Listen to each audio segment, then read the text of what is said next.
started as an ordinary Tuesday. The sun's coming up over the city, traffic's building on the expressway, and I've got my coffee here like always. But I need to talk to you about something that came across the wire about 20 minutes ago. Reports out of Newark Medical Center, St. Vincent's, and apparently 3 other hospitals in the metro area about unusual admissions overnight. We're talking about patients presenting with what doctors are initially calling severe neurological symptoms following what appeared to be animal bites or human altercations. Now, before anyone panics, the health department released a statement at 5:45 saying they're monitoring the situation and there's no immediate cause for public alarm. But here's what's strange. I've been doing this job for 17 years, and I've never seen a coordinated statement go out this early about isolated hospital cases. My producer, Sarah, just handed me another update. Make that 6 hospitals now. 6 hospitals across 3 counties reporting similar cases within a 12-hour window. The symptoms they're describing include extreme agitation, hypersensitivity to light and sound, difficulty swallowing, and in some cases violent behavior requiring physical restraint. The CDC was contacted around 4 this morning, and they've dispatched a team that should arrive at Newark Medical sometime before noon. State health officials are calling it a possible rabies variant, but they're being very careful with their language. Possible variant. Not confirmed. I want to read you exactly what the statement says. Quote, out of an abundance of caution, residents who may have been bitten or scratched by unfamiliar animals or individuals exhibiting erratic behavior in the past 72 hours should seek immediate medical evaluation.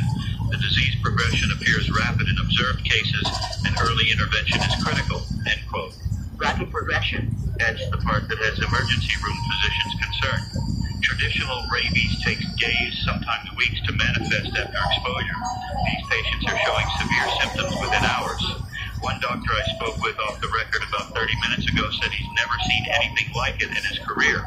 Said one patient came in at 11 last night after being bitten by someone at a subway station, and by 3 in the morning was completely unresponsive to standard rabies protocols. Morning news channels are starting to pick this up now. I'm watching the call on Channel 7, and they're reporting it as a potential rabies outbreak, advising people to avoid stray animals and report aggressive behavior. But that feels incomplete somehow. The incidents being reported aren't just animal attacks. There are multiple cases of person-to-person transmission, if that's even the right word for it. Let me be clear about what we know and what we don't know. We know that hospitals are seeing an uptick in patients with neurological symptoms. We know the health department is taking it seriously enough to involve the CDC. We know they're telling people to seek treatment if exposed. What we don't know is the exact nature of this pathogen, how it's spreading so quickly, or how many people might be affected. Traffic report just came in, and there's unusual congestion near St. Vincent's Hospital. Not an accident, just volume. People heading to emergency rooms, presumably. The parking situation at Newark Medical is apparently a disaster right now, with their ER at capacity and ambulances being diverted to other facilities. I'm getting texts from listeners already, someone asking if they should keep their kids home from school today. Honestly, I don't have that answer for you. The official guidance right now is to continue normal activities while remaining vigilant. Watch for anyone acting strangely, avoid physical contact with people showing signs of illness, and report concerns to authorities. But here's what's bothering me. I've covered disease outbreaks before, H1N1, Ebola scares, COVID. There's usually a rhythm to how information comes out. Slow at first, then building as data accumulates. This feels different. This feels like authorities already know more than they're saying, and they're trying to figure out how to communicate it without causing panic. My news director just walked into the studio, which never happens during the morning show. He's got his phone out showing me something. Hold on. Okay, I need to share this with you because it's going to be on the news in the next few minutes anyway.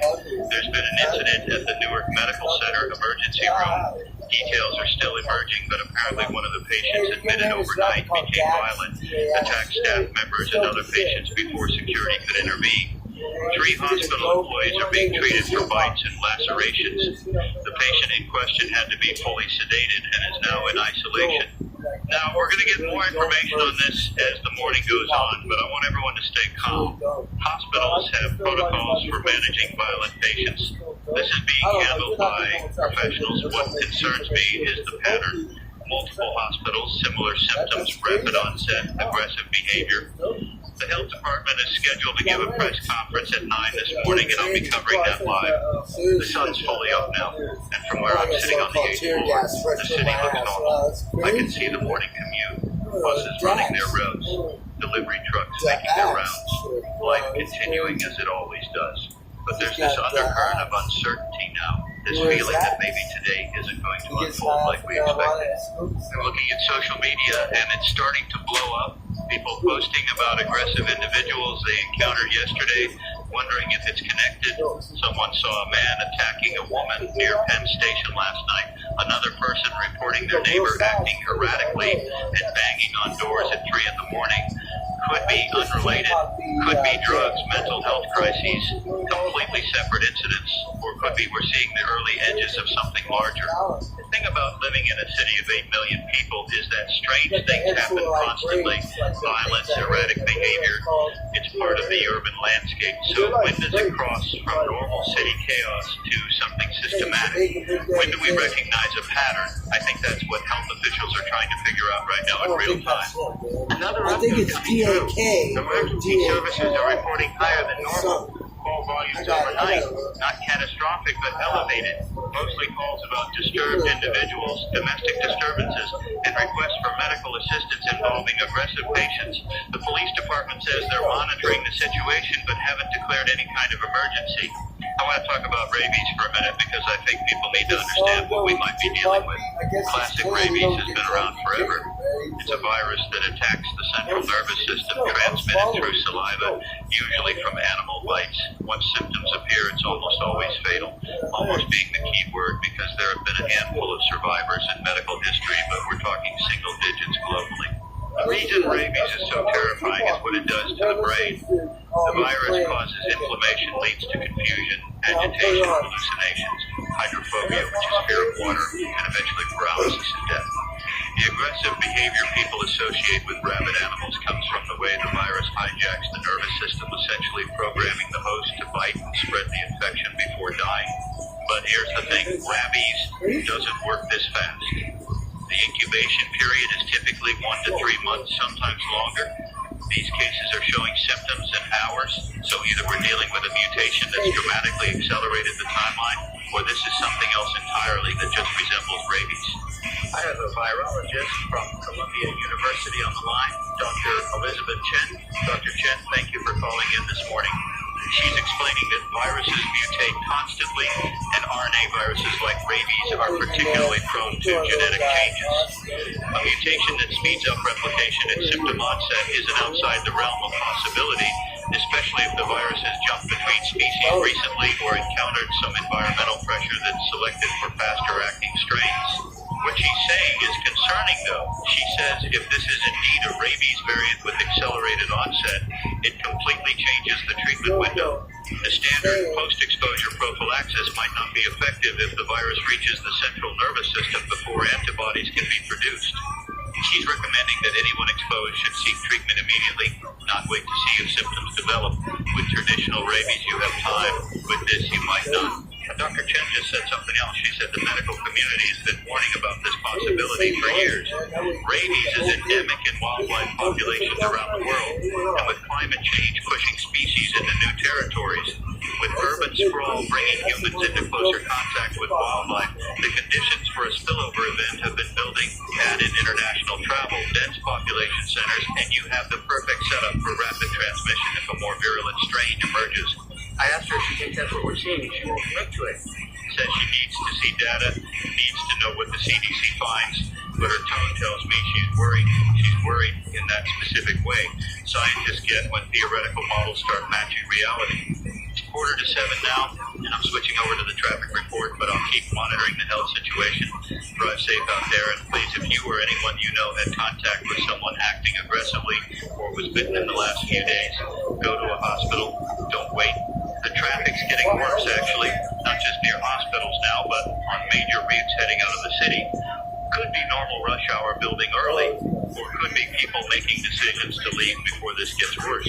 Hard to tell. The George Washington Bridge has delays. Lincoln Tunnel is backed up. and there's a cluster of slowdowns on the expressway that doesn't match the normal pattern. I'm watching the news feeds from other cities now. Boston reporting similar cases. Philadelphia has confirmed admissions matching the symptom profile. There's something developing in Baltimore. This isn't isolated to our metro area anymore. This is regional at minimum, possibly wider than that. The phones are lighting up. I'm not taking calls on air yet because I don't want to spread misinformation or panic, but my producer is logging them. People want to know if they should go to work, whether schools are closing, if public transportation is safe. I don't have good answers because the official guidance is still maintain normal routines while being cautious. But I'm thinking about my own family. My wife works downtown. My daughter's in 6th grade and he is 11, 18. Should I call them and tell them to come home? Based on what exactly? A few dozen cases across multiple hospitals and a vague warning from health officials. Or do I trust that the system will respond appropriately, that we'll get clear guidance when needed? This is the calculus everyone's doing right now. Risk assessment in real time with incomplete information. Do you end your life based on possibilities, or do you wait for confirmation and potentially lose the opportunity to act? The health department just moved up their press conference to 8 instead of 9. That tells me something. When authorities accelerate their communication timeline, it usually means the situation is evolving faster than anticipated. They want to get ahead of it, provide guidance before things deteriorate further. I'm looking at case numbers now, and they've updated again. 73 confirmed cases across the metro area as of 6:30 this morning. 73 people in hospitals with this condition, and those are just the ones sick enough to seek emergency treatment. How many people are walking around with early symptoms not yet severe enough to warrant a hospital visit? How many were exposed but haven't developed symptoms yet? If this thing has even a modest transmission rate and symptoms develop within hours, the math gets ugly fast. Exponential growth is hard for human brains to grasp intuitively. We think linearly. One case becomes 2, becomes 4. But exponential means 1 becomes 2, becomes 4, becomes 8, becomes 16, becomes 32. And suddenly you're at numbers that overwhelm healthcare capacity. I don't want to catastrophize. Maybe this is containable. Maybe the CDC arrives with treatment protocols that work. Maybe this is a limited outbreak that gets managed before it spreads further. But I also think people deserve honest assessment of what we're facing. And right now we're facing a lot of unknowns with a pathogen that seems to act faster than anything we've dealt with before. Someone just sent me a video from overnight. I'm watching it now, and I need to decide whether to describe it on air. It shows an individual in what looks like a parking garage, movements erratic, attacking someone, getting into a car. The person filming is far enough away that details aren't clear, but the aggression is obvious, unprovoked, savage, sustained even after the victim is down. I'm not going to share that video publicly because it serves no purpose except to frighten people, but it does confirm what we're hearing in reports. Whatever this condition is, it fundamentally changes behavior. The infected, if that's the right term, become violent in a way that doesn't seem directed by conscious thought. It's more like, and I hate to use this word, more like predatory. The news is calling it a rabies variant, but I wonder if that's the complete picture. Rabies causes aggression, yes, but what we're seeing described seems more focused, more driven. I spoke with an ER nurse off the record a few minutes ago, and she said the patients aren't just agitated, they're fixated on other people trying to bite, specifically even when restrained, like the virus is driving them toward transmission behaviors. Evolution doesn't care about the host. A virus that kills its carrier is fine as long as it spreads first. A mutation that makes hosts more aggressive, more likely to bite and transmit before succumbing, that's evolutionarily advantageous for the pathogen. We might be seeing natural selection in action, a virus optimizing itself for human transmission. It's 7 now, and the sun's been up for over an hour, but the city has this different quality to it this morning. I keep looking out the window, expecting to see something obviously wrong, some visual confirmation of the crisis, but it's just Tuesday morning. Coffee shops opening, people walking dogs, taxis cruising for fares. The disconnect between normalcy and emergency is jarring. The mayor's office just announced they're joining the health department press conference at 8. The mayor doesn't show up to routine health briefings. This is crisis management now. They're going to try to project calm and control while explaining a situation that's neither calm nor controlled. I'm reading through the CDC guidelines for rabies exposure, and the standard treatment is post-exposure prophylaxis, which involves a series of rabies vaccine shots and immune globulin. It's effective if administered before symptoms appear, but once symptoms start, survival rate drops to nearly zero. Given how fast this variant is progressing, the window for effective treatment might be just hours. That's terrifying. That means people who were exposed yesterday might already be past the point of saving. More cases are being reported. I'm watching the numbers tick up on the health department's dashboard, which they apparently set up overnight. 89 cases now, 92, 96. The count is updating faster than I can read it. This is widespread. This is not a handful of isolated incidents anymore. The hospitals are coordinating through the city's emergency management system now. They're setting up dedicated isolation wards for symptomatic patients and trying to establish protocols for treatment. But from what I'm hearing, treatment isn't working. The standard rabies vaccine isn't stopping progression. Antiviral medications aren't having an effect. Patients are deteriorating despite intervention. There's a report coming in from Jersey City about an incident at a school. Early morning staff member exhibited symptoms, became aggressive. School is closed. Building is quarantined, and everyone present is being evaluated. That's going to trigger school closures across the region. Parents are going to pull their kids even without official directives. My producer is telling me the station's general manager wants to implement emergency broadcasting protocols. That means we switch to continuous coverage, cancel regular programming, and focus entirely on the situation. I think that's the right call. People need information more than they need music or regular shows right now. The phone system is overwhelmed. We can't keep up with incoming calls. People are scared and looking for answers, and I'm just one person in a radio studio trying to make sense of information as it comes in. I wish I had more definitive guidance to offer. I wish authorities were being more transparent about the severity of this. Actually, let me revise that. Maybe authorities are being exactly as transparent as they can be, given what they know. It's possible they're just as confused and frightened as the rest of us trying to manage a crisis they don't fully understand yet. The CDC team hasn't even arrived. We're operating on preliminary assessments from local hospitals and health departments who've never seen anything like this before.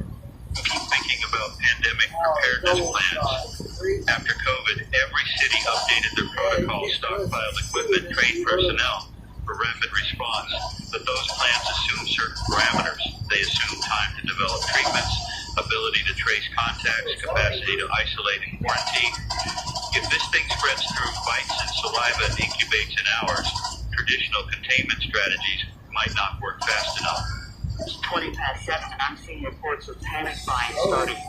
Supermarkets opening to crowds, people stocking up on food and water. Again, is this justified or premature? I don't know. We keep coming back to that. I think that's the honest answer for almost every question right now. The news channels are showing footage from hospitals, crowds outside emergency rooms, ambulances lined up, security trying to manage the flow of people. One hospital apparently ran out of rabies vaccine and is waiting for emergency shipments from the state stockpile. Another has closed their ER to new patients except critical cases because they're at capacity. Think about that. Major hospitals closing their emergency rooms on a Tuesday morning. That doesn't happen unless the system is already breaking down. We're not even 12 hours into this being a recognized public health event, and we're already seeing healthcare infrastructure strain. The military is being mobilized. National Guard units are being activated for possible deployment to support civilian authorities. That's coming from the governor's office, which also announced they're declaring a state of emergency, effective immediately.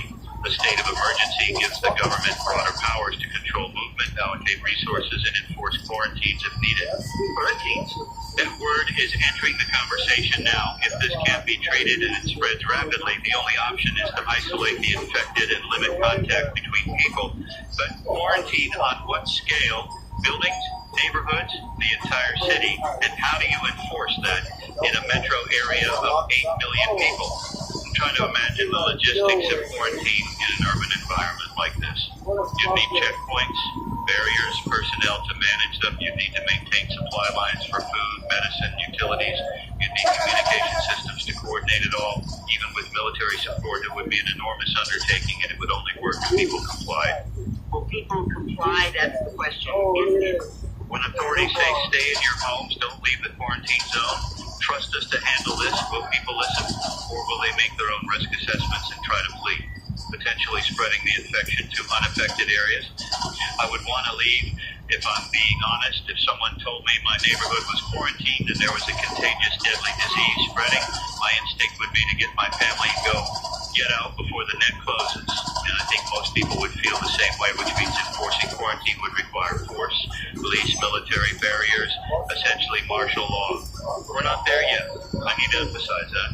Right now, it's just a state of emergency declaration, which is precautionary. The governor is giving herself authority to act if needed, but that doesn't mean all those measures will be implemented. Still, the fact that it's on the table tells you how seriously officials are taking this. The press conference is in 30 minutes, and I'm expecting them to announce major actions. School closures, probably. Restrictions on public gatherings, maybe shelter-in-place orders for affected areas. They need to slow transmission while the CDC figures out what we're dealing with and how to treat it. I'm getting messages from colleagues at other stations. Everyone's shifting to emergency coverage, radio, TV, online outlets, all switching to continuous monitoring of this situation. The media ecosystem recognizing this is the story, the only story that matters right now. Someone just asked a good question via text. They want to know if animals are affected. The initial assumption was this jumped from animals to humans, but are domestic pets at risk? Are wildlife populations vectors for ongoing transmission? I don't have that information, and I haven't seen it addressed in official statements, added to the list of unknowns. If animals are carriers, that complicates everything.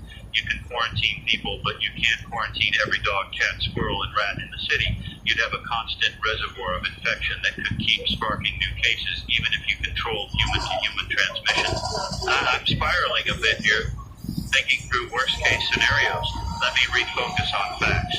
What we know for certain, cases of a rabies-like illness are being reported across multiple cities in the Northeast. Symptoms include neurological distress and violent behavior. Onset is rapid. Treatment is ineffective so far. Authorities are responding with emergency measures. That's what we know. Everything else is speculation, and I need to be careful not to amplify fear beyond what's justified by the evidence. People are already scared. My job is to inform, not to panic them further. But I'm scared too. I think I need to say that. I'm sitting here in the studio doing my job, providing information to listeners, and I'm frightened. Not just for myself, but for everyone. For the nurses and doctors dealing with violent patients. For the families of people already infected. For the society we've built that might not be resilient enough to handle something like this. Cities are fragile systems. They work because of countless interdependencies. Power grids, water treatment, food distribution, waste management, communication networks. All of it relies on people showing up to work, on supply chains functioning, on the infrastructure maintained by skilled workers. If enough people get sick, or if enough people decide to flee, the whole thing could collapse. I don't think we're at that point. I think we're still in the early stages where responses are possible and catastrophe isn't inevitable, but I can see the path from here to there, and it's shorter than I'd like to admit. It's 7:40 now, 20 minutes until the press conference. I'm going to take a quick break, check in with my family, make sure they're aware of what's happening and have a plan. If things deteriorate, stay with 1004.7 FM. We'll be right back with continuous coverage of this developing situation. I'm back. Spoke with my wife, and she's already decided to keep our daughter home from school today. Smart decision. Even without official closures, erring on the side of caution makes sense. She asked if she should leave the city, head to her parents' place upstate. I told her to wait for the press conference, see what authorities recommend. But I'm wondering if that's the right advice. What if by the time we get clear guidance, it's too late to leave safely? The traffic cameras are showing heavy outbound flow now. Definitely more than normal rush hour volume. People are making their own decisions, voting with their vehicles. The question is whether they're overreacting or correctly reading the situation ahead of official acknowledgement. I'm watching the news feed, and there's a reporter outside Newark Medical Center trying to interview people One man saying his brother was admitted overnight and died 2 hours ago, died from exposure to progression to death in less than 12 hours. The reporter is asking if he was given treatment, and the man is saying yes, they tried everything, but nothing worked. He's crying on camera saying his brother bit a nurse before dying, and now she's showing symptoms too. This is the nightmare scenario. Healthcare workers getting infected while trying to treat patients. That accelerates the collapse of medical capacity. Doctors and nurses can't work if they're sick or dead. And if they start refusing to treat patients out of fear for their own safety, the system fails. There has to be protective equipment, protocols to minimize exposure risk for medical staff, but in the chaos of emergency rooms overwhelmed with violent patients, protocols break down, someone gets bitten, blood makes contact with a mucous membrane, and the infection spreads. The case count is at 164. Just in this metro area, and that's only confirmed cases at hospitals. The real number of infected is certainly higher. Some people won't seek treatment until symptoms are severe. Others might not have access to health care. Others might be dead before anyone knows they were sick. I'm trying to think about what success looks like here. Best case scenario, the CDC identifies an effective treatment. We distribute it widely. We contain the outbreak to current geographic boundaries, and life returns to normal in a few weeks. But that requires everything going right. Discovery of treatment, rapid production, efficient distribution, public cooperation. How often does everything go right during a crisis? More likely this gets worse before it gets better. More cases, more deaths, more restrictions on daily life, quarantines that last weeks or months, economic disruption, social breakdown. And that's if we manage to eventually contain it. If we don't, if this thing keeps spreading unchecked, I don't know what the end game is. The press conference is starting. I'm going to listen and relay the key points. The mayor is speaking first, flanked by the health commissioner and someone from emergency management. She's trying to project calm, talking about the city's resilience and experience handling crises. Now she's getting to specifics. All public schools closed effective immediately. All city-run facilities closed. Public gatherings of more than 10 people prohibited. Residents advised to stay home unless absolutely necessary. That's a significant escalation, essentially shutting down the city's public functions and asking 8 million people to shelter in place. The mayor is saying this is temporary, just to slow transmission, while health authorities work on treatment options. She's emphasizing that utilities will continue, essential services will be maintained, food supply is secure. The health commissioner is speaking now. She's confirming what we've been reporting, a novel pathogen, likely a rabies variant, highly contagious through bodily fluids, rapid onset of symptoms. She's saying anyone exposed should seek immediate treatment, but she's also acknowledging that current interventions have limited effectiveness. They're working with the CDC and NIH to fast-track research into antivirals and vaccines, but that takes time. How much time? Someone asked that question. The commissioner says weeks at minimum, possibly months, for a fully tested and approved treatment. Weeks or months, and what happens to people infected in the meantime? She's talking about isolation protocols now. Anyone showing symptoms needs to be quarantined to prevent spread. Family members of the infected should self-isolate and monitor for symptoms. Buildings where cases have been identified will be placed under temporary quarantine while contacts are traced. The emergency management director is explaining enforcement. Police and National Guard will be establishing checkpoints at key locations. Travel in and out of the city will be restricted to essential personnel only. Violations of quarantine orders will result in arrest. This is mandatory, not advisory. They're implementing martial law. Not calling it that, but that's what it is. Military control of civilian movement, suspension of normal rights in the name of public safety. I understand the logic. Desperate times, desperate measures. But I'm also thinking about what happens when you give authorities this much power and the crisis doesn't resolve quickly. Questions from reporters now. Someone asking about food distribution. The emergency management director says grocery stores will remain open with limited hours, and they're setting up distribution centers in each borough for people unable to leave their homes. Someone else asking about hospitals at capacity. The health commissioner says they're converting convention centers and public spaces into treatment facilities and bringing in medical personnel from outside the affected area. The reporter just asked the question everyone's thinking, is this containable? Long pause. The mayor says they're doing everything possible to contain it, but success depends on public cooperation and rapid development of effective treatments. That's not a yes. That's a politician's non-answer that actually tells you everything. We're wrapping up the press conference. The mayor is asking people to stay calm, follow guidance, and look out for their neighbors. She's saying we'll get through this together. I want to believe that. I want to believe in the confidence of institutions and the resilience of communities.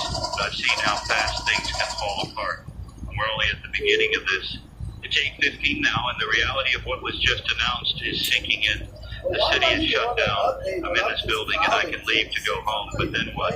Sit in my apartment with my family and wait. Wait for what? News of a cure. News that it's spreading faster. News that quarantine failed and the infection is everywhere. I think I need to stay here, keep broadcasting. People need information, and someone has to deliver. My wife understands. She's getting supplies, securing our apartment, making sure our daughter understands what's happening without completely terrifying her. We're fortunate in a way. We have a home, food, some savings to weather a period without work. Not everyone has that. I'm thinking about the vulnerable populations, homeless individuals, people in poverty, those with chronic health conditions. They're at higher risk of exposure and less able to shelter safely. The official response needs to account for them, but I'm not sure it does. Emergency plans tend to assume everyone has resources and options, and that's just not reality. The news is showing footage of supermarkets now, and it's chaos. People fighting over supplies, shelves emptied, store employees overwhelmed. This is the immediate human response to crisis, hoarding, self-preservation, breakdown of social norms. We're not there yet in terms of complete collapse, but you can see it starting. Police are being deployed to grocery stores and pharmacies to prevent looting and maintain order. That's pulling them away from other duties, stretching resources. And if officers start getting infected, if the police force is depleted by illness, who maintains order? Then I'm looking at maps showing confirmed cases, and they're distributed across the entire metro area. No clear geographic pattern, no single source we can trace it back to. Either it's been circulating longer than we realized, or it's spreading through pathways we don't understand yet. Air travel, public transit, food supply, water. How many vectors are there? The CDC team landed about 30 minutes ago and is heading to Newark Medical Center to examine patients and collect samples. They're the experts. They have resources and knowledge that local health officials don't, but they're also walking into a situation that's already beyond the early containment stage. This isn't a handful of cases anymore. This is community transmission on a significant scale. Someone from the CDC is giving a statement now. She's a disease ecologist trying to explain what likely happened. She's talking about zoonotic spillover when a pathogen jumps from animals to humans. Happened with COVID, Ebola, SARS, countless others. The virus that causes rabies exists in wildlife populations, and mutations occur naturally. Most don't result in viable new strains, but occasionally one emerges that's better adapted to spread in humans. She's saying this variant appears to have several key mutations that explain its behavior: faster replication in neural tissue, increased viral load in saliva, changes to surface proteins that enhance transmission. Essentially, evolution produced a version of rabies optimized for spreading between people. And once it got into dense human populations, it took off. Can it be stopped? She's hedging. Says containment is still possible if measures are implemented rigorously and treatment options are identified quickly. But she's also saying the window for containment is narrow, possibly days, and if this spreads beyond the current affected region, it becomes exponentially harder to control. Days, we have days to stop this, or it becomes unstoppable. That's what she's saying without saying it directly. I need to talk about what unstoppable means in this context. If a highly lethal, rapidly spreading pathogen can't be contained, it propagates through the entire susceptible population. With modern transportation, that's a global population. Cases appear in new cities, new countries. Local outbreaks become regional. Regional becomes national. National becomes pandemic. And unlike COVID, where many infected people survive, this thing seems to kill most of its hosts. The mortality rate from symptomatic rabies is near 100%. So we're potentially looking at a global event with massive casualties if containment fails. I hate thinking in those terms. It feels like catastrophizing, like giving in to fear, but it's also just math and biology. A pathogen doesn't care about our hopes or our institutions. It just spreads and kills according to its nature. The governor is speaking now from the state capitol. She's ordering all non-essential businesses statewide to close. She's implementing travel restrictions on all major highways. She's activating the entire National Guard and requesting federal assistance. This is no longer just a city problem. The state is going into lockdown. She's also addressing reports of people trying to flee the affected areas.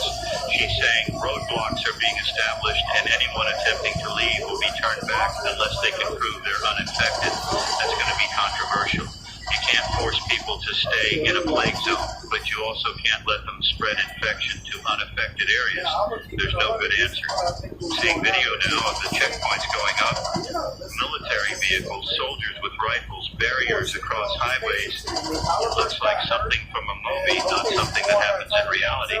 But here we are. Reality is stranger and darker than fiction right now. How do you prove you're uninfected? That's a practical problem. We don't have rapid tests for this. We don't even have a confirmed diagnostic method yet. So checkpoints are just looking for symptoms, which means anyone asymptomatic could pass through and spread infection elsewhere. The checkpoint system is security theater more than actual containment.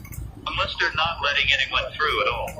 Unless the quarantine is absolute, trap everyone inside the affected zone and wait for the infection to burn through the population. That would be effective from a containment standpoint, but it's also unconscionable.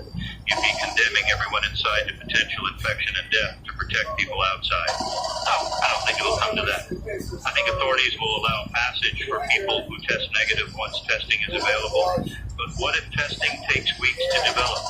What if people are trapped here watching the infection spread, unable to leave, waiting for help that doesn't come in time? It's 9 now. 3 hours since I first mentioned this story on air. 3 hours ago was concerning hospital reports. Now it's martial law and quarantine. The speed of escalation is dizzying. What will the next 3 hours bring? My producer is showing me something on her phone. Social media is full of videos from overnight, people being attacked, fleeing from infected individuals, chaos in the streets. Some of these are clearly real. Others might be fake or from unrelated incidents being misattributed, but the overall picture is of a city in the early stages of breakdown. One video shows a police officer being overwhelmed by multiple infected individuals. The officer is trying to use a taser, but it's not stopping them. They keep coming and the video cuts off before we see what happens. I hope the officer survived, but I'm not optimistic.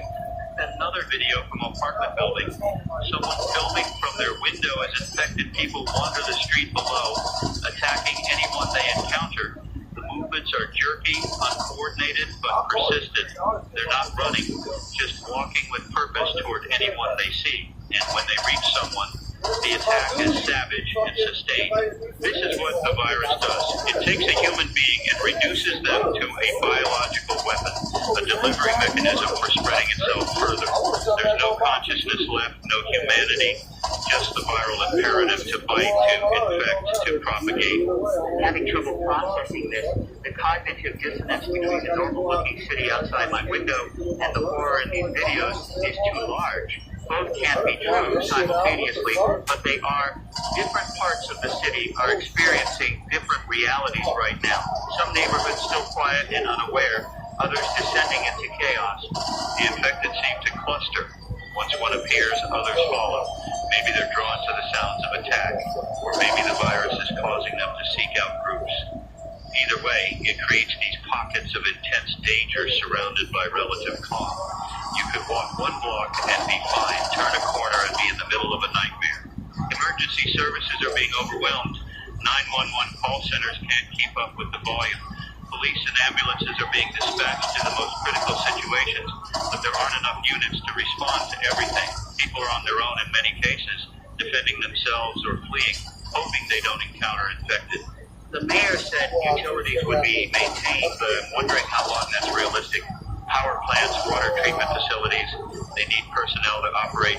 If those workers get sick or decide it's too dangerous to come to work, infrastructure starts failing.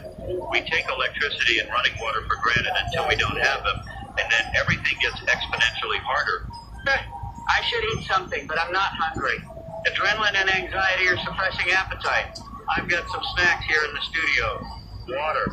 I can stay here for a while. Keep broadcasting as long as power holds and the building remains secure. Security.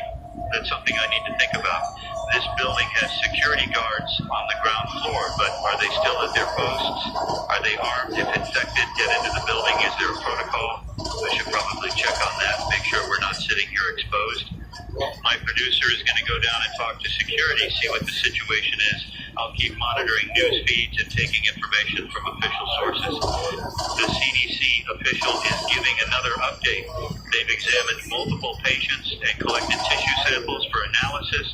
Preliminary genetic sequencing confirms this is a rabies variant, specifically a strain that shares characteristics with bat rabies, but with significant mutations in key genes. The mutations affect how the virus interacts with nerve cells and how it replicates. She's explaining that normal rabies travels slowly along nerve pathways from the bite site to the brain. This variant moves much faster, possibly through the bloodstream, in addition to neural roads. That's why symptoms appear in hours rather than weeks. The virus reaches the brain quickly and begins causing damage before the immune system can mount an effective response. Is there any treatment? The reporter asking that question sounds desperate. The CDC official is saying they're testing existing antivirals, but so far nothing is showing efficacy. The virus is too different from other pathogens we have treatments for. They're working on developing new approaches, but it's a process that takes time. There's that word again, time. We need time that we don't have. Every hour the virus spreads further, infects more people, kills more hosts.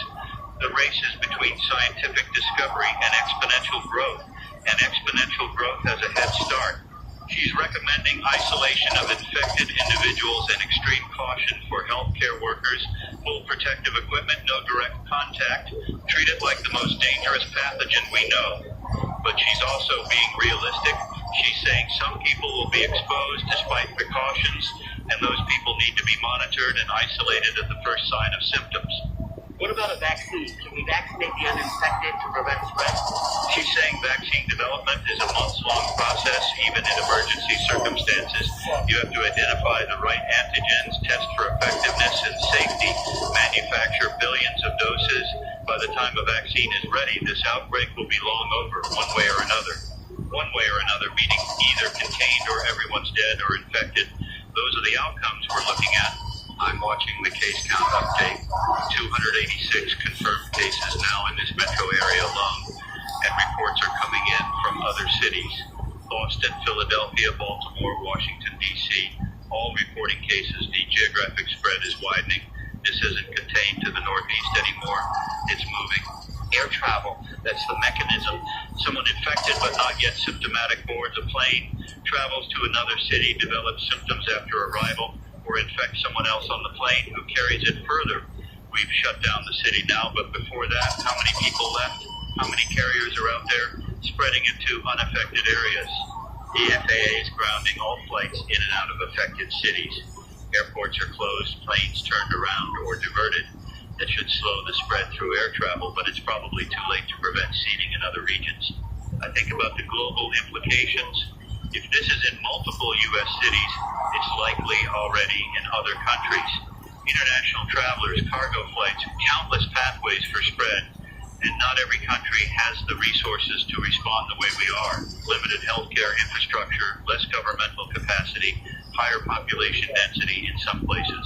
This could be catastrophic on a global scale. My producer is back. She talked to security, and there are still 2 guards on duty, both armed. They've locked all entrances except the main door, and they're screening anyone who wants to enter. Looking for symptoms, denying access to anyone who seems sick. It's something, though, I'm not sure how effective it'll be if things really deteriorate. She also says she saw infected people on the street from the lobby windows. 3 of them wandering near the building, attacking a delivery person who was trying to get to a truck. The guards went out to help, but by the time they intervened, the delivery person was bitten. Paramedics were called, but haven't arrived yet, probably overwhelmed with calls. So the infection is right outside now, not across the city, not in some other neighborhood, right here within sight of this building. That changes the psychological equation. This is no longer abstract threat. This is immediate danger. I need to let listeners know what to do if they encounter infected individuals. Run. That's engage. Just get away as fast as possible. If you're cornered, use whatever you have to create distance. Chairs, doors, anything between you and them. If you're bitten, seek medical treatment immediately, but also recognize that treatment options are limited. Isolate yourself from others, especially family members. Don't spread the infection further, even if it means dying alone. That's a horrible thing to ask of people, but it's necessary to prevent additional casualties. Secure your location, lock doors and windows, barricade if possible. The infected don't seem to be intelligent enough to bypass barriers, so a locked door will stop them. Stay quiet, don't attract attention. They respond to sound and movement, so if you're silent and still, they might pass by. Stock food and water.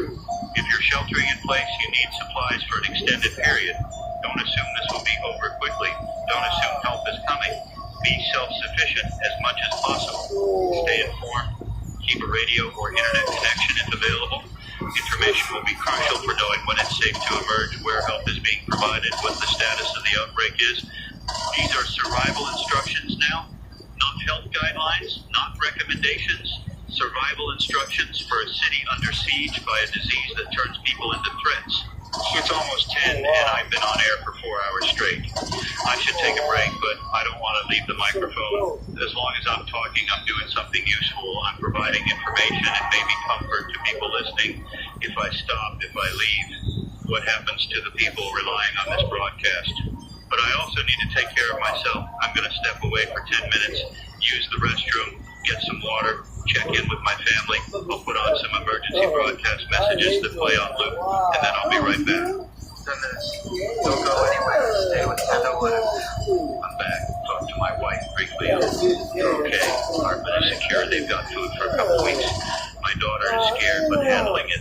Kids are resilient in ways adults aren't. She's treating it like an adventure almost. Building a fort in the living room, making plans for what they'll do during lockdown. I wish I had that perspective.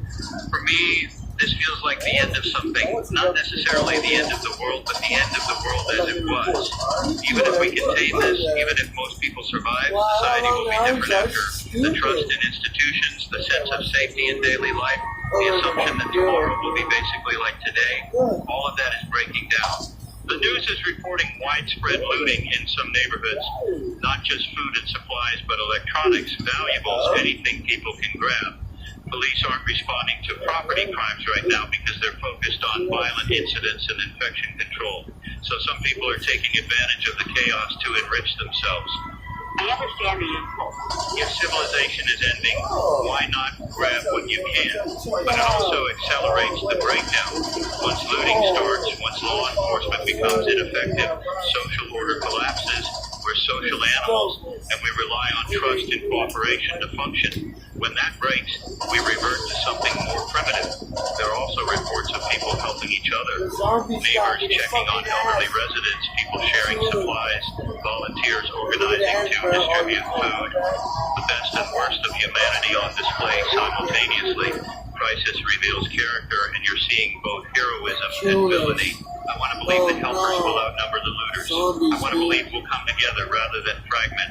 But I've studied enough history to know that isn't guaranteed. Sometimes societies survive catastrophe and rebuild stronger. Sometimes they collapse completely and don't recover for generations. The governor is speaking again. Federal assistance has been approved. FEMA is deploying. Military units are being mobilized. Medical supplies are en route.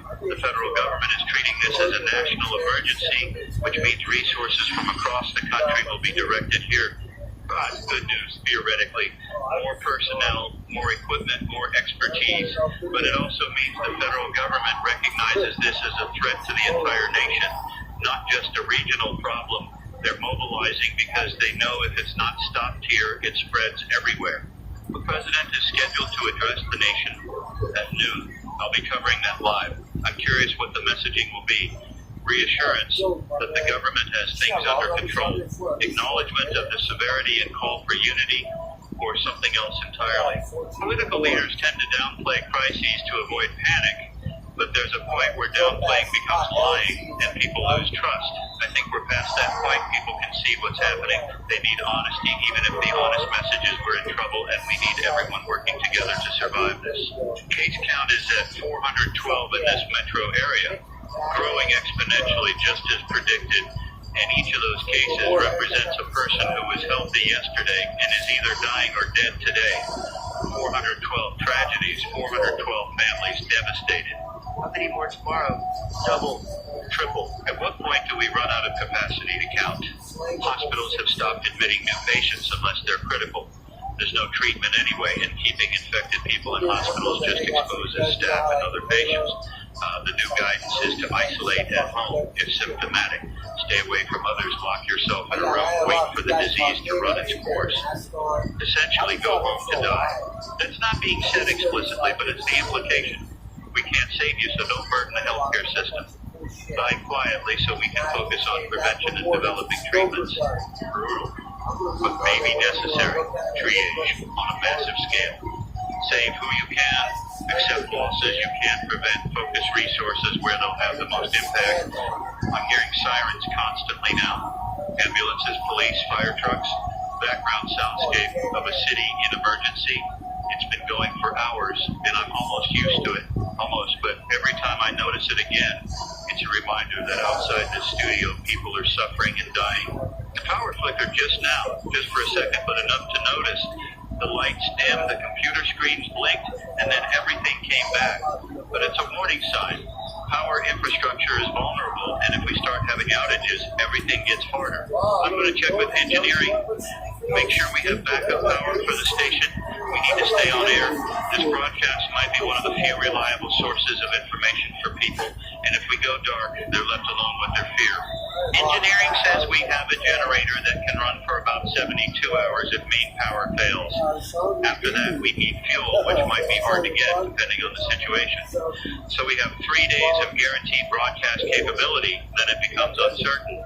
3 days. That's the time frame for a lot of things right now. Food supplies in many homes, water, if infrastructure fails, generator fuel, medical supplies. We're operating on short timelines with limited buffers. Any disruption cascades into crisis. I try to think about what happens if this goes long term. Not days, but weeks or months. How do you sustain a city under quarantine for that duration? You need continuous supply of food, water, power, medicine. You need waste management because garbage and sewage don't just disappear. You need communication systems to coordinate everything.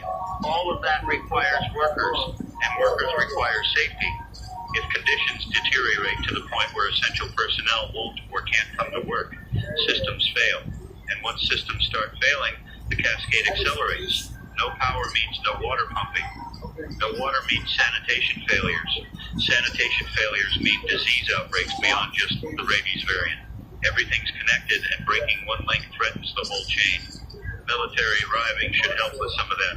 They have logistics expertise, supply chain management, the ability to operate in hostile environments, but they're also not designed for sustained civilian support operations. They can stabilize a situation, provide temporary relief, but governing a city long-term isn't their role.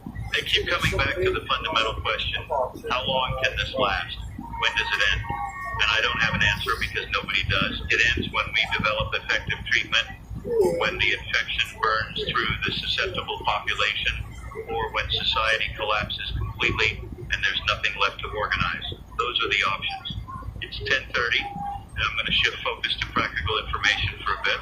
Let me talk about water safety, food storage, basic medical care, things people can use if they're on their own for a while. Water first. If municipal water continues flowing, it should be safe to drink, assuming treatment plants are still operating. But if you're worried or notice any change in water quality, you can boil it for at least 1 minute to kill pathogens. You can also use purification tablets or filters if you have them. Store water in clean containers and assume you need about 1 gallon per person per day for drinking and basic hygiene.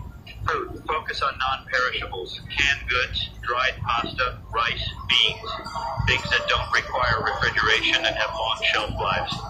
Ration carefully if you're not sure when you'll get more supplies. It's better to be hungry than to run out completely. Medicine. If you take prescription medications, hopefully you have at least a month's supply. If not, contact your doctor or pharmacy to get refills while you still can. Your basic first aid have bandages, antiseptic, pain relievers. Nothing will help if you're infected with the virus, but you still need to treat ordinary injuries and illnesses. Sanitation. If water service is interrupted, toilets won't flush. You'll need to figure out waste disposal, bag waste, and store it away from living areas if possible. It's unpleasant but necessary to prevent disease. Communication. Keep phones charged. If power fails, preserve battery life by limiting use. A battery-powered or hand-crank radio like the one you're hopefully listening to me on now is essential for receiving information. Security. Lock your doors and windows. Be aware of who's around you. Trust carefully. In crisis, some people become threats. Protect yourself and your family first. These are things everyone should know, but in normal times we don't think about. We rely on infrastructure and systems to handle it. Now those systems are stressed or failing, and individuals need to be self-sufficient. I sound like a prepper, like one of those people who's been planning for societal collapse for years. Maybe they were right to prepare. Maybe the rest of us were naive to think it couldn't happen. The news is showing footage from military units entering the city. Convoys of vehicles, soldiers in full gear, setting up checkpoints and staging areas. It's a massive deployment, thousands of personnel. The show of force is intended to be reassuring, to demonstrate that authorities are in control. But I look at those soldiers and I wonder what they're thinking. They're being sent into a city with a deadly, contagious disease, being asked to maintain order among potentially millions of infected people. Some of them won't come home. Some will get infected despite precautions. They know that, and they're doing it anyway because it's their duty. There's something noble in that. Sacrifice for the greater good. But it's also tragic that such sacrifice is necessary. A reporter is interviewing a colonel who's overseeing the deployment. He's explaining that their primary mission is to support civilian authorities in maintaining quarantine and distributing supplies. They're not there to fight, though they're prepared to use force if necessary to protect themselves and maintain order. What does force look like in this context? Shooting infected people who pose a threat, firing on uninfected people who try to break quarantine. The rules of engagement must be complex and morally fraught. You're asking soldiers to potentially kill American civilians to prevent disease spread. I hope it doesn't come to that. I hope people comply with quarantine voluntarily, and the military presence is enough to deter bad actors without requiring actual violence. But those are the strategy, and I suspect we'll see situations where force is used before this is over. It's 11 now, and I've been broadcasting for 5 hours. My voice is getting tired, throat dry, I'm drinking water, but talking continuously takes a toll. I need to pace myself if I'm going to keep this up. The station manager just called. She's not in the building, she's sheltering at home, but she wanted to check that we're still operational. I told her, yes, we're broadcasting, and I intend to keep going as long as possible. She said corporate is supporting that decision, that all their stations are shifting that this is what we exist. It's good to have that validation of the story. They might call it block side. But they understand the importance of maintaining some stations have already gone offline. Equipment failures, staff unable to get to work, buildings compromised by infected. The information ecosystem is fragmenting, which means the stations still operating have more responsibility to keep broadcasting. I'm looking at my list of affiliate stations that normally carry some of our programming. About half aren't responding. Either they're off air or they're not answering coordination calls. The network is breaking down already.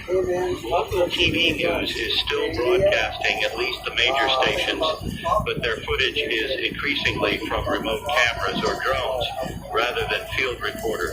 Too dangerous to have camera crews out in affected areas, so they're showing aerial shots of empty streets, burning buildings, clusters of infected wandering.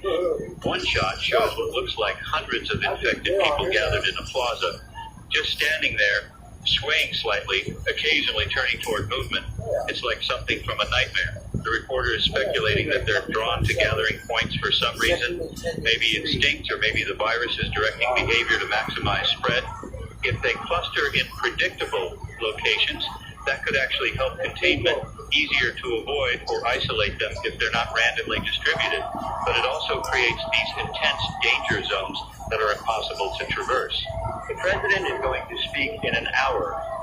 I'm expecting a formal declaration of national emergency, mobilization of all federal resources, maybe restrictions on interstate travel. The question is whether he'll be honest about the severity or try to sugarcoat it. Leadership during crisis requires balancing transparency with preventing panic. You need to tell people the truth so they can make informed decisions, but you also can't cause mass hysteria that makes everything worse. It's a difficult line to walk. I think people are smart enough to handle the truth. They can see what's happening. Lying to them just destroys trust and makes coordination harder. Better to say this is bad, we're working on it, here's what you need to do. People respond well to clear direction even in terrible circumstances. My daughter just texted me. She's asking if I'm safe when I'm coming home. I told her I'm safe in the studio and I need to keep working, but I'll come home as soon as I can. She sent back a heart emoji. Such a small thing, but it made me emotional. The normalcy of a text from my kid while the world is ending.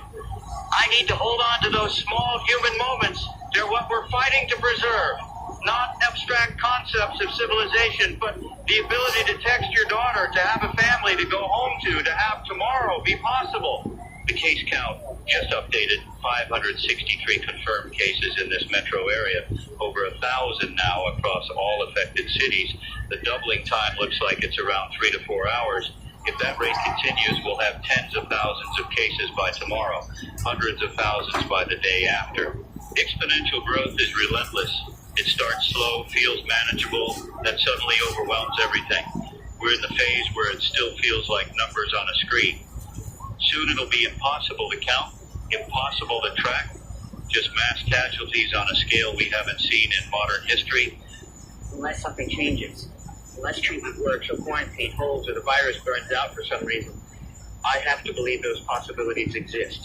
Otherwise, what's the point of continuing? I'm reading reports from other countries now. The UK has confirmed cases in London, France, in Paris, Germany, Italy, Spain. It's already global. The isolation we attempted came too late. This is a pandemic now, not an outbreak. Different countries are implementing different responses. Some are following our model with lockdowns and military deployment. Others are trying more targeted approaches, isolating only confirmed cases. A few are denying the severity entirely, calling it foreign propaganda or media exaggeration. Those countries that aren't taking it seriously will pay the price. The virus doesn't care about politics or national pride. It spreads according to biological imperatives, and societies that don't respond appropriately will be devastated.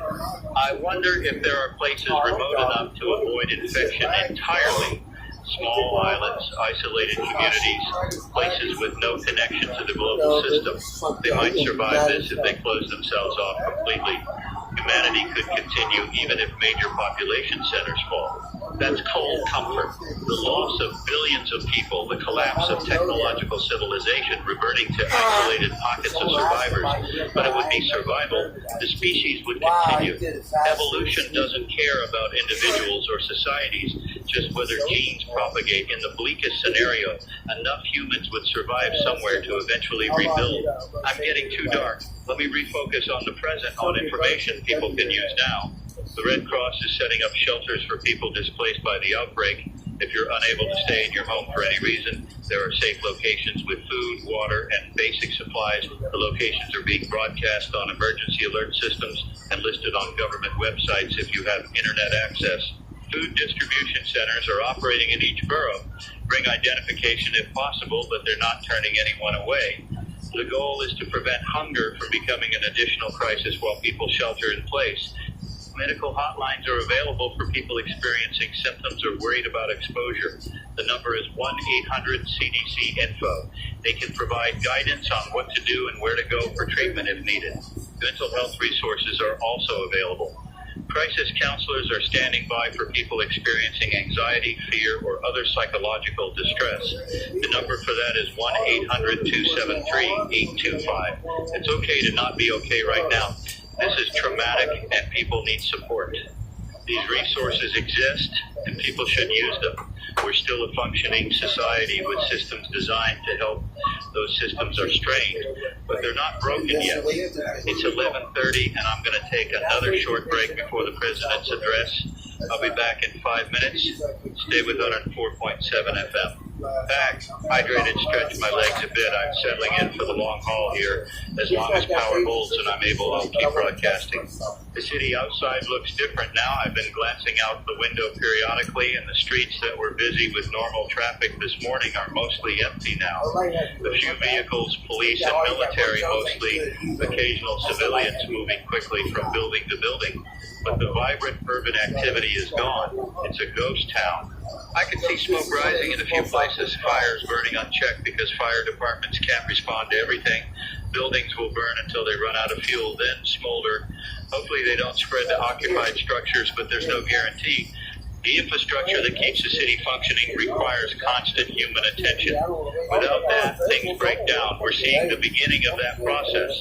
My producer is monitoring social media, and she's showing me some of the posts.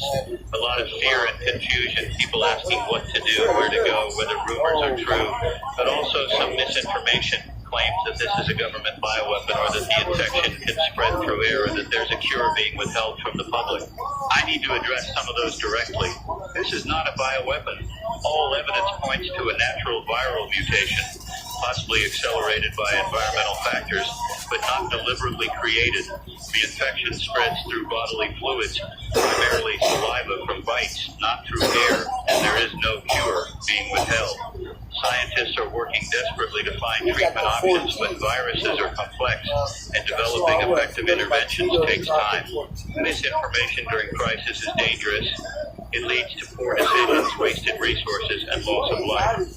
Please rely on official sources, government health departments, the CDC, reputable news organizations, not random social media posts or conspiracy theories. I understand the impulse to find patterns, to assign blame, to believe there's some hidden truth. It's a way of feeling like you have control or understanding, but sometimes there is no hidden truth. Sometimes bad things happen because of chance and biology, not because of conspiracies. The president is about to speak. I'm switching over to the network feed now. He's at the podium in the White House, flanked by health officials and military brass. He looks tired, which is actually somewhat reassuring. Better that he looks like he understands the gravity than if he was smiling and confident. He's starting with acknowledgement of the crisis, confirming that the United States is facing an unprecedented public health emergency caused by a novel viral pathogen. He's declaring a national emergency and invoking federal powers to coordinate response across all agencies and states. All interstate travel is being restricted to essential personnel only. Checkpoints are being established on major highways. Airports are closed to commercial traffic. The goal is to prevent spread from affected areas to unaffected regions. A nationwide curfew is being implemented. Everyone must be in their homes from dusk to dawn. This is to prevent nighttime movement of infected individuals and to allow law enforcement to identify and address threats more easily. The military is being deployed in support of civilian authorities across the country, not just in affected areas, but everywhere, to maintain order and prepare for potential outbreak expansion. All schools, non-essential businesses, and public gatherings are prohibited nationwide. The entire country is going into lockdown, not just affected cities. That's a massive step. Shutting down the entire economy, restricting movement of 330 million people. It will have enormous consequences even if it works. But if it doesn't work, if the infection spreads anyway, we'll have crashed the economy for nothing. He's talking about the scientific response now. Billions of dollars in emergency funding for research into treatments and vaccines. Collaboration with pharmaceutical companies, universities, research institutes globally. Fast-tracking every regulatory process to get treatments to people as quickly as possible. International cooperation, working with other nations to share data, coordinate responses, provide mutual aid. This is a global crisis requiring global cooperation.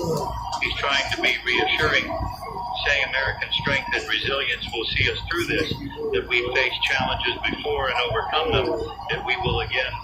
Only believe that. Only believe in American exceptionalism and the power of determination. But this virus doesn't care about any of that. It will spread or not based on biological factors, and our ability to contain it. No amount of patriotic rhetoric changes the map. He's taking questions now. A reporter asking about casualties. The president is saying numbers are still being compiled, but he acknowledges hundreds have died already, with many more critically ill. He's not giving specific numbers, probably because they're higher than he wants to admit publicly. Another reporter asking about timeline for treatment. The president is deferring to the health officials. The NIH director is saying they've identified several promising antiviral compounds that might be effective. They're starting human trials immediately, bypassing normal safety protocols given the emergency, results within days on whether anything works. Days, not hours. More people will die while we wait for results, but if something works, it could change everything. One effective treatment could turn this from existential crisis to manageable outbreak. Someone asking about enforcement of restrictions. The president is saying local and state police will be primary, supported by National Guard and active military where needed. Anyone violating quarantine or curfew will face arrest and prosecution. How do you arrest and prosecute thousands or millions of people if compliance is low? You don't. You make examples of some to deter others, and you accept that enforcement will be imperfect. But the threat of consequences might be enough to get most people to comply. Final question about economic impact. The president acknowledging this will be severe.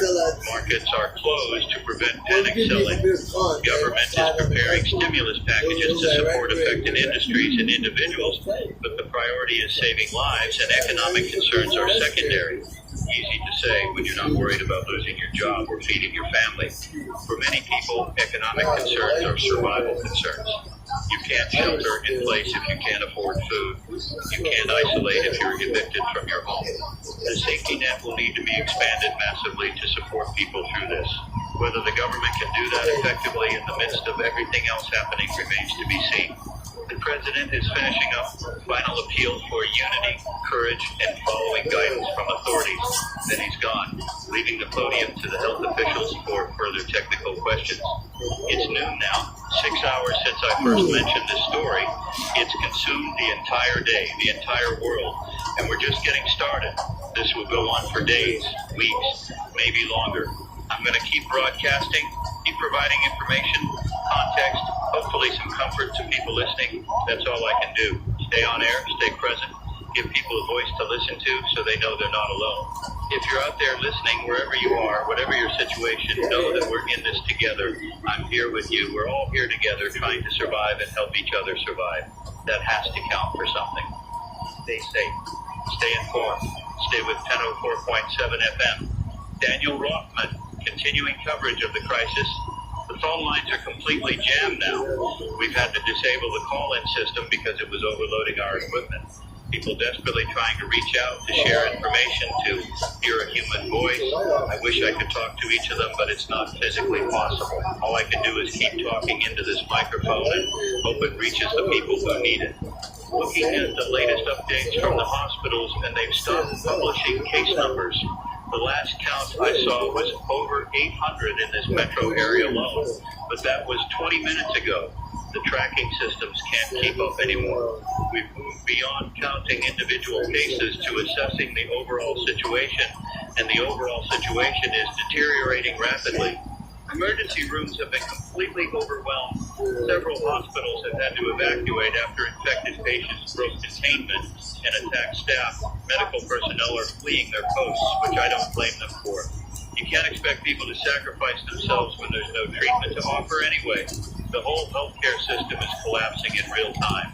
I'm hearing reports of hospitals being sealed off entirely, locked down with patients and staff inside, quarantined until the infection runs its course. That's a death sentence for everyone trapped inside, but it prevents spread to the surrounding community. Full calculus of triage on a massive scale. The morgues are beyond capacity. Bodies are being stored in refrigerated trucks, and even those are filling up. The city is setting up temporary facilities, but the death rate is exceeding our ability to handle remains properly. We're going to have public health crises beyond just the virus if bodies aren't managed correctly. I need to talk about something difficult. If someone in your household becomes infected, you need to isolate them immediately. Lock them in a room if possible.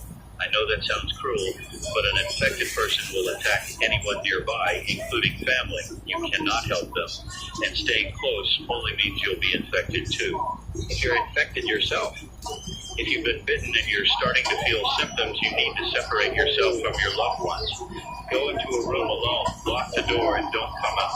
I know that's asking people to face death alone, to deny themselves the comfort of family in their final hours, but it's the only way to prevent spreading the infection further. This is the impossible situation we're in.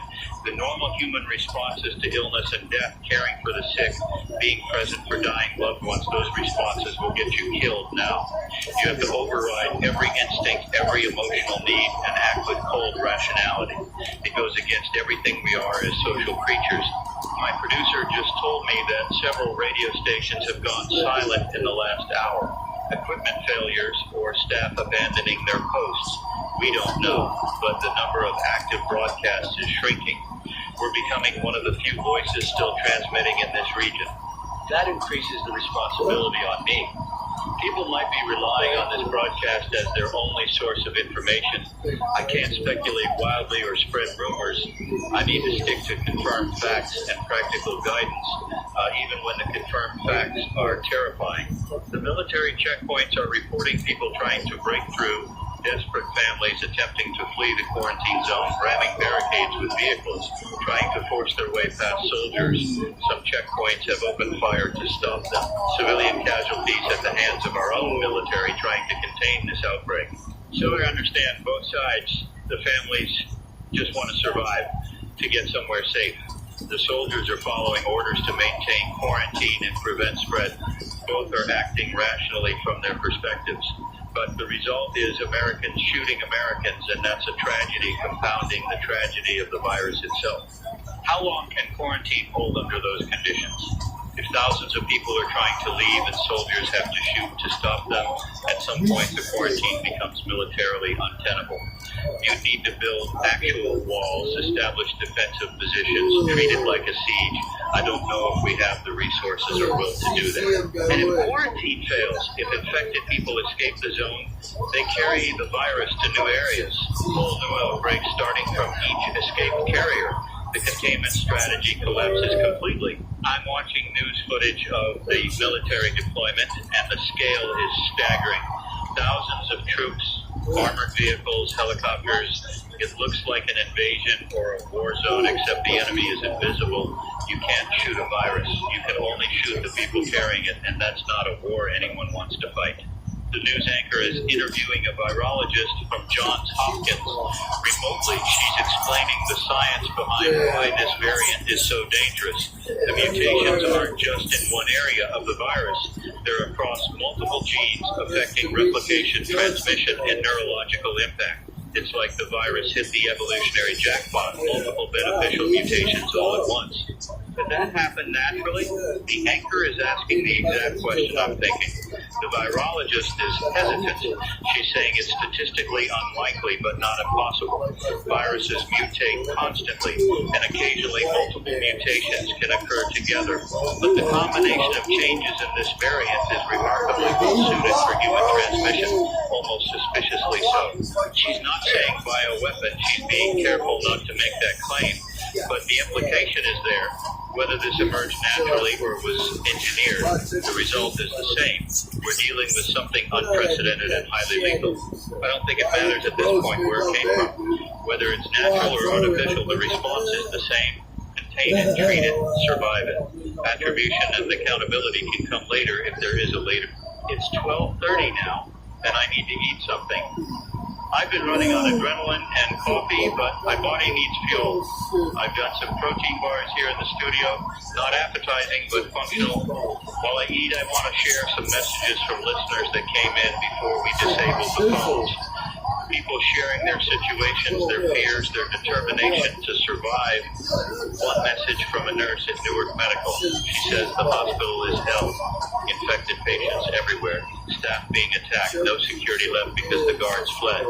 She's locked herself in a supply closet and can hear infected people in the hallways. She doesn't think she's getting out alive, but she wanted someone to know she tried. She wants her family to know she loves them. That message came in at 11:45. I don't know if she's still alive now. I hope she found a way out, but statistically, probably not. Another casualty of this nightmare. Another message from a father in Queens. He says his son was bitten yesterday, started showing symptoms this morning, and he had to lock him in the basement. He could hear his son screaming and banging on the door, but he's not letting him out. He's asking if there's any hope, any treatment coming that might save his son. I don't have an answer for him. The trials for antiviral treatments are just beginning. Even if something works, it'll be days before it's available, and his son probably doesn't have days.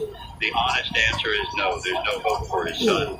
But I can't say that on air. I can't destroy what little hope people are clinging to. So I equivocate.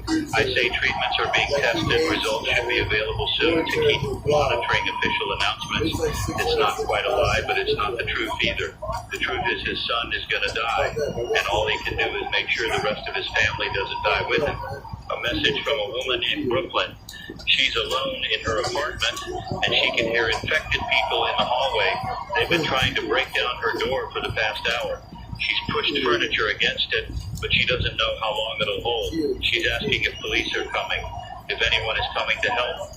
No, nobody's coming. Emergency services are overwhelmed and not responding to most calls. She's on her own. I want to tell her to find a weapon, defend herself, escape through a window if possible, but I don't know her specific situation. Maybe she's on the 10th floor and windows aren't an option. Maybe she has no weapon available. All I can say is be resourceful, be brave, and fight to survive. It feels inadequate, but it's all I have. These messages are breaking my heart. Real people, real suffering, and I'm sitting here safe in a studio, unable to help any of them. The powerlessness is crushing. I can broadcast information, but I can't save anyone. I can't stop the virus, can't protect people, can't do anything except talk. But maybe talking matters. Maybe someone listening will hear something that helps them survive. Maybe providing information and human connection is valuable, even if I can't directly save lives. I have to believe that, or there's no point in continuing. I'm finishing my protein bar and drinking water. Need to stay hydrated. The building climate control is still working, which is good. If that fails and temperature rises, this studio will become uncomfortable quickly. The news is showing aerial footage of the city now, drone cameras providing an overview. Large sections look abandoned. Empty streets, stopped traffic, buildings dark. But there are also areas with visible activity.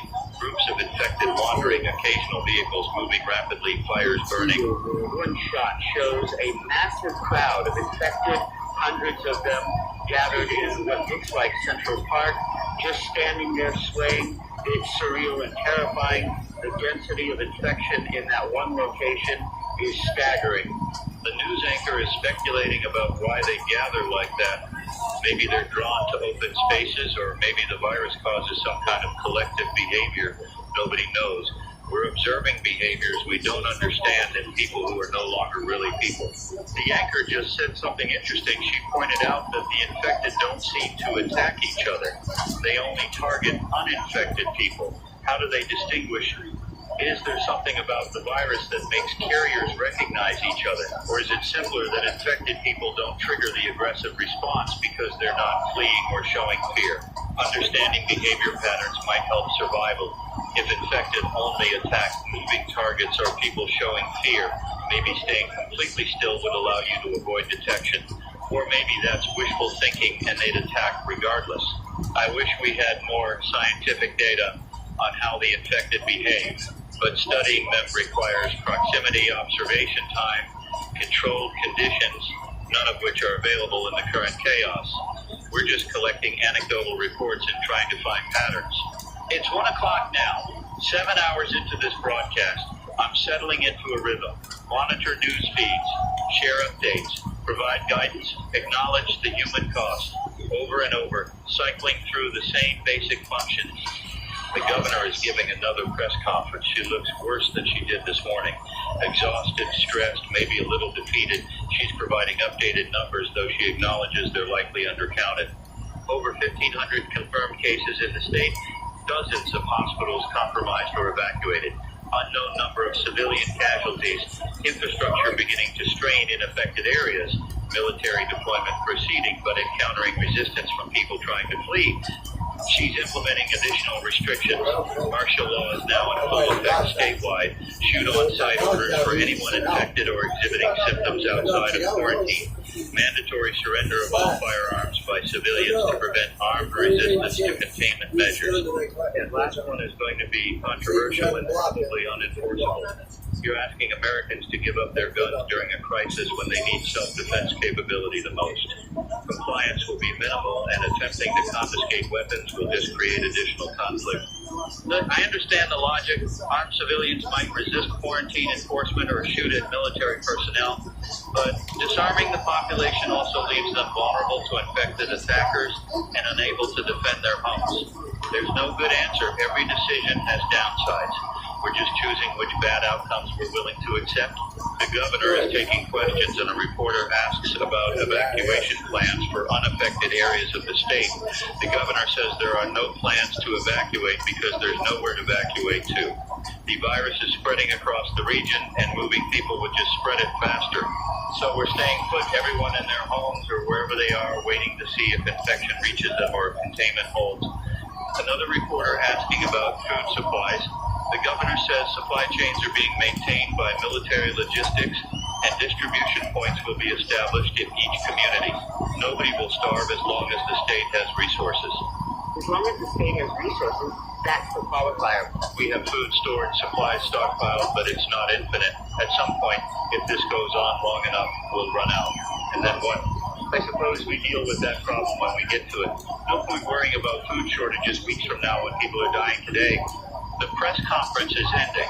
The governor's final statement is asking people to follow all official guidance, to trust in government response, and to help each other survive this crisis. She sounds sincere, but also like she's reading a script written for a different, more manageable emergency. I don't think anyone wrote a script for this. We're improvising based on pandemic plans that assumed a different kind of pathogen, assumed we'd have time to react, ability to treat, capacity to manage. None of those assumptions are holding. My phone is buzzing with texts from friends and colleagues. People checking if I'm okay, asking what I'm hearing, sharing information from their areas. I'm trying to respond when I can, but I also need to focus on a broadcast. One text from a friend who works in emergency management. He says the situation is worse than being reported publicly. Infection rates are higher, death toll is climbing faster, containment is failing in multiple locations. They're trying not to cause panic, but internal assessments are dire. I believe him. What we're seeing publicly is bad enough. If the private assessments are worse, we're in serious trouble. He's also saying there are discussions about abandoning certain areas entirely, places where infection is too widespread to contain, where attempting to maintain order is costing more lives than it saves. Pull back to defensible positions and let those areas burn out. That means condemning everyone in those abandoned zones, leaving them to die or fend for themselves with no support. It's triage on a geographic scale. Save who you can, accept losses you can't prevent. We can't report that on air because it's not confirmed and it would cause panic, but knowing it's being discussed changes my perspective. We might be in one of those areas deemed not worth saving. I'm looking out the window again. The street below is still empty except for occasional military vehicles. I can see smoke on the horizon, multiple fires burning. The city is dying, and I'm watching it happen in real time. There's movement down there, people running, 3 or 4 individuals sprinting down the street, pursued by maybe 10 infected. The runners are fast, but the infected are relentless. They're gaining. I can't see how it ends. The runners turn a corner and disappear from view, infected following. I hope they made it somewhere safe. I hope they had a plan beyond just running. That could be me if I leave this building. Running through streets full of infected, hoping to reach somewhere safe. Better to stay here as long as possible, as long as there's power and security holds. My producer is looking pale. She's been monitoring feeds and coordinating information, but I think the stress is getting to her. I told her she can leave if she wants, head home to her family. She's thinking about it. If she leaves, I'll be alone here. Just me and the security guards downstairs. It's isolating, but maybe safer. Fewer people means fewer potential infection vectors. She's decided to stay for now. Says she wants to help, wants to do something useful. I understand that. Sitting at home waiting would be worse than being here working. It's 1:30, and I'm going to shift topics slightly. I want to talk about the psychological impact of what we're experiencing, the trauma of watching society collapse, of losing people, of facing potential death. This is going to affect everyone who survives post-traumatic stress, depression, anxiety, survivor's guilt. The mental health crisis that follows this will be enormous, assuming we survive long enough to have a afterwards. If you're feeling overwhelmed, that's normal. If you're scared, that's appropriate. If you're grieving, you have every right to grieve. Don't suppress those emotions. Feel them, process them, but don't let them paralyze you. Focus on what you can control. Your immediate environment, your actions, your preparations. You can't control the virus or government response or global situation, but you can control how you react, how you prepare, how you treat others. Find meaning where you can. Help someone if you're able. Document what's happening. Connect with loved ones. Small acts of humanity and purpose can sustain you when everything else feels hopeless. And if you're thinking about giving up, about ending things because it seems hopeless, please don't. We don't know how this ends yet. There might be treatment tomorrow. Containment might work. Survival is possible, but only if you stay alive long enough to see it. I know that's easier said than done. I'm sitting here in relative safety while others are fighting for their lives, but I'm also human, also scared, also wondering if I'll survive this. We're all in the same existential crisis together. The suicide hotline number again is 1-800-273-8255. If you're in crisis, call them. Talk to someone. Don't face this alone. I've seen reports of people taking their own lives rather than face potential infection. I understand the impulse, control over your own death when everything else is out of control, but it's premature. We're still in the early stages. There's still hope. It's hard to maintain when the evidence points toward catastrophe, but humans are resilient. We've survived plagues before, not everyone, but enough to continue, enough to rebuild. That has to be the assumption we operate under. The news is showing more military deployments, federal troops arriving to supplement National Guard, tanks, armored personnel carriers, heavy equipment. The scale of mobilization is incredible. The reporter is asking a general what the mission is. He's being vague. Support civilian authorities, maintain order, protect critical infrastructure. All standard language that doesn't reveal actual strategy. I think the mission is containment at all costs. Even if that means shooting civilians, letting areas burn, accepting mass casualties. The military's job is to prevent this from spreading further. Period. Individual lives are secondary to that strategic objective. It's brutal calculus, but probably necessary. If this spreads beyond the current quarantine zones, if it reaches the entire country, we lose everything. Better to sacrifice those already infected to save those still clean. I'm one of the potentially infected in the quarantine zone, exposed to risk, subject to that brutal calculus. If I were outside the zone, I'd probably support the containment strategy. Inside, it feels like abandonment. Perspective matters. Easy to support difficult decisions when you're not the one being sacrificed. It's 2 o'clock now, 8 hours of broadcasting. I'm going to need another break soon. Body needs rest even if mind is wired on adrenaline. The case numbers are completely useless at this point. We're past tracking individual cases into measuring overall infection rate in the population. Epidemiologists are estimating based on hospital admissions, death rates, and mathematical models. Current estimates suggest 5 to 10% of the metro area population might be infected. That's 400,000 to 800,000 people in less than 24 hours. The doubling time is accelerating as more infected means more potential transmission vectors. At this rate, the majority of the population will be infected within days unless containment works, unless treatment emerges, unless something changes the trajectory. I'm trying to imagine what this city looks like in 3 days if current trends continue. Millions infected, millions dead, infrastructure collapsed, survivors hiding wherever they can, the military trying to maintain control of a wasteland. It's apocalyptic, not metaphorically, literally the end of the world as we know it. The city might never recover. Even if we stop the virus eventually, the damage might be too severe to rebuild. Other cities are experiencing similar trajectories. Boston, Philadelphia, D.C., all reporting exponential growth. The entire East Coast corridor is becoming a plague zone. And internationally, it's spreading even faster in some places. Cities with higher density, less developed healthcare infrastructure, weaker government response. The death tolls are going to be staggering.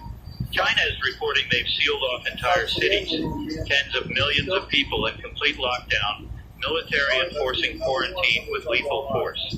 If anyone tries to leave, they're shot on sight.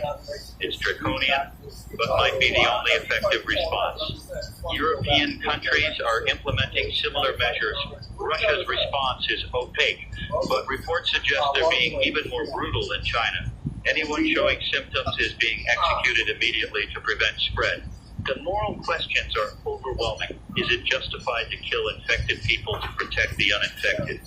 Is it murder or necessary public health intervention?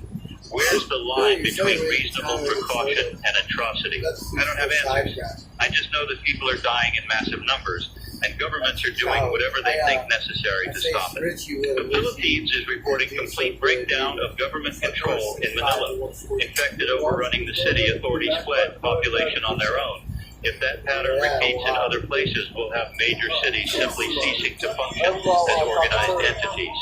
What happens to millions of people in a city without government, without services, without security? Chaos, violence, death. Survivors forming groups, defending territory, competing for resources, reversion to something primitive and brutal. We're watching civilization collapse in real time, the structures we built over centuries coming apart in hours. It's sobering and terrifying. I need to take that break now. 10 minutes. I'll be right back. Stay with Tenor. I'm back.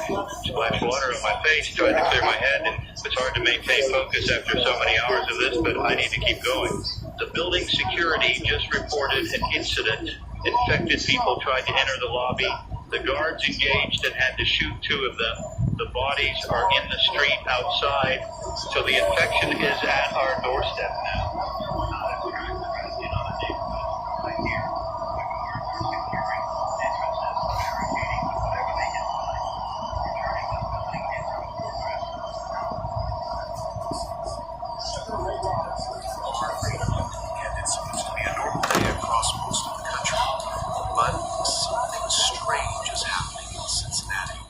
Reports are coming in about people attacking each other for no reason.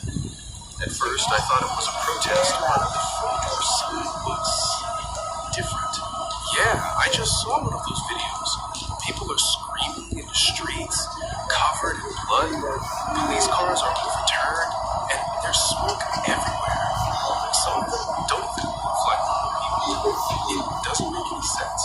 It's spreading fast. We've got our field reporter, Ethan Cole, live from Cincinnati. Ethan, can you hear us? What's going on down there?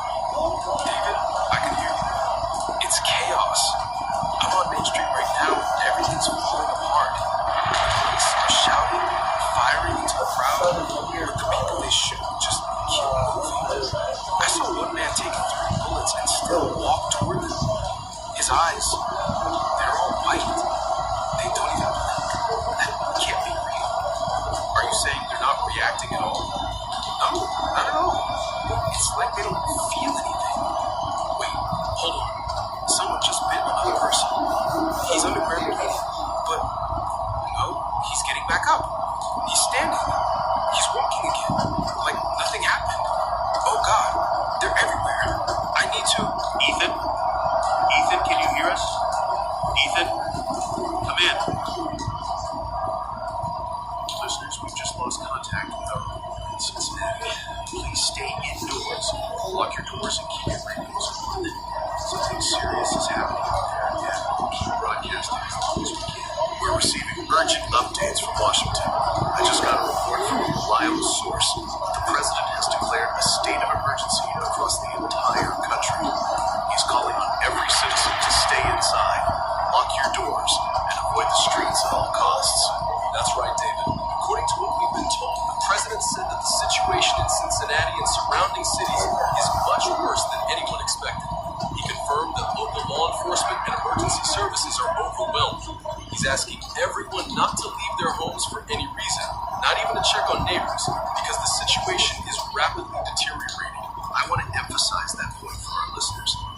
president has made it very clear that this is not a normal emergency. He said that the infected people, the ones attacking others, cannot be stopped by normal police or even the National Guard. He warned that they move faster than any human can and that they are not responding to pain or injury like we do. Shots fired will not stop them. David, I just heard something chilling. The president reportedly said that people who've been attacked and bitten may appear dead or seriously injured, but they come back, as if the injury doesn't affect them. The exact words used were that they continue moving, continuing their attacks, and anyone caught outside may not survive. He urged that the safest place is inside a secure building, preferably with no windows or access to the streets. That's terrifying. Listeners, if you are in your homes right now, take this seriously. This is not a drill. The president reportedly asked all Americans to prepare for what he described as the worst emergency in modern history. He said that even government facilities are being overrun in some areas, and that they are having to evacuate high-security sites because of the speed and violence of the attacks. And he's also warned about something we weren't expecting. The infection is spreading faster than anyone thought. The president mentioned that people exposed to the infected, even briefly, may become infected themselves within hours. He said the virus seems to affect both the body and the mind in a way that turns normal humans into aggressive, dangerous attackers. Listeners, the president's message is clear. Avoid contact with anyone outside. Don't go looking for family or friends unless absolutely necessary. He said that even first responders, police, and military personnel are not safe in areas with large numbers of infected. He strongly recommended that people gather food, water, and supplies immediately, but only if it can be done without leaving a secure location. And he's also warned about the military response. According to our source, the president said that National Guard and active military units are being deployed to secure major cities, but the infected are overwhelming them. Roads are blocked, checkpoints are being destroyed, and even helicopters have come under attack. This is something that no one expected, and the president admitted that containment may not be possible in all areas. That is absolutely frightening. And there's more. The president said that some of the infected appear to have extraordinary strength. There are reports of them breaking through doors, climbing walls, and attacking anyone in their path. Ordinary weapons like handguns and rifles are not stopping them. He specifically warned people not to assume that you can defend yourself with conventional means. The safest option is to stay inside and stay silent. He also mentioned that communication networks are at risk. Some television and radio stations have already gone silent, and phone lines are failing in the hardest hit areas. That means information may not reach you if you're caught outside.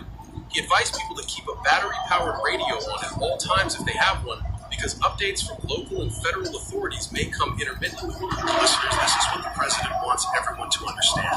Do not take any risks. Even if you feel brave, even if you think you can fight your way through the chaos, the president's advice is to stay put. He called it a life or death situation, and he repeated several times that the only way to survive is to avoid exposure entirely. And he also narrowed something we weren't expecting. The infection is spreading faster than anyone thought. The president mentioned that people exposed to the infected, even briefly, may become infected themselves within hours. He said the virus seems to affect both the body and the mind in a way that turns normal humans into aggressive, dangerous attackers. That really paints a terrifying picture. He also talked about neighboring cities. He said that Cincinnati is only the beginning. Reports are coming in from Chicago, Detroit, New York, and Los Angeles. The infections are spreading across state lines faster than anyone expected. He warned that entire regions could be lost within hours if people do not follow instructions. According to our source, the president repeatedly stressed that the infection is highly contagious, extremely fast-moving, and extremely dangerous. He asked all citizens to treat it as if the world as they know it is ending. This is the first time we've heard such direct and severe warnings from the White House. He also mentioned that even secure government bunkers may not be safe forever. Evacuations are underway, but no one knows how long they will hold. He said that contingency plans are being put in place, but the scale of the crisis is unprecedented. He called on citizens to remain calm, but he did not hide the severity of what is happening. He used the word catastrophe multiple times, and he warned that some areas will be completely lost before help can arrive. And he made one final point that is chilling. He said that anyone outside, anyone caught on the streets, faces almost certain death. Even people with firearms or other weapons may not survive. He called the infected relentless and said that they seemed to be growing in number at an alarming rate. He urged everyone to stay hidden and stay alive for no notice. Listeners, I cannot stress this enough. This is not just a city under threat. The president himself is warning that the entire country and eventually the world could be affected. The speed, violence, and unpredictability of the infected make this unlike anything we have faced before. Please take every precaution. Stay inside, stay quiet, and stay informed. David, even the tone of his message was frightening. Our source said he sounded tense, almost panicked. He knows the severity of the situation, and he's trying to get the message out to as many people as possible. But it's clear he is aware that containment may already be failing. And for our listeners, that means we may not have rescue coming soon. Every report we get will be fragmented. Every second counts. You must protect yourself and anyone with you. Follow every instruction. Do not leave your location. And prepare for the worst. He also mentioned that international travel is being suspended. Borders are closing. Airports are being shut down. The president said that even planes carrying aid may not be able to reach some areas because infected crowds have overrun them. In short, listeners, this is a total breakdown. The president has declared a state of emergency and is urging every citizen to treat the situation with the utmost seriousness. Do not underestimate what is happening. The infected are fast, aggressive, and completely unpredictable. Remember, stay inside, barricade your doors, keep your radio on if you can, and avoid any contact with anyone outside. This may be the most dangerous situation in modern history, and the president is clear. Survival depends entirely on staying out of sight and staying alive. We will continue to bring you updates as we receive them. For now, follow every instruction, stay calm, and do not go outside. The world as we know it is changing in ways we cannot yet comprehend. Stay safe, everyone.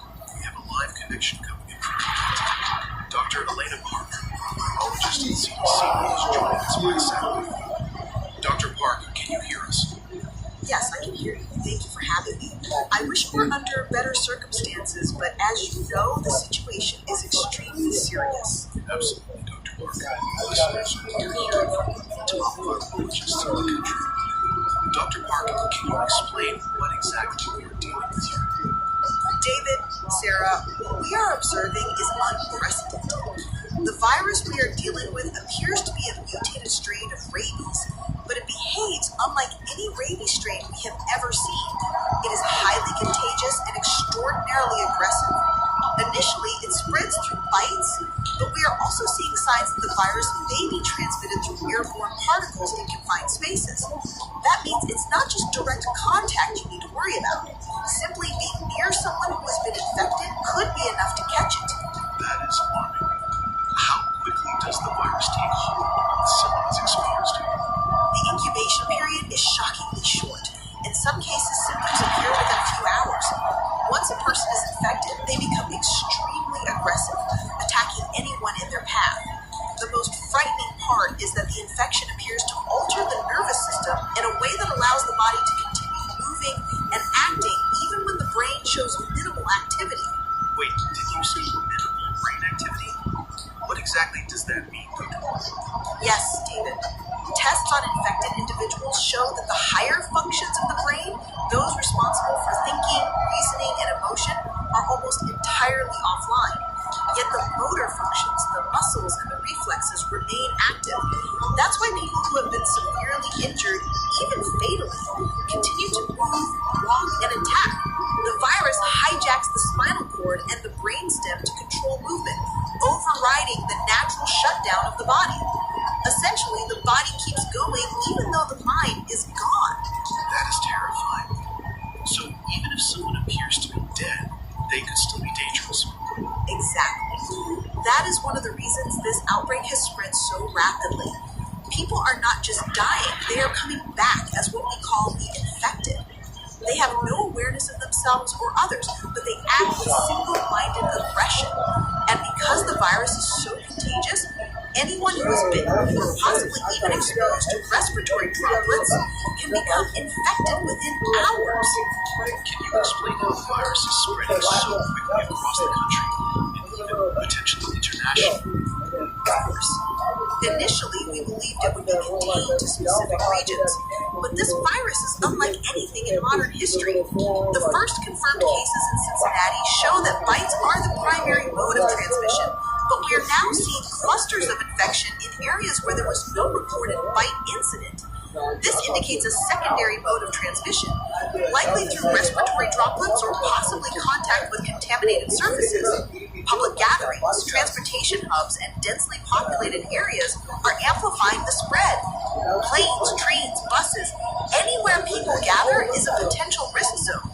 The virus does not respect borders or quarantine zones. Are there any signs that the virus targets specific people, or is everyone at risk? At this point, everyone is at risk. Age, health, prior immunity, none of these seem to provide protection. Our preliminary data suggests that the virus can affect any human being. Children, adults, the elderly, no one is immune. And the infected individuals, even in small numbers, can cause exponential outbreaks because of the sheer aggressiveness and speed of transmission. This is frightening, Dr. Moore. Are there any known ways to stop or slow the infection once someone is exposed? Unfortunately, David, once a person is infected, there is no known cure or vaccine that is effective. Medical interventions that work for normal rabies or viral infections are not stopping this strain. Our best chance is containment and isolation. That means keeping anyone who shows symptoms completely separated from others and, ideally, eliminating any chance of further exposure. But with the virus moving this fast, containment is extremely difficult. What about the infected themselves? Are there any behaviors we've noticed that could help people survive an encounter? Yes, there are patterns.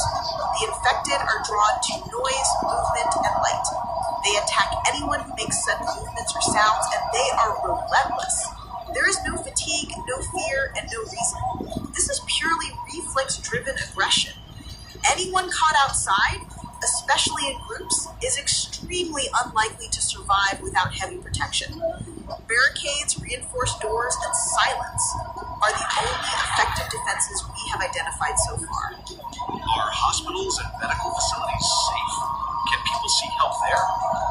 I wish I could say yes, but hospitals are becoming dangerous zones. The virus spreads too quickly. Once infected individuals enter a facility, they can overwhelm staff and patients in minutes. Even well-secured hospitals are losing control. We are seeing entire wards fall within hours.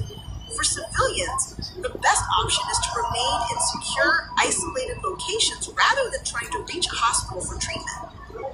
How are government agencies responding to this? Emergency response teams are deploying wherever possible, but they are facing unprecedented challenges. The infected move faster than normal humans, they attack in groups, and there is no natural stopping point. Evacuation convoys have been attacked, and even military personnel are at extreme risk. The president has declared a state of emergency, and resources are being mobilized, but the scale of the outbreak is so large that containment may be impossible in certain areas. Dr. Park, this virus sounds almost unstoppable. Is there anything we, the public, can do to increase our chances of survival? Yes, there are critical steps. First, do not leave your home under any circumstances unless it is absolutely safe. Barricade doors and windows and maintain silence. Avoid contact with anyone who shows symptoms or who has been in areas where the infected have been reported. Stock up on supplies, food, water, first aid, but only within secure areas. And finally, stay informed through reliable radio or communication channels, because news will be intermittent and instructions may change rapidly. Are there signs that the virus could mutate further? Unfortunately, yes. This strain has already mutated from classical rabies. Its ability to spread through both bites and potentially airborne particles is unprecedented. Every hour it circulates in the population, there is a chance for additional mutations that could make it even more dangerous. We are monitoring this closely, but the rate of infection is outpacing our ability to study it in real time. Listeners, I cannot stress this enough. This is not a normal outbreak. This is a fast-moving, highly contagious, extremely aggressive virus that can turn anyone into a threat within hours. Follow every precaution barricaded, and keep a battery-powered radio. David, one final note for your listeners. Even minimal exposure could be fatal. If you hear screaming, see unusual behavior, or encounter people who are injured in ways that seem unnatural, do not approach. Avoid all contact. The virus does not rest, it does not sleep, and it does not show mercy. The only way to survive is to avoid it entirely. Thank you, Dr. Mark, for joining us in these terrifying times. Listeners, this is the most serious warning we have received.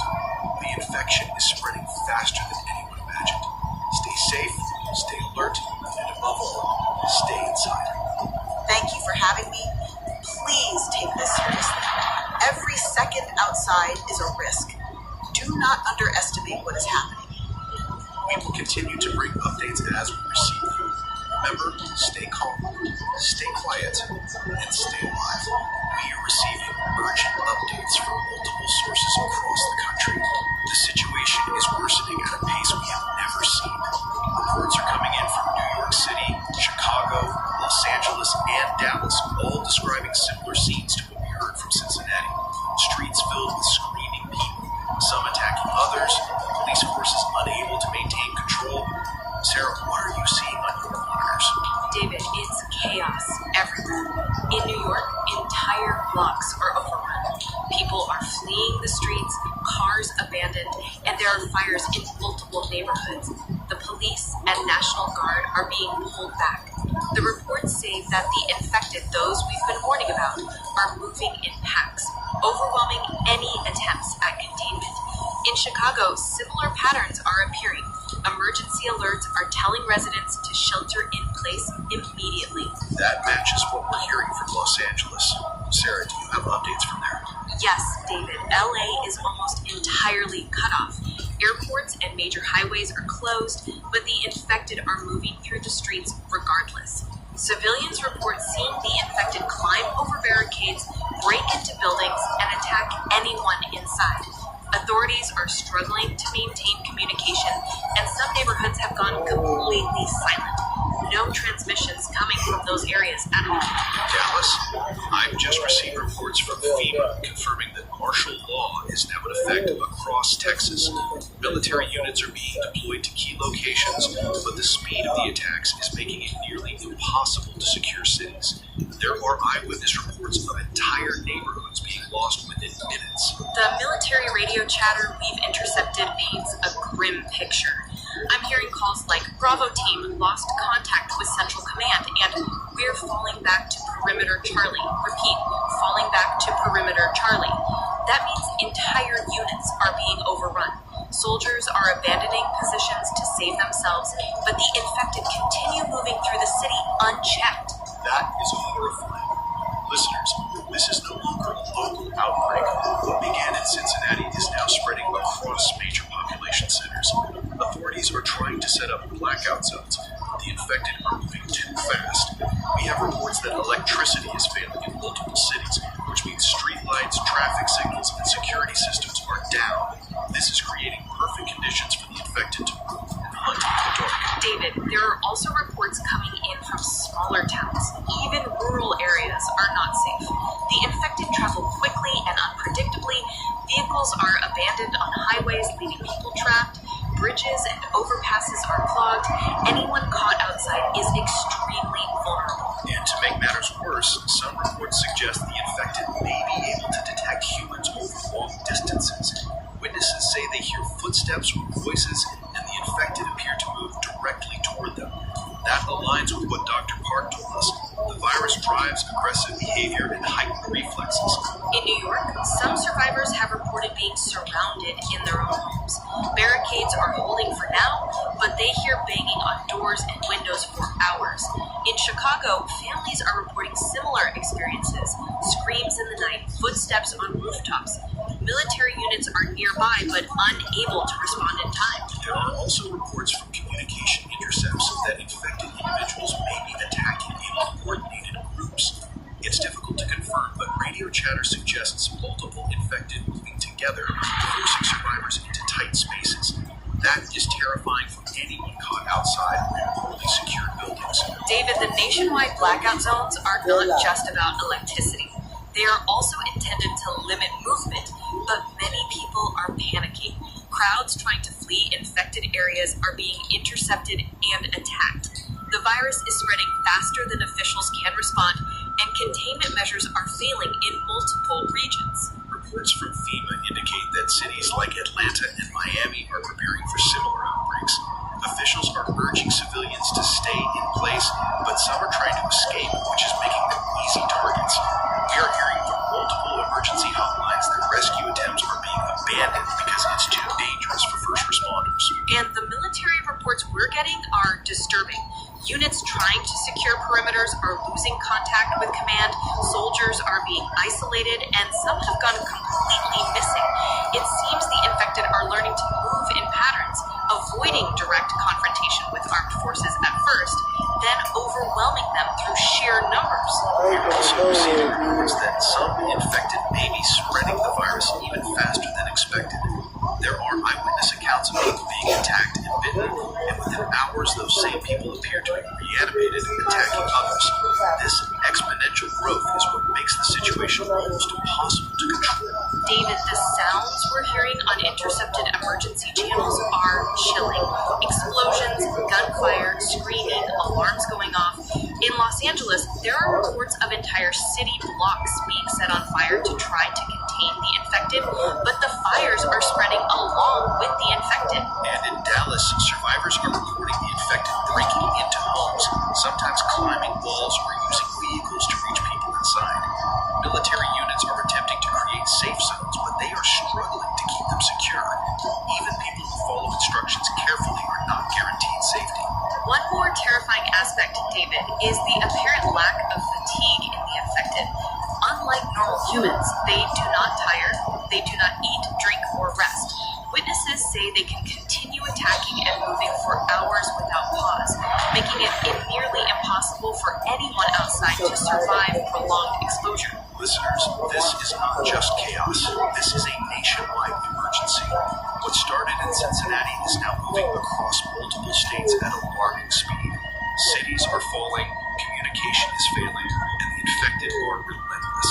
Emergency services, the military, and first responders are struggling to respond. And there is another layer of danger. The infected are unpredictable. Some are moving in groups, some alone, some are attacking openly, others hiding and striking when least expected. People trapped in vehicles, buildings, or open spaces are extremely vulnerable. Every report we receive is worse than the last. And this is spreading beyond cities. Smaller towns, suburban areas, highways, even rural areas are being affected. Anyone attempting to flee is at extreme risk.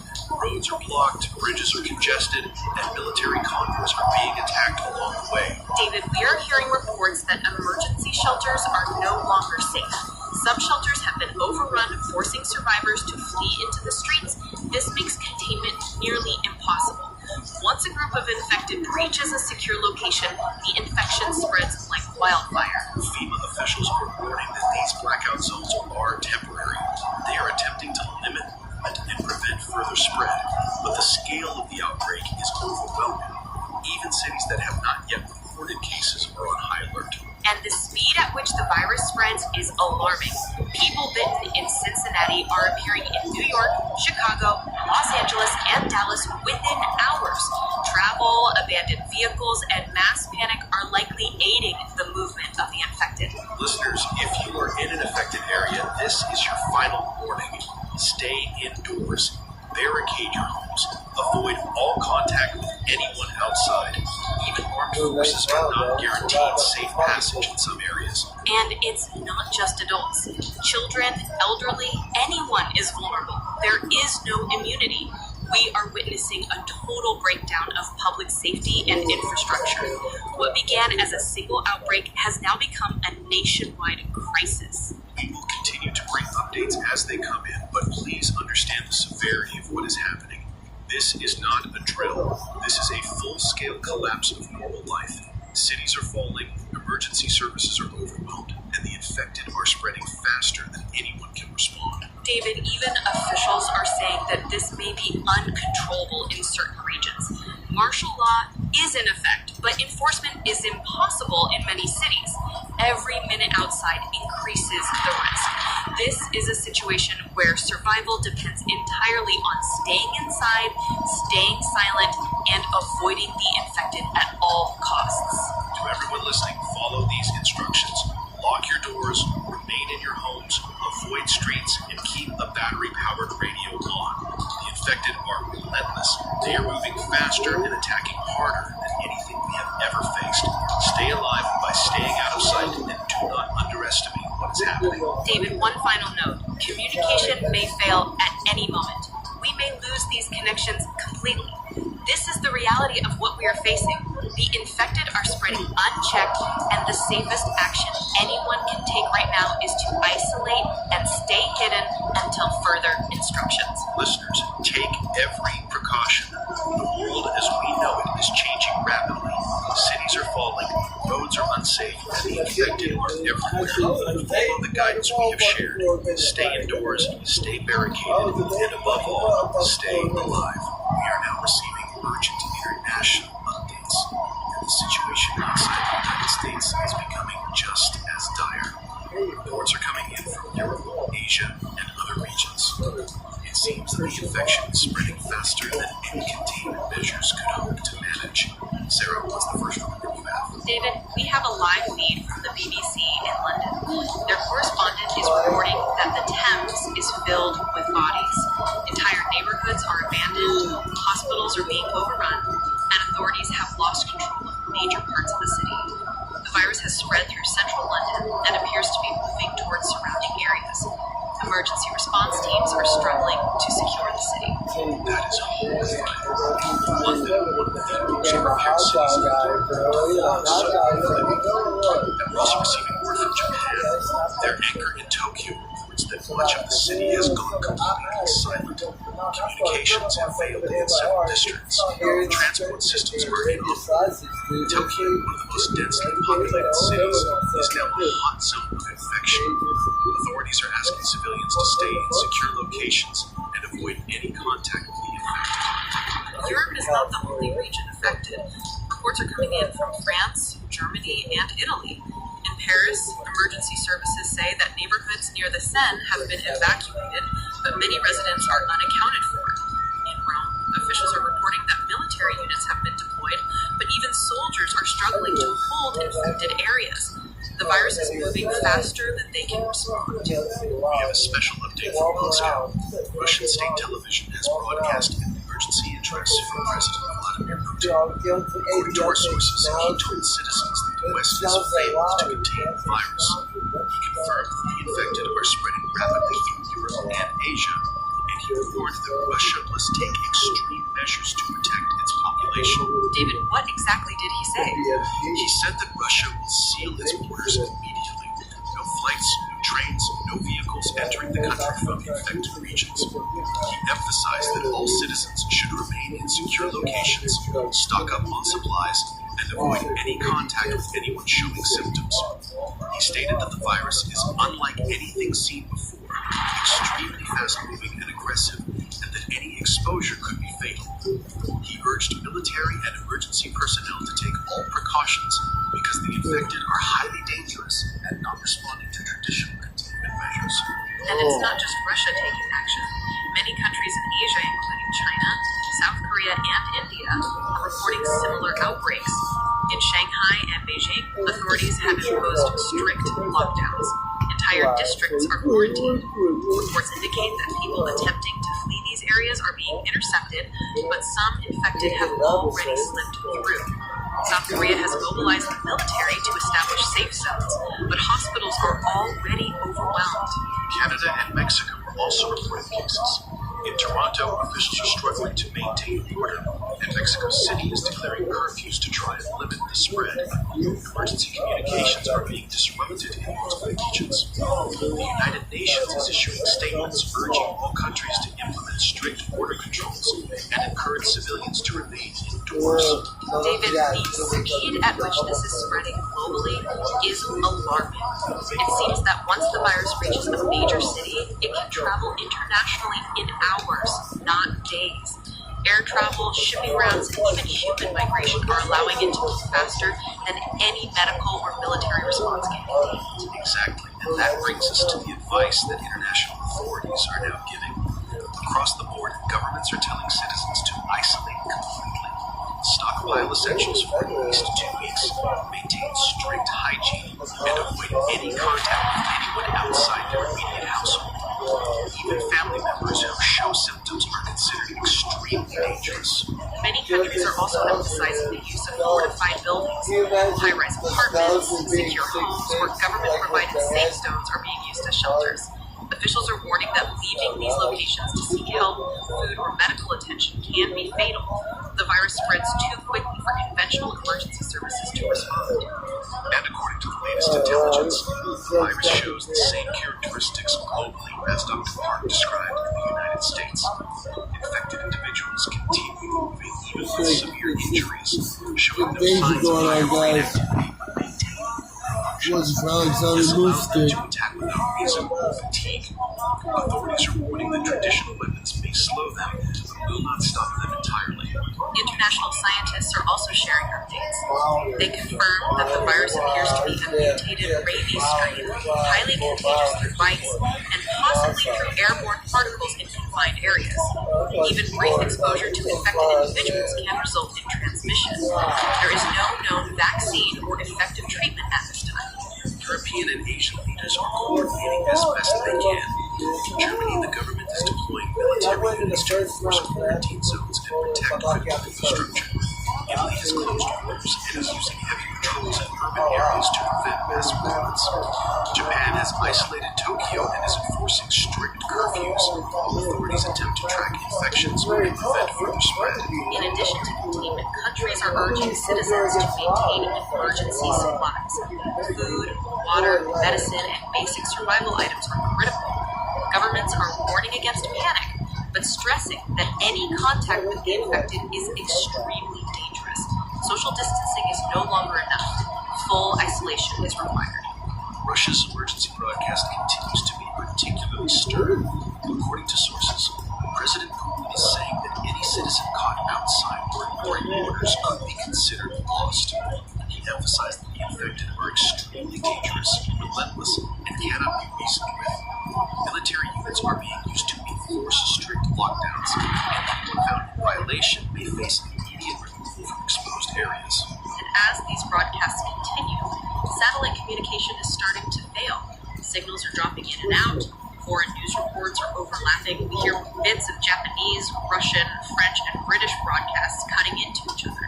Emergency alerts, sirens, and warnings make it increasingly difficult to track the situation, which is only adding to public fear. In summary, Sarah, what we're seeing is a global collapse of life.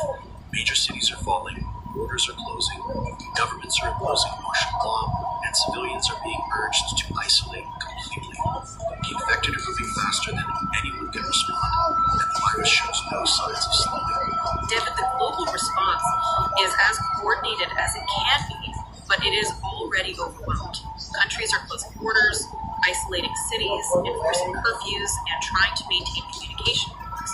Citizens are being instructed to avoid contact, remain indoors, and prepare for long periods without outside assistance.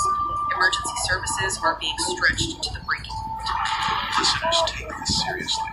This is not only a national emergency, it is a global crisis. If you are anywhere near infected regions, isolate yourself immediately. Stockpile supplies, barricade your home, and avoid any contact with anyone outside your immediate household. Even family members who show symptoms are considered extremely dangerous. The advice from international leaders is consistent. Stay inside, secure your location, avoid all exposure, and maintain communication with emergency broadcasts. Do not underestimate the speed or aggression of this virus. And as satellite feeds continue to fail and foreign news reports overlap with static and interference, it's clear that this is becoming a worldwide catastrophe. The infected are everywhere, and survival depends on extreme caution and awareness. To summarize, countries are taking emergency measures, borders are sealed, cities are quarantined, military forces are deployed, and civilians are advised to shelter completely. International cooperation is occurring, but the faster than any containment strategy can contain it. Listeners, this is the most serious warning we have ever broadcast. From London to Tokyo, from Moscow to Los Angeles, the virus is unstoppable. Follow instructions carefully, stay inside, stay barricaded, and stay alive. The world as we know it right now is changing, and survival depends entirely on caution and awareness. David, even with all precautions, the next hours are critical. Everyone listening should understand that exposure could be fatal. Isolation is the only way to survive, and these global updates show that no country, no city, no individual is completely safe if precautions are not followed. Continue to monitor global developments and provide updates as we receive them. For now, stay inside, stay hidden, and stay alive. This is not a drill. The virus is everywhere, and the world is in crisis. We are now entering what may be the most critical phase of this global crisis. Military units from the United States and several allied nations are attempting to intervene in infected zones, but reports coming in are alarming. Sarah, what are you seeing from the latest feeds? David, the situation is escalating at an unprecedented level. U.S. military units are moving into major cities in an attempt to evacuate civilians and contain outbreaks, but the infected are proving incredibly resilient. They are fast, aggressive, and show no signs of fatigue or fear. Entire blocks are being overrun before troops can secure them. Reports indicate that many soldiers have had to retreat to regroup, and in some cases, units have gone completely silent on communication channels. That matches the reports we've been receiving from New York, Chicago, and Los Angeles. Barricades, armed forces, and armored vehicles are being deployed, yet the infected seem to adapt almost instantly to any strategy. Sarah, what are the specific details on how the virus is behaving in these military zones? David, the virus is unlike any conventional pathogen. Its primary strength lies in its transmission speed and the aggressive behavior of the infected. Initially, we believed bites were the primary mode of infection, but now we are seeing airborne transmission in dense urban areas. In New York City, for example, military personnel entering abandoned buildings have reported that the virus can spread simply through aerosolized particles in confined spaces. This means that even the most heavily armed and well-prepared forces are at extreme risk. That is terrifying. So even fully equipped soldiers can be infected without direct contact. Exactly, and the infection rate is staggering. Once a single person is exposed, they can become fully infected within hours. That person then attacks anyone nearby, spreading the virus exponentially. Entire city blocks can become overrun in a matter of hours. The infected move in groups and alone, adapting their movements to avoid obstacles and trap survivors. Even barricades and fortified positions offer only temporary protection. Are we seeing any patterns in how the infected behave against military forces? Yes, David. There are reports that the infected are surprisingly strategic in their aggression. They are not thinking in a conventional sense, but their actions appear coordinated.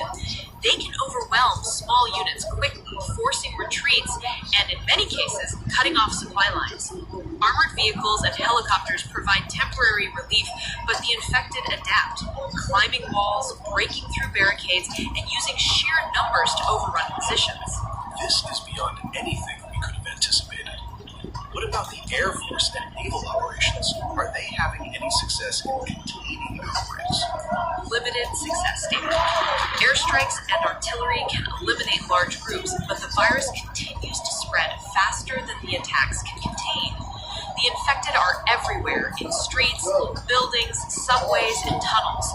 Naval units report that infected individuals have even reached docks and harbors, overwhelming quarantine zones. The virus shows no preference for terrain or climate. Urban, suburban, and even rural areas are vulnerable. And civilians, what are the evacuation plans and how are people responding? The evacuations are chaotic, David. Panic is widespread and mass movements are making the infected even more dangerous. People fleeing from one city to another are being intercepted or attacked along highways. Temporary safe zones are being established, but the virus spreads too quickly for anyone to reach them safely. isolation, staying in fortified locations, and avoiding exposure. We have another urgent update, Sarah. A doctor from the CDC, Dr. Michael Reyes, has connected briefly to provide a final assessment. Dr. Reyes, what can you tell our listeners about the current state of the virus?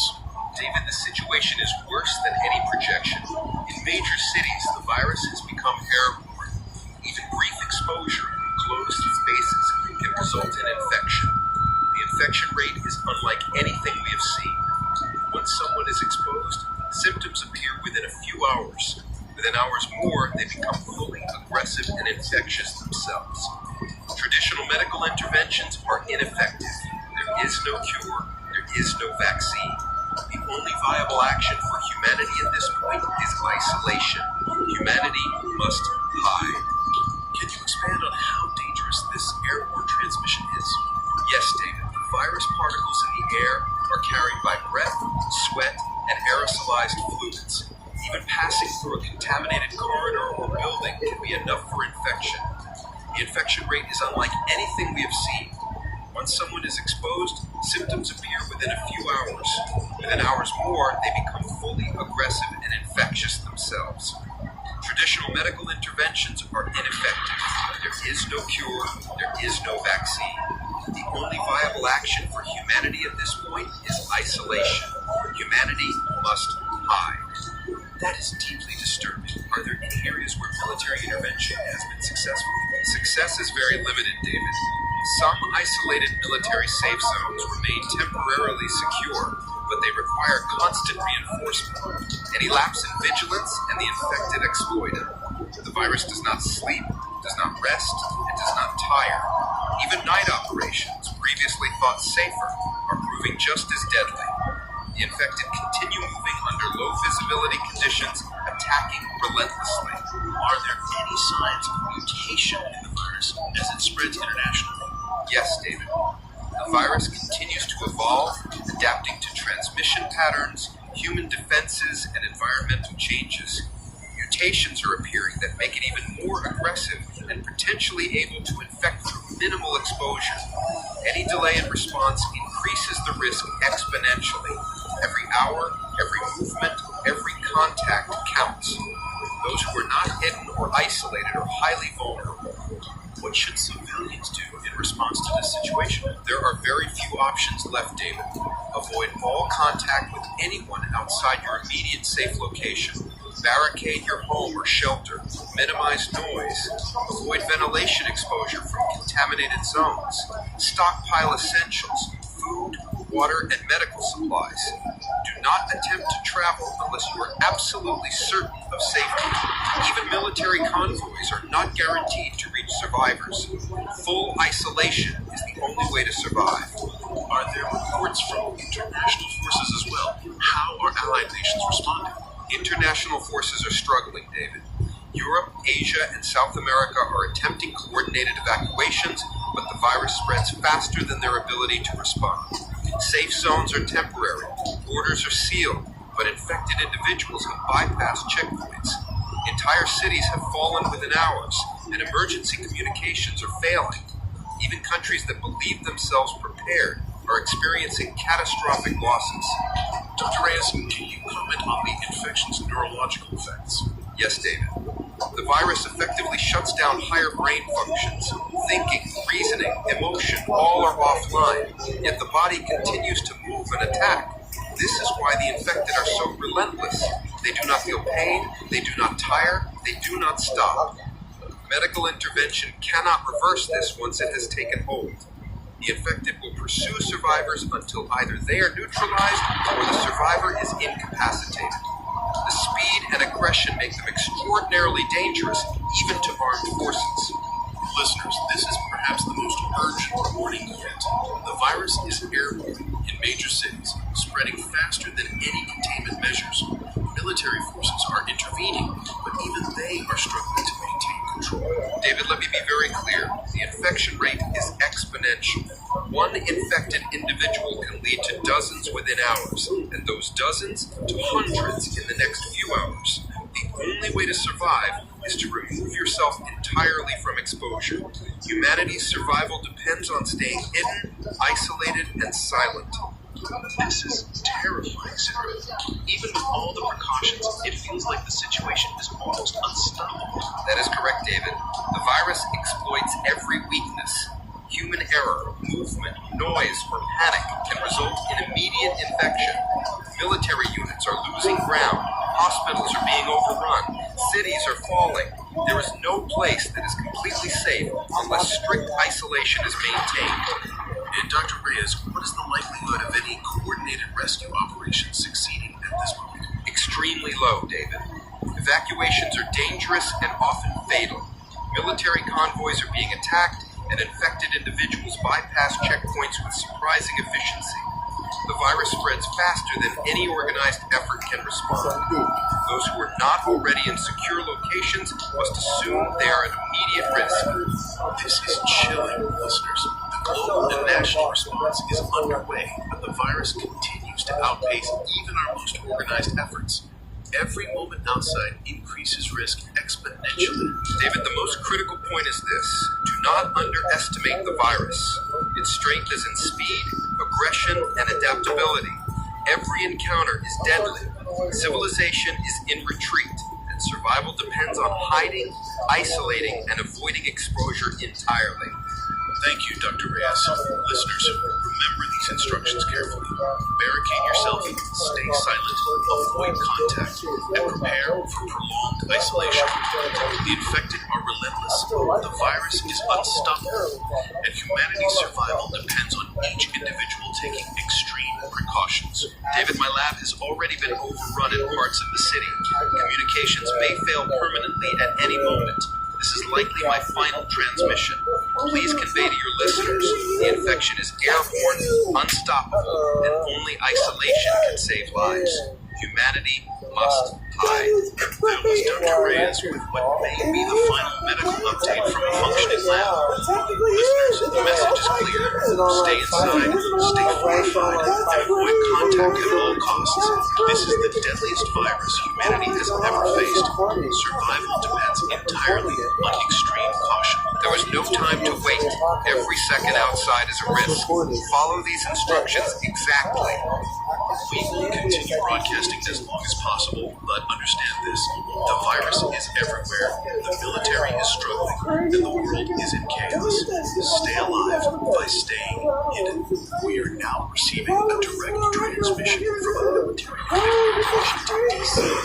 This is perhaps the most alarming update we've received yet. Sarah, the details are coming in as we speak. David, this is Lieutenant Mark Reeves, You know how we picked our against the stronghold opponent? near the They capital. matched The us. situation here is catastrophic. Entire battalions have fallen. Many of our soldiers are either infected or gone missing. Communications with command are failing, and friendly fire incidents are occurring as panic spreads among the ranks. So we're going to fight for Describe the situation from the ground. And I was looking, I'm like, wait, look at the name real quick. David, we are surrounded. The infected are relentless. They attack in waves without I looked at his website, I was like, fortified that's positions, I didn't know it was barricades, shit. I and was heavy like, weaponry. We cannot hold them off. Soldiers who have been bitten or infected continue moving, attacking their own comrades. Our defensive lines have collapsed multiple times in the last few hours. That's terrifying. Are there any areas Ready, still we secure? gotta wait this long. For now, we have a few pockets of temporary security inside reinforced buildings, but they are constantly under siege. We are trying to evacuate civilians, but every attempt to move outside results in casualties. The infected are fast, adaptive, and seemingly able to anticipate movements. Every street, alley, and building is a trap. How are the troops coping psychologically? It's collapsing, David. Fear and chaos are everywhere. Soldiers are turning on each other out of confusion, exhaustion, and panic. In some cases, infected personnel within our ranks have attacked their fellow soldiers. Orders are barely being followed. Discipline is breaking down, and morale is at rock bottom. Those who survive are hiding, waiting, trying to stay alive. Are there any reports from higher command? How is the chain of command holding up? Command is struggling, David. Communication with the Pentagon is intermittent.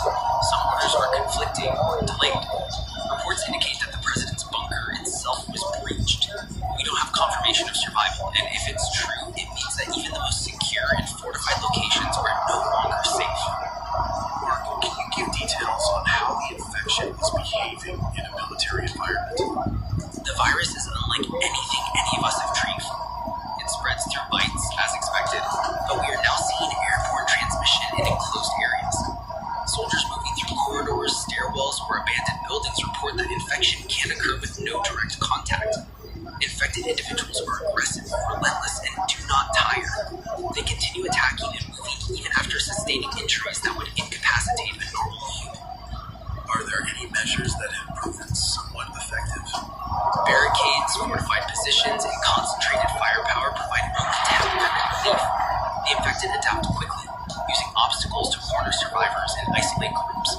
Artillery and aerial support can thin their numbers, but the virus spreads faster than we can neutralize it.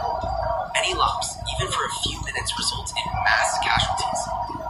What about civilians in the area? Many civilians are trapped, David. Evacuations are almost impossible. Roads are clogged with abandoned vehicles, fleeing people, and the infected. Attempts to create safe corridors have failed repeatedly. Some survivors have barricaded themselves in homes or underground shelters, but these are temporary solutions. Even brief exposure can result in infection, and fear is causing panic, making the situation far worse. What about friendly fire incidents you mentioned earlier? David, panic and confusion have caused tragic situations. Some soldiers have fired on each other in the chaos, mistaking infected comrades for enemies. Others, exhausted and terrified, have made split-second decisions that resulted in fatalities. Combined with the relentless attacks of the infected, these incidents have severely reduced our fighting capability. How fast is the virus spreading in and around Washington, D.C.?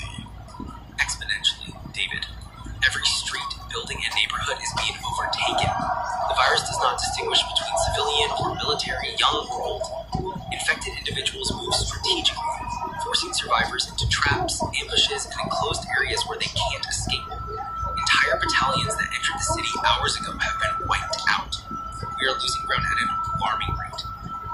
And the president's bunker, can you confirm what happened? We have no full confirmation, David. Early reports say the bunker was breached. Whether by infected forces or chaotic movement within the protective teams, it's unclear. The fact that even the most secure and fortified location could fall is indicative of how unstoppable this virus has become. It's moving faster than we can respond and adapting to every containment effort temporarily. Are there any strategies that the military is employing to contain or slow the outbreak? David, we are trying everything. Aerial strikes, ground reinforcements, safe zones, evacuation routes, fortified corridors, but nothing is holding. The virus spreads faster than we can eliminate infected clusters. Soldiers are exhausted and coordination is collapsing. Even the strongest military positions are only temporary. The infected have essentially overwhelmed all defensive measures. Are there reports of the virus behaving differently in any way? Yes. David, some infected appear to be moving in coordinated waves, almost as if driven by instinctual strategy. They can flank, trap, and isolate survivors. They are relentless. Any breach, even a minor one, can turn into a full-scale collapse of defenses. The virus has shown an alarming ability to adapt to human countermeasures, making every attempt at containment temporary at best. And what about medical teams embedded in the military? Medical teams are overwhelmed, David. Hospitals are overrun, supplies are running out, and there is no treatment. The virus is highly infectious, aggressive, and now airborne in some urban centers. Even a single breach of protective protocols can result in multiple infections within minutes. Doctors are doing everything possible, but there is simply no way to stop it once exposure occurs. What are you advising civilians at this point? Isolate completely, David. Barricade yourself in secure locations. Avoid all exposure. Do not attempt to flee unless you are certain it is completely safe. Roads, vehicles, and open areas are death traps. Even trained military personnel are falling victim. The safest place is wherever you can lock yourself away and remain silent until the infected pass. And the sound of gunfire, explosions, and screams we are hearing in your background. How long can your unit maintain this defense? Not long. David, we are holding temporarily, but every minute brings new waves. Communication with other units is collapsing, supplies are low, soldiers are fatigued, barricades are being breached. The infected continue to move relentlessly, and there is no end in sight. And Mark, do you believe the situation in the capital is salvageable? Honestly, David, I don't see a path to reclaiming the city. Every strategy we attempt is being neutralized. Even the president's bunker may no longer be safe. The virus is relentless, adaptive, and spreading faster than we can respond. Civilians, soldiers, anyone outside a secure location are at immediate risk. This is a complete complete collapse of conventional defense. This is terrifying. Mark, what is your final message for our listeners? David, hear me clearly. Stay indoors, barricade yourself, avoid contact at all costs. The infected are everywhere, faster, stronger, and more aggressive than anything humanity has ever faced. Military units are falling, cities are collapsing. There is no safe route outside. Isolation is the only way to survive. If you are outside, you are in immediate danger. Do not underestimate the virus. Do not assume help will arrive. Humanity's survival depends entirely on staying hidden and silent. Thank you, Lieutenant Reeves. Listeners, that was Mark Reeves with an on-the-ground account from Washington, D.C. The capital itself, the situation is apocalyptic. Entire battalions are lost, friendly fire is happening, and even the most secure locations have been compromised.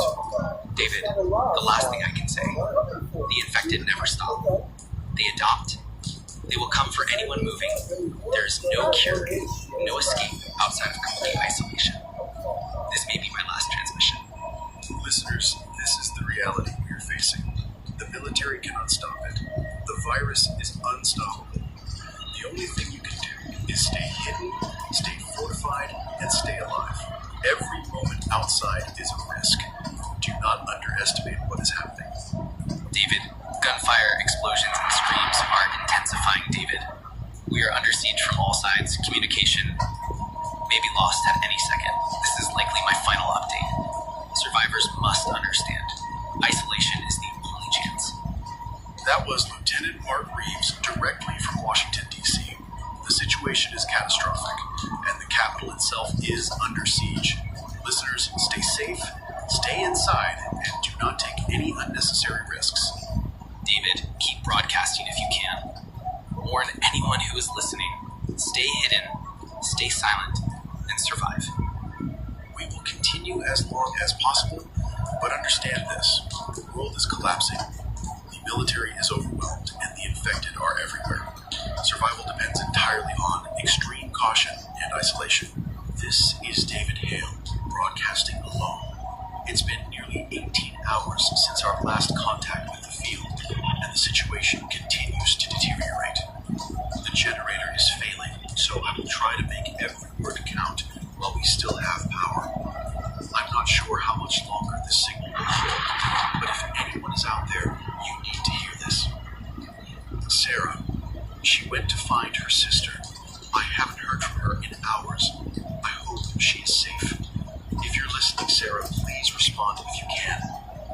The world outside has changed in ways we could never have imagined. Cities are falling. The infected are everywhere. Military units, the few that remain, are struggling to maintain order. But from what we've seen, even they cannot contain what's happening. I've been monitoring military frequencies, trying to find any remaining information about safe zones. Among the chaos, a single message stood out. It was brief, but it may offer hope. It listed 3 locations: Denver Mountain Bunker, Alaska Ice Camp, and a Northern Canada outpost. These sites are supposedly fortified, maintained by military units, and free of infected as of the last report. I cannot confirm this personally, but for anyone listening, these may be the only places left where survival is possible. And there's one more piece of information that I have. The last known location of the president, Donald Trump, has been transmitted through secure channels. Reports indicate he may have been airlifted to a safe site somewhere unknown. This is unconfirmed, but military communications suggest that the president is no longer in Washington, D.C. If true, he is in a protected bunker, isolated from the chaos consuming the rest of the country. In a brief emergency transmission before the signal was lost, Trump reportedly told citizens through military channels that the situation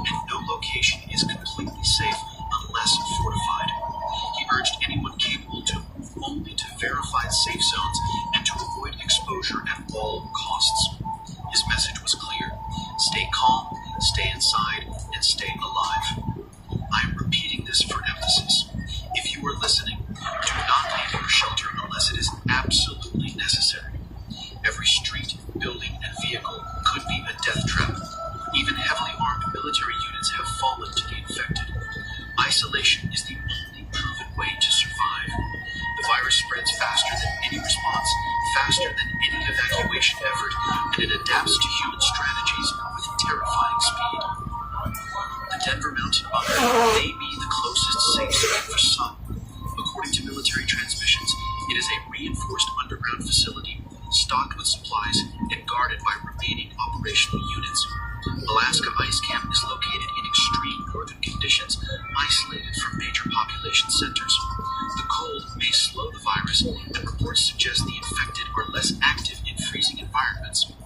Northern Canada Outpost is the most remote, heavily fortified, and only accessible by air or specialized vehicles. These are not easy to reach, and traveling to any of these locations carries immense risk, but for those who can, they may be humanity's last hope.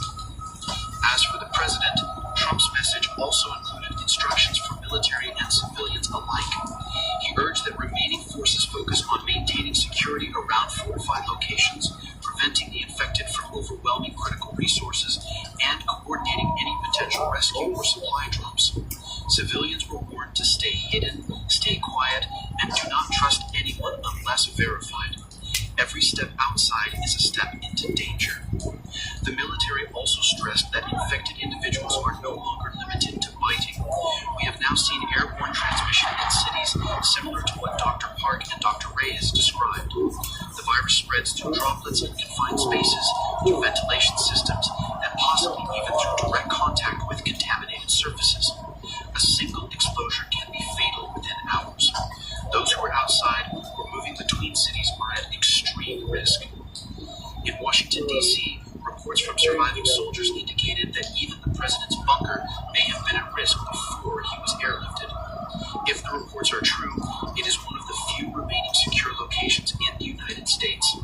His team is working to maintain secrecy and prevent infected individuals from reaching fortified areas. Trump himself emphasized the importance of disciplined survival. Anyone attempting to reach him or these safe zones must exercise extreme caution. Listeners, the virus is not just aggressive, it is relentless. Military units are falling despite heavy weaponry. Soldiers who are infected continue moving without fatigue, without reason, attacking their own comrades. Entire battalions have been wiped out. Evacuation corridors are collapsing. Cities are becoming tombs. And still, the virus spreads faster and faster into smaller towns and rural areas. Trump's message also highlighted a stark reality. There is no cure, there is no vaccine. The virus is mutating, spreading, and adapting to human defenses. The only chance for survival is hiding, isolating, and remaining completely vigilant. If you hear nothing else from this broadcast, hear this. Isolation is the only way to survive. Movement is deadly, exposure is deadly, panic is deadly. I want to emphasize something critical from his transmission. Any interaction with other humans, unless verified as safe, could result in infection. Military convoys, government teams, and other survivors cannot be assumed safe. Even those who appear healthy may be infected but asymptomatic for a short period. Extreme caution is necessary. The generator powering the station is failing, and I can feel the power waning. I do not know how long this broadcast will remain on air. If you are listening, mark the safe zones I mentioned: Denver Mountain Bunker, Alaska Ice Camp, and Northern Canada Outpost. They may be your only hope. The virus is relentless, airborne, and exponentially spreading. The infected are everywhere. Survival depends entirely on caution, isolation, and discipline. This is David Hale, broadcasting alone. If anyone is listening, take this seriously. Every second outside is a risk. Every exposure could be fatal. Stay inside, stay fortified, avoid contact. Humanity is on the brink. And if the president's last message is accurate, survival is possible only for those who hide, remain disciplined, and avoid the infected at all costs. I will continue as long as I can. God bless those listening, and God help us all. Let's go, Wilkes. Let's go. What's a woman? Remember how we did it last? Yep. That's right.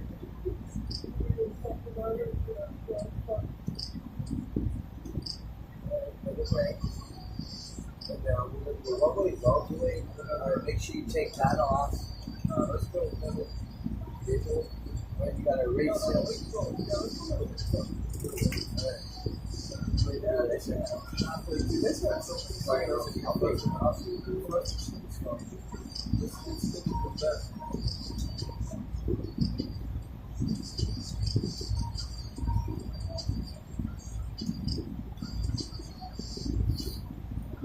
Top of three hit at the same time. That is still be ugly.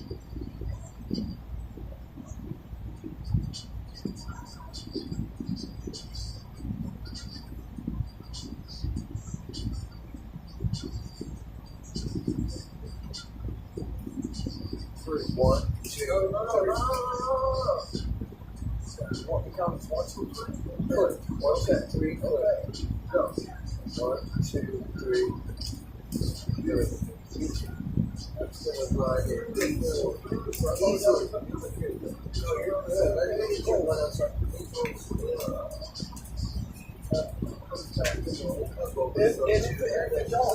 If it don't work, it's a one-way.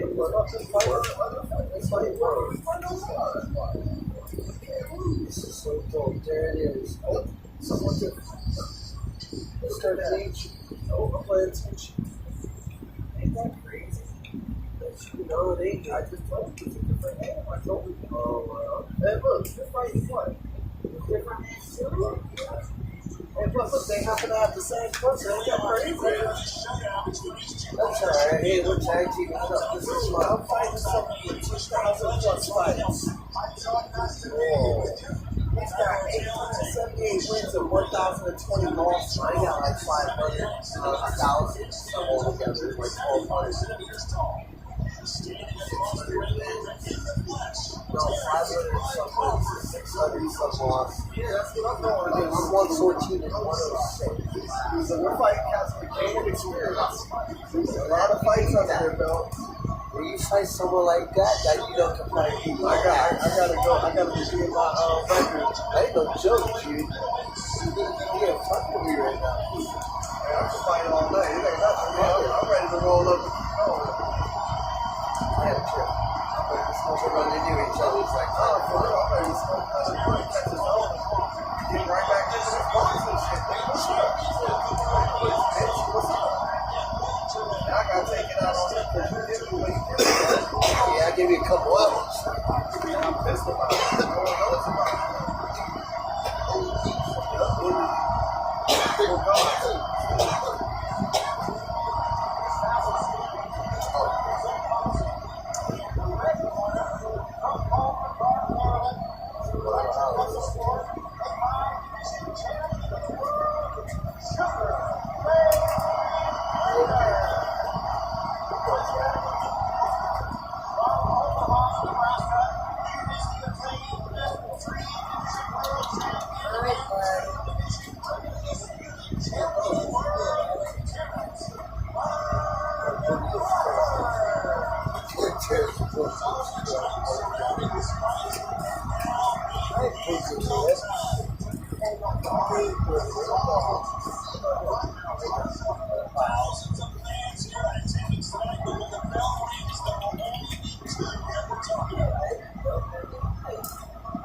That day I set up.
same fighters though. That's so cool. Well, he got these flights back to back. That shit's like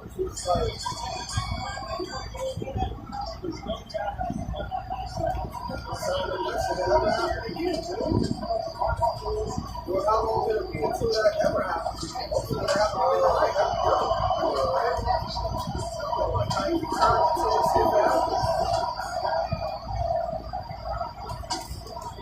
since it's so late, we got a chance that it could happen. We can just do that, you know? If we get a home run fight, it is what it is. Like just that.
It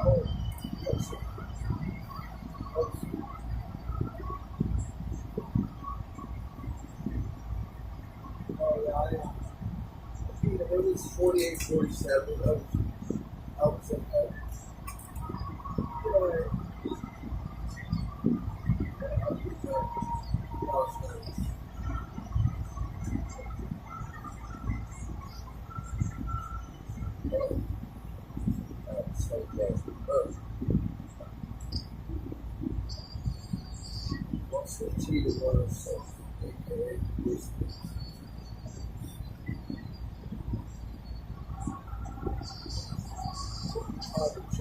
I'll wait.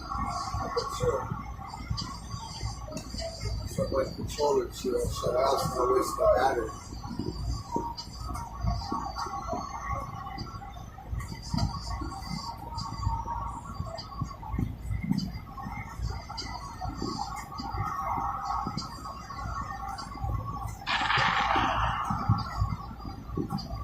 This station has interrupted all programming to activate the emergency alert system. This is not a test. I repeat, this is not a test. This is Daniel Mercer reporting live from the National Broadcast Center in Washington, D.C.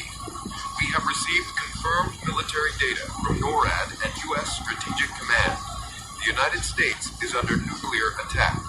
NORAD has confirmed 22 nuclear ICBMs entering United States airspace. 10 missiles from Russia, 7 missiles from China, and 5 missiles from North Korea. The trajectories are being tracked with precise military coordinates.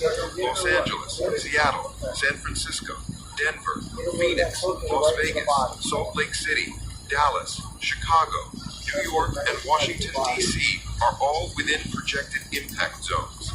These warheads are MIRV equipped, carrying multiple independent re-entry vehicles, and NORAD warns that many may evade interception due to advanced hypersonic glide technology. Ground stations are confirming speeds and maneuvers beyond existing missile defense capability. The first impacts are estimated in just 12 minutes. At this very moment, the Western Interconnection power grid has failed completely. Cyber attacks over the past hours had already destabilized regional power infrastructure, and now with the missiles inbound, large portions of the western United States are without electricity. Communications are intermittent. Emergency broadcast systems in the field are partially offline. Cell networks are collapsing under the weight of public panic and overload. Every major metropolitan area in the western United States is at immediate risk, and backup systems are being stretched to the limit. The Russian Sarmat-2 missiles, 10 in total, are heading toward a range of strategic targets, including Los Angeles, Seattle, and Chicago. Each missile carries 15 MIRVs capable of independent targeting. They are traveling at hypersonic speeds with advanced evasive maneuvers designed to bypass missile defenses. NORAD confirms that the American missile defense grid is partially engaged with these trajectories, but multiple interceptors have already been deemed ineffective against the first wave. China's 7 DF-5C ICBMs are following coordinated flight paths designed to strike the West Coast and strategic technological hubs. Targets include San Francisco, Silicon Valley, and Seattle. Each DF-5C carries multiple warheads. Flight paths are calculated to avoid radar coverage and maximize the likelihood of a simultaneous strike alongside Russian warheads. Early warning satellites indicate that these missiles are moving on steep trajectories with minimal warning time, leaving very few options for defensive maneuvers. North Korea has launched 5 Hwasong-18 ICBMs targeting Los Angeles, Anchorage, and Hawaii. While smaller in number compared to Russian and Chinese arsenals, these warheads are high-yield thermonuclear devices.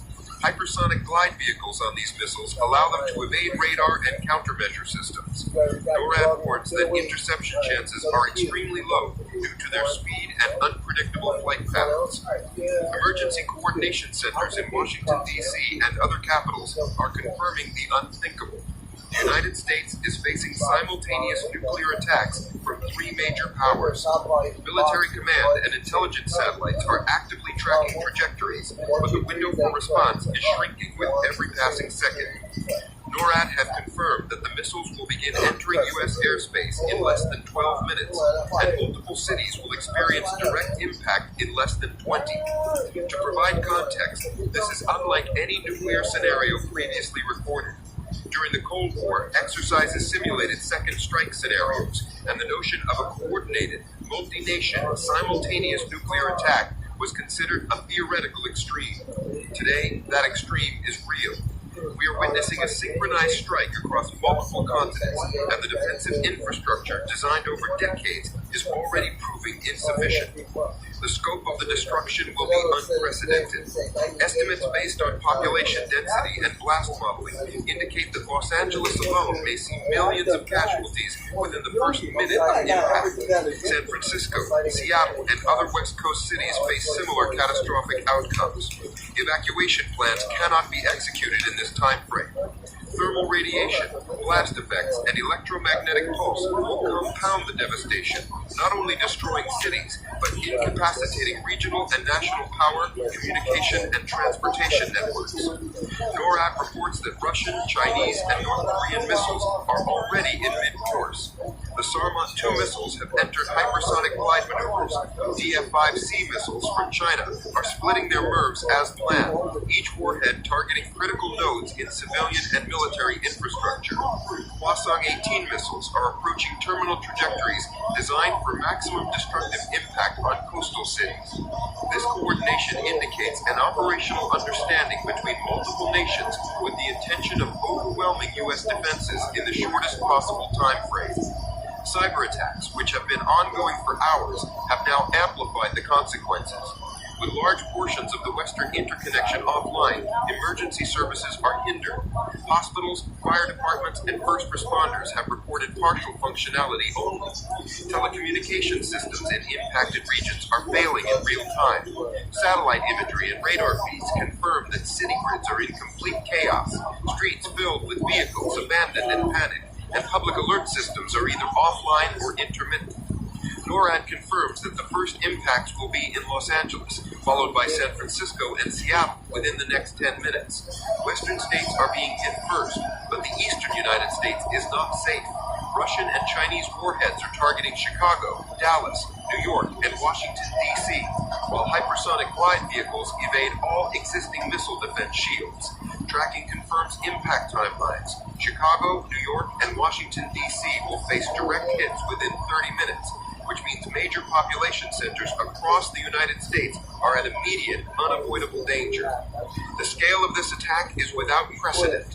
Hypersonic missiles, MIRV warheads, and synchronized multi-nation targeting have created an overwhelming scenario. NORAD confirms that American missile defense capabilities are being stretched to breaking point, with multiple interceptors failing against hypersonic targets. Ground-based missile defense sites report confirmed incoming warheads bypassing radar detection, rendering traditional defensive measures largely ineffective. For the American public, this is the first and last warning. Multiple cities are within direct impact zones. The Western interconnection blackout has cut off real-time communication in several regions. Emergency alert systems are working intermittently, but civilian guidance is minimal due to the rapid progression of the attack.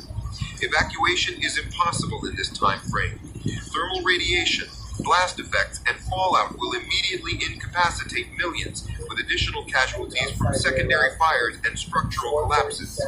This is Daniel Mercer reporting continuously, transmitting verified data from NORAD, U.S. Strategic Command, and satellite tracking. The missiles are inbound. 10 Russian Sarmat 2 ICBMs are approaching their targets. 7 Chinese DF-5C MIRVs are on course for strategic West Coast cities, and 5 North Korean Hwasong-18 missiles are targeting Los Angeles, Anchorage, and Hawaii. Hypersonic glide vehicles are evading defense systems, power grids are offline in the western states, and emergency communications are failing in real time. The United States is facing simultaneous nuclear strikes from multiple nations. The first impacts are imminent. Cities across the country are about to experience unprecedented destruction. Evacuation is impossible. Power, communication, and emergency systems are failing. Casualty estimates for initial strikes indicate millions may perish within the first few minutes. This is the reality of the first wave. world as it was known is about to change irreversibly. We have approximately 12 minutes until the first warheads impact Los Angeles. The Western interconnection is offline, emergency systems are partially functioning, and the full scope of destruction is beyond comprehension. Satellite data confirms that cities from Los Angeles to Seattle, San Francisco, Denver, Phoenix, Las Vegas, Salt Lake City, Dallas, Chicago, New York, and Washington, D.C. are all at immediate risk. Ground-based radar confirms multiple hypersonic glide vehicles evading missile defenses.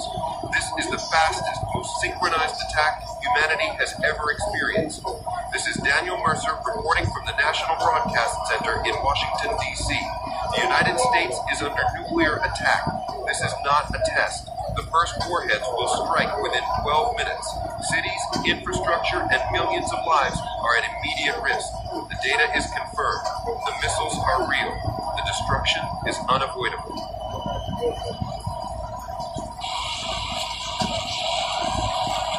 This is President Eleanor Grant addressing the nation from the Underground Presidential Emergency Operations Center. The United States is under coordinated nuclear attack. I am speaking to you now because there is no other choice, and time is measured in minutes. The first warheads have already entered American airspace. NORAD confirms 22 missiles incoming from 3 nations, 10 from Russia, 7 from China, and 5 from North Korea. Our cities, our people, our infrastructure are all under immediate threat. This is World War III. At this moment, I have authorized full-scale retaliatory action. This decision has not been made lightly. Every procedure, every code, every verification protocol has been reviewed, and the authority has been executed according to the Constitution and the chain of command. 18 Trident II D5 submarine-launched ballistic missiles are being readied and targeted at Russian strategic command centers. 14 Minuteman III ICBMs from our silo-based arsenal are being launched toward Chinese naval bases and DPRK missile silos. These missiles are armed with high-yield thermonuclear warheads, each capable of devastating strategic targets with precision and ensuring that the aggressor nations cannot continue their assault without catastrophic consequences. This is not a drill. Millions of Americans may die today. That truth is unavoidable. Nuclear weapons have been launched against our cities, and within minutes, Los Angeles, San Francisco, and Seattle will experience unprecedented destruction.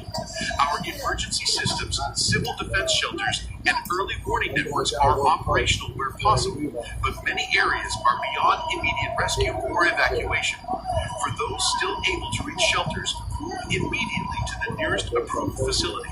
Follow all instructions from local emergency services. If you cannot reach a designated shelter, place as much distance and shielding as possible between yourself and windows, outer walls, and roof lines. Cover your mouth and nose to reduce inhalation of radioactive dust once fallout begins. Inside the bunker, alarms are blaring, and the sound of the first distant impacts in California can already be heard. The staff is executing emergency protocols, but fear is visible on every face. I see men and women trained in crisis management struggling with the knowledge that millions of our citizens cannot be saved. Every second counts. Every decision made here has consequences that extend beyond the bunker, beyond the city, beyond our borders. The launch authorization codes for our retaliatory strikes have been entered and verified through multiple authentication protocols. Missile crews aboard our submarines and at silo locations are confirming readiness. Trident II D5 missiles are in their firing tubes, warheads armed, and guidance systems locked onto assigned targets in Russian command and control infrastructure. Minuteman III ICBMs are aligned with their trajectories toward Chinese naval installations and DPRK missile silos.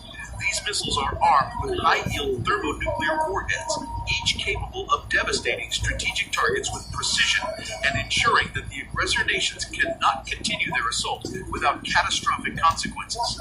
This is not a drill. Millions of Americans may die today. That truth is unavoidable. Nuclear weapons have been launched against our cities, and within minutes, Los Angeles, San Francisco, and Seattle will experience unprecedented destruction. Our emergency systems, civil defense shelters, and early warning networks are operational where possible, but many areas are beyond immediate rescue or evacuation. For those still able to reach shelters, move immediately to the nearest approved facility. Follow all instructions from local emergency services. If you cannot reach a designated shelter, place as much distance and shielding as possible between yourself and windows, outer walls, and roof lines. Cover your mouth and nose to reduce inhalation of radioactive dust once fallout begins. Inside the bunker, alarms are blaring, and the sound of the first distant impacts in California can already be heard. The staff is executing emergency protocols, but fear is visible on every face. I see men and women trained in crisis management struggling with the knowledge that millions of our citizens cannot be saved. Every second counts. Every decision made here has consequences that extend beyond the bunker, beyond the city, beyond our borders. The launch authorization codes for our retaliatory strikes have been entered and verified through multiple authentication protocols. Missile crews aboard our submarines and at silo locations are confirming readiness. Trident II D5 missiles are in their firing tubes, warheads armed, and guidance systems locked onto assigned targets in Russian command and control infrastructure. Minuteman III ICBMs are aligned with their trajectories toward Chinese naval installations and DPRK missile silos. These missiles are armed with high-yield thermonuclear warheads, each capable of devastating strategic targets with precision and ensuring that the aggressor nations cannot continue their assault without catastrophic consequences. The American people must understand the reality we face. Millions may die, but our retaliatory strike is necessary and justified. The launch of our nuclear arsenal is both a measure of national defense and a deterrence to aggressor nations. Our commitment to strategic retaliation is unwavering. Our military units, both at sea and on land, are executing operational directives under my authority. Submarine crews have launched Trident II D5 missiles toward Russian command infrastructure. Missile crews in hardened silos have launched Minuteman III ICBMs toward Chinese and North Korean strategic targets. Guidance systems are actively tracking and adjusting trajectories to ensure maximum accuracy. NORAD reports that multiple enemy systems have already been engaged, and while interception capabilities are limited against hypersonic and mirror warheads, every defensive measure available has been deployed. Civilian survival depends on immediate action. Seek shelter now. Follow instructions from local emergency authorities. Avoid unnecessary exposure to radiation, debris, and structural collapse. Do not attempt travel unless directed by emergency personnel. If you are in a designated fallout shelter, remain inside until official clearance is given. Maintain access to clean water, food, and communication devices if operational. Avoid windows, outer walls, and roof lines. These are the primary protective measures remaining in the first minutes of the attack. Inside the bunker, staff are executing emergency protocols with precision despite visible fear. Crying, confusion, and tension are constant as alarms signal the impact of the first waves of missiles along the west coast. Fire, explosion, and structural collapse have already been reported from Los Angeles, San Francisco, and Seattle. Emergency response teams report that the scale of destruction is beyond any previous wartime scenario. Fallout modeling predicts severe radioactive contamination, secondary fire hazards, and immediate incapacitation of public infrastructure across multiple states. I will continue to provide factual updates as long as communication channels remain operational. The nation must understand that our response is not only defensive but strategic. Retaliatory strikes are aimed at enemy command centers, missile silos, and naval bases to reduce the likelihood of further attacks. Trident II D5 and Minuteman III missiles are now in flight, guided by real-time telemetry and targeting calculations. NORAD confirms that our strike packages have been executed successfully and are on course to reach designated targets within minutes. This is a moment of history unlike any other. Millions of lives are at risk, entire cities are being destroyed, and the global balance of power is shifting in real time. The United States will survive because we have acted decisively, because we have taken measures to defend our people and retaliate against aggressors, and because we will continue to operate even in the face of total devastation. This is World War III. The attacks are real. The warheads are inbound. Our response has been launched. Billions may die, but we will not fall without response. This is President Eleanor Grant addressing the nation from the underground command bunker. Alarms are blaring. Staff are executing emergency protocols, and the distant rumble from California confirms the first impacts. The United States has launched its nuclear retaliatory strikes. Trident II, D5, and Minuteman III missiles are targeting Russian command centers, Chinese naval bases, and DPRK missile silos. Citizens in threatened regions must seek shelter immediately, follow emergency instructions, and understand that survival is dependent on immediate protective measures. Our military is acting decisively. Our nation is responding with full authority, and the world is witnessing the opening minutes of a conflict that will define history. This is General Sergei Volkov speaking from the underground command complex beneath the Urals. I am recording this message because the world has crossed a threshold it cannot return from. The alarms began less than 10 minutes ago. Our early warning system detected the activation of American nuclear submarines in the Atlantic and Pacific. That alone was enough to confirm what many of us inside the Kremlin have predicted for years. The United States intended to strike first, and today we acted before they could. For decades we warned NATO. We told them that pushing military alliances to Russia's borders was a direct threat to our survival. We told them that placing missile systems in Poland, Romania, and the Baltics was not defense, it was preparation for an offensive. But they continued, expanding, surrounding us, tightening the ring. In every security briefing I delivered, I said the same thing. The United States will not hesitate to deploy tactical nuclear weapons in Eastern Europe. Once they do, the strategic timing will favor them, not us. And every year I watch the red markers on our maps move closer. Today the Kremlin received intelligence that American warheads were being transferred to forward operating positions in the Baltics. Perhaps it was misinformation, perhaps it was misinterpretation. But in nuclear strategy, hesitation is death. A nation that reacts too late ceases to exist. So I gave the order, the first strike order, the most terrible command a man can give. I authorized the launch of 10 Sarmat-2 intercontinental ballistic missiles. Each Sarmat-2 carries 15 independent MIRVs, multiple re-entry warheads, capable of striking separate targets with devastating accuracy. 200 nuclear warheads in total. Their primary trajectories: American cities and missile defense installations: New York, Washington, Norfolk, San Diego, Colorado Springs, Anchorage, Diego Garcia. Strategic locations meant to cripple the U.S. command structure, military infrastructure, and retaliatory capability. I know what this means. I know what I have unleashed.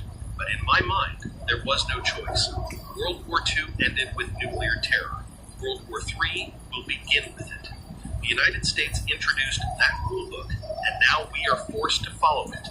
No nation in Russian history has carried a burden as heavy as this. The weight of every death to come rests on my shoulders. The ghosts of Hiroshima and Nagasaki stand behind me as witnesses. Inside this bunker, the atmosphere is thick, not with panic, but with grim acceptance.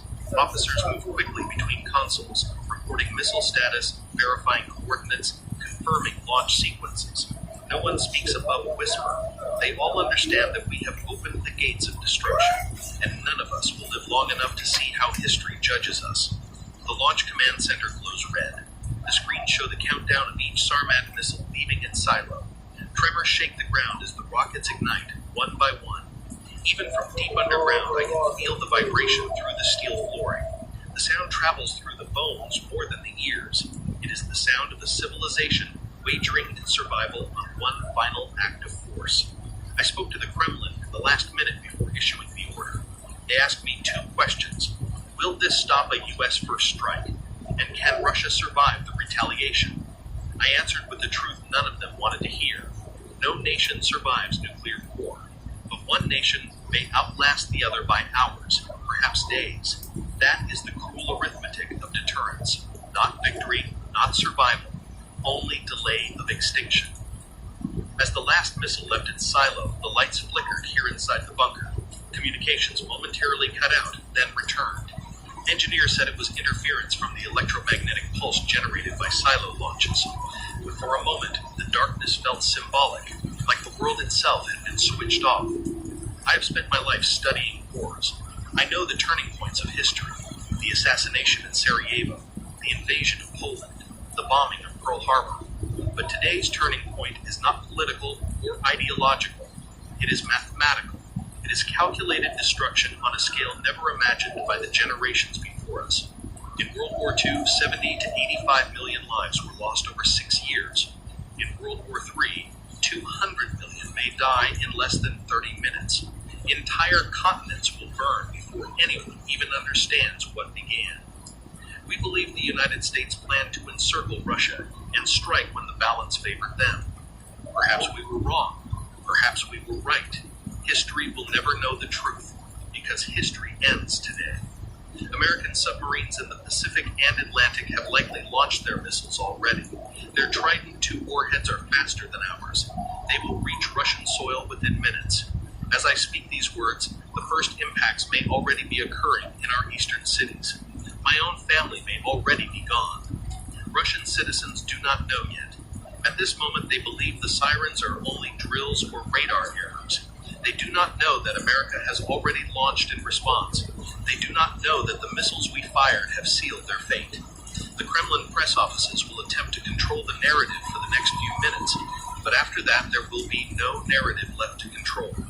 Communications will fail, power grids will collapse, radiation will poison the air before most people understand why the sky has turned white. My officers have just informed me of a message from our early warning systems. Incoming U.S. submarine launches detected. So it has begun. Not theory, not prediction, reality. The American warheads are in flight. Their re-entry vehicles will arrive in 7 to 9 minutes. They will target our command infrastructure, our missile silos, our major cities. The shockwave from the first blast will reach this bunker even at a depth of 500 meters. My staff is preparing for the impact. They are fastening helmets, taking cover behind reinforced pillars. I stand here in front of the recorder because I must finish this message. If these words survive, let them be a record of how humanity destroyed itself, not through hatred alone, but through fear, mistrust, and decades of escalating threats that no leader had the courage to stop. My final order has been given.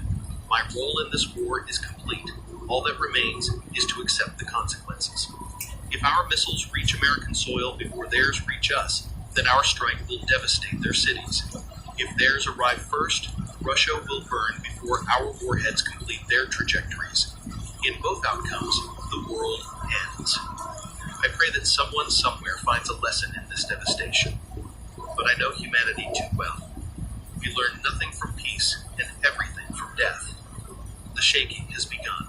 The lights are dimming again. Another alert is sounding closer, louder. The first American warhead is about to strike. God forgive us. We have awakened hell. This is Lee Wen-han, Minister of Defense of the Swan Republic, speaking from the Central Military Command bunker beneath the Capitol.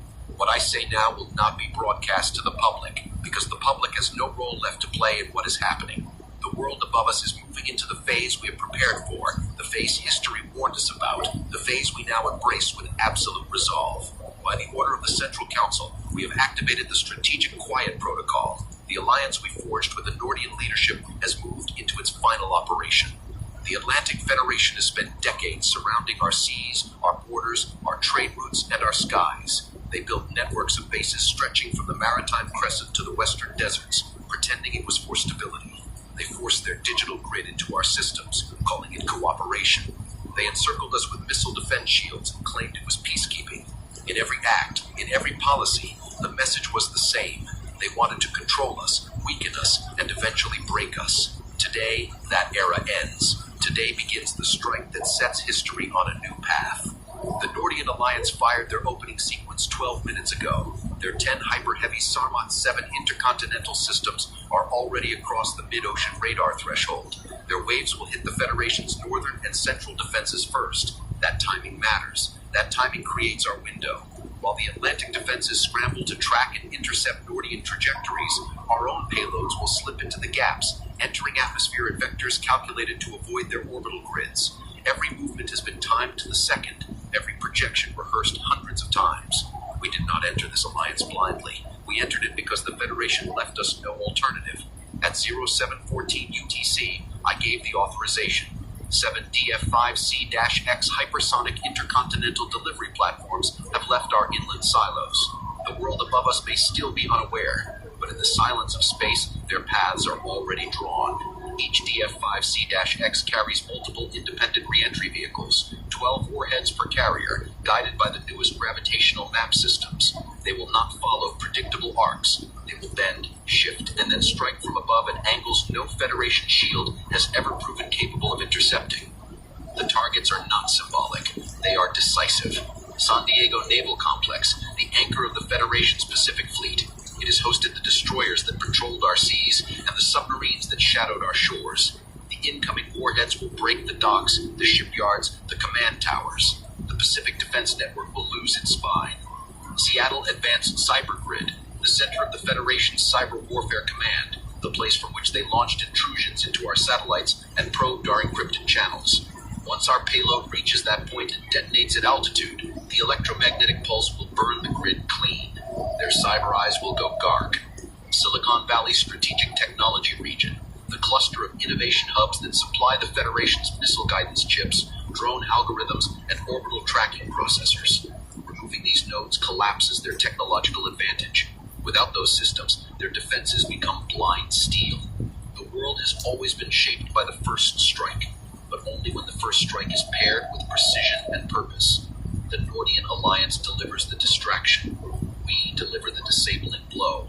Together, the silent pact becomes reality. You may wonder why we chose silence rather than public justification, why we issued no warning, no speech, no declaration. It is because warnings allow your enemy to prepare, to harden their bunkers, to move their leadership underground. It is because declarations belong to eras when wars moved across open fields and when time was measured in months. Today, war begins in seconds. Today, survival belongs only to the side that acts before the other even understands what act has begun. History belongs to those who strike first. That is the truth the Federation never understood. They believed strength came from display, carriers stationed on our coasts, drones circling our borders, diplomats issuing predictable threats. But true strength is concealed. True strength is silent until the moment it changes the world. Our initiatives are not confined to long-range systems. As I speak, the Eastern Maritime Command has already launched the secondary front. The Formosa territory, long a point of conflict, has been seized by airborne brigades. Their ports and telecommunications hubs are under our control.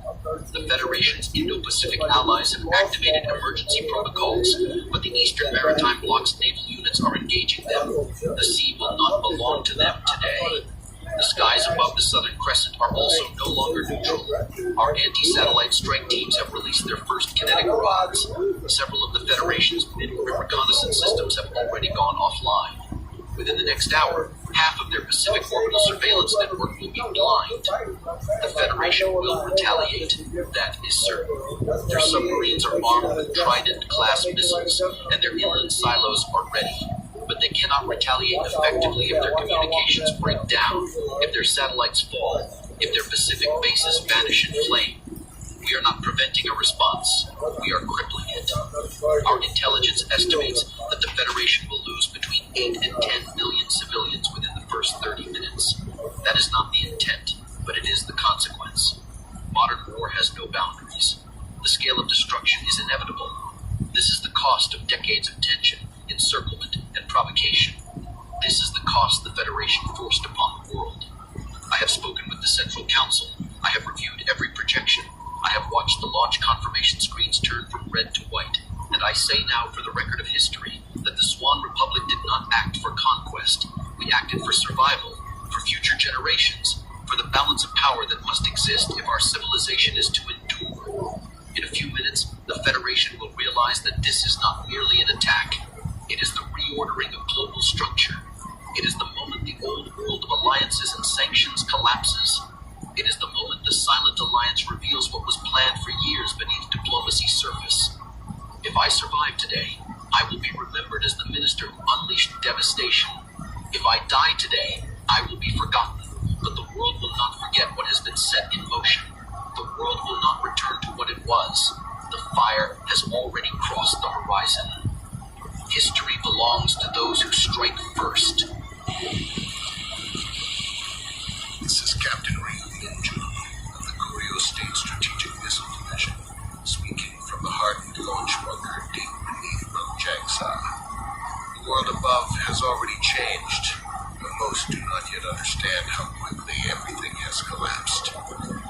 Guardian Alliance fired first.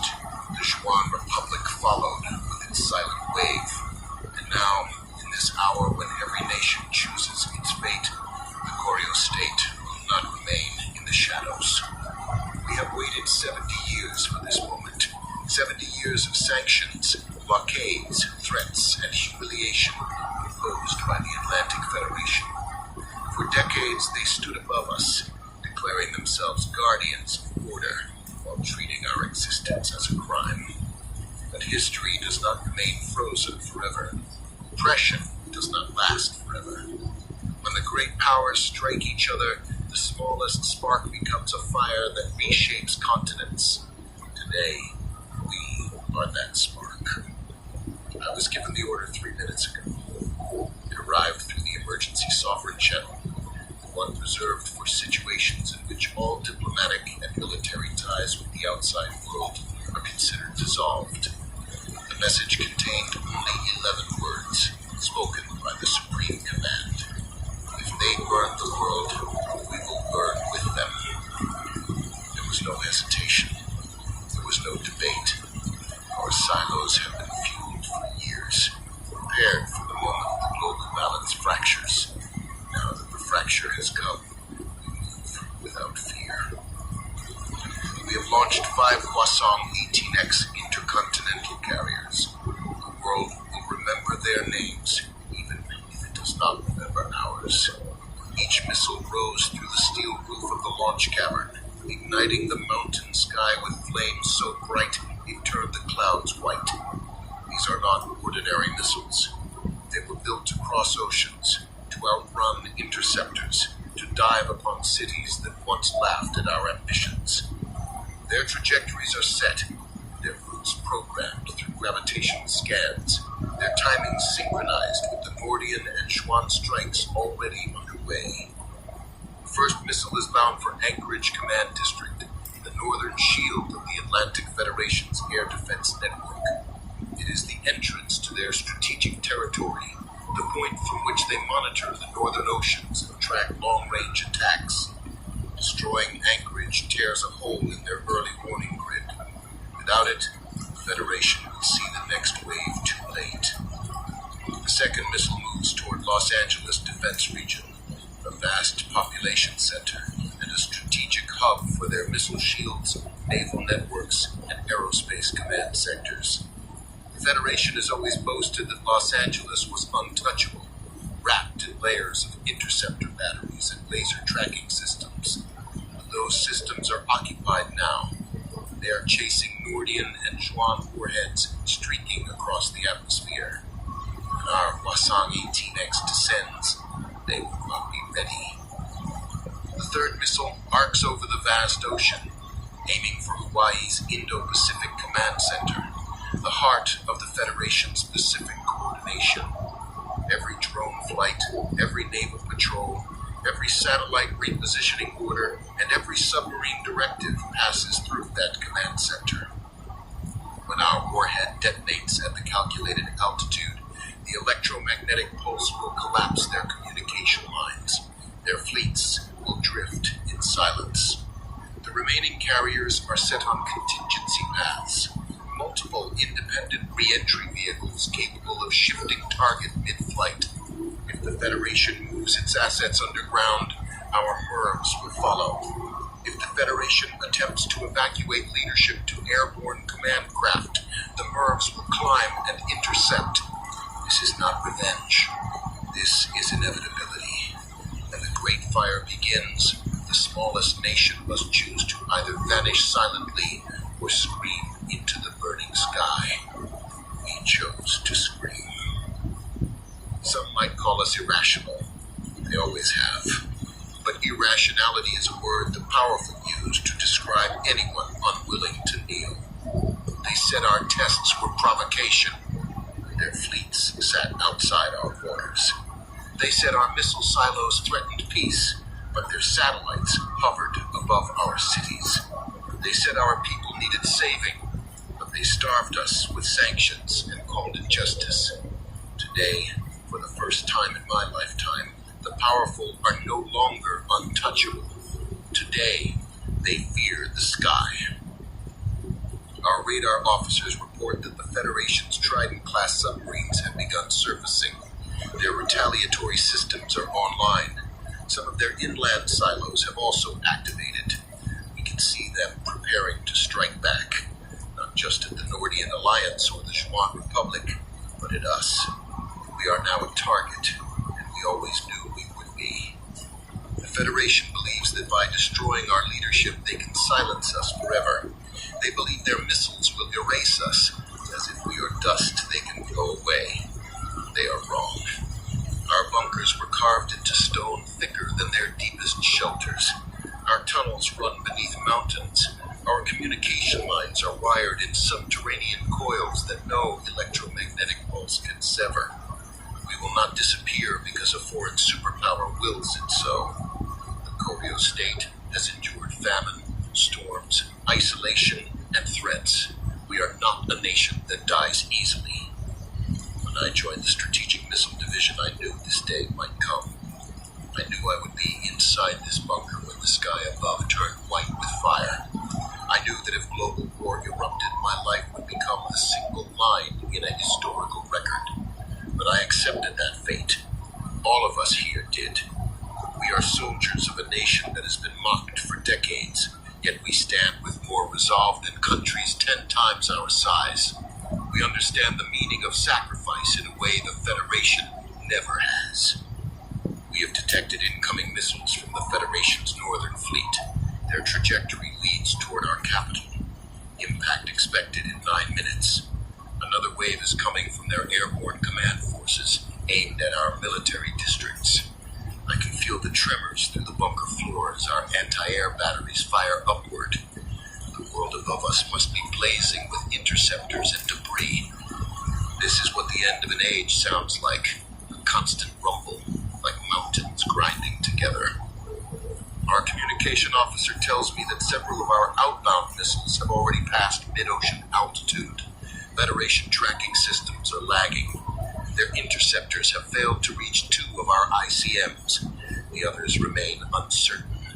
But it does not matter. Even one will change history. Even one warhead will shatter the illusion of invulnerability they cloaked themselves in for generations. The Supreme Command has issued a final internal broadcast to all military divisions. It says, if the world collapses today, let our voice be part of the fall. That message was not meant for the world. It was meant for us. Those who pressed the buttons that will reshape continents. Those who chose duty over survival. I know what awaits us. If the Federation's missiles reach this mountain, I will not live to see the next hour. If they fail, I will live only long enough to witness the burning horizon. But I do not speak these words for myself. I speak them for history. I speak them for every soldier who stood watch while the world mocked our existence. The Federation believed they could dictate the future. They believed they could choose which nations lived and which nations starved. They believed they could shape the planet in their own image. But they could not imagine a world where the smallest nation sets the final spark. They could not imagine that we would have the strength to ignite the fire they feared most. Our sensors confirm a new alert. Multiple Trident-class launches have been detected from the Western Ocean. Their MIRV clusters are expanding. Their warheads are approaching. I can hear the alarms echo across the bunker. We may have only moments left, but I will say this clearly so that any record that survives will understand the truth. If we burn, the world burns with us. And now, the static grows. This is Staff Sergeant Michael Torres, U.S. Army, broadcasting from downtown Los Angeles. If anyone out there can hear me, stay with me. The city is collapsing in real time. I can barely hear myself over the sirens. They've been screaming for the last 6 minutes without pause, drowning out everything except the sound of people running, crashing, shouting, begging for someone to tell them where to go. Power grid is completely offline. We lost the western interconnection before dawn, and now we're losing the city itself. We just received confirmation of multiple incoming nuclear warheads targeting Los Angeles, San Francisco, and Seattle. The numbers are beyond imagining. Los Angeles, expected casualty count, 3.8 million in the first 60 seconds. San Francisco, 2.1 million. Seattle, 1.6 million. These aren't guesses. These are projections from Strategic Command, and they were given to us with voices shaking. I'm standing on the rooftop of a partially damaged building with a small forward response team. We can see the sky lighting up with streaks, white trails tearing across the clouds, glowing at the edges like molten wire. Those are the MIRVs. Those are the split warheads. They're coming in faster than my mind can process. The air feels heavier, like it's waiting. People on the streets below are in complete panic. I see mothers holding their kids and running without knowing where to go. Some people are praying, some are frozen in place, some are staring at the sky even though we told them not to. I can't blame them. When death falls from the clouds, it feels impossible to look away. We're told the first impact on the west coast will be San Francisco. Impact expected in seconds. The horizon is shaking. Wait, no. The light just changed. The entire northern sky turned white. It's like the sun exploded behind the mountains.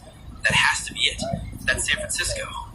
My God, even from here, 400 miles away, the glow is blinding.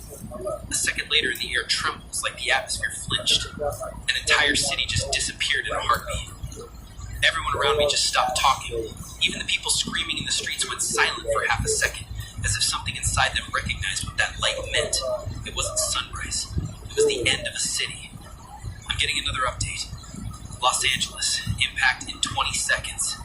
My heartbeat is louder than the sirens now. My hands are shaking so bad I can barely keep the transmitter steady. I wasn't prepared for this.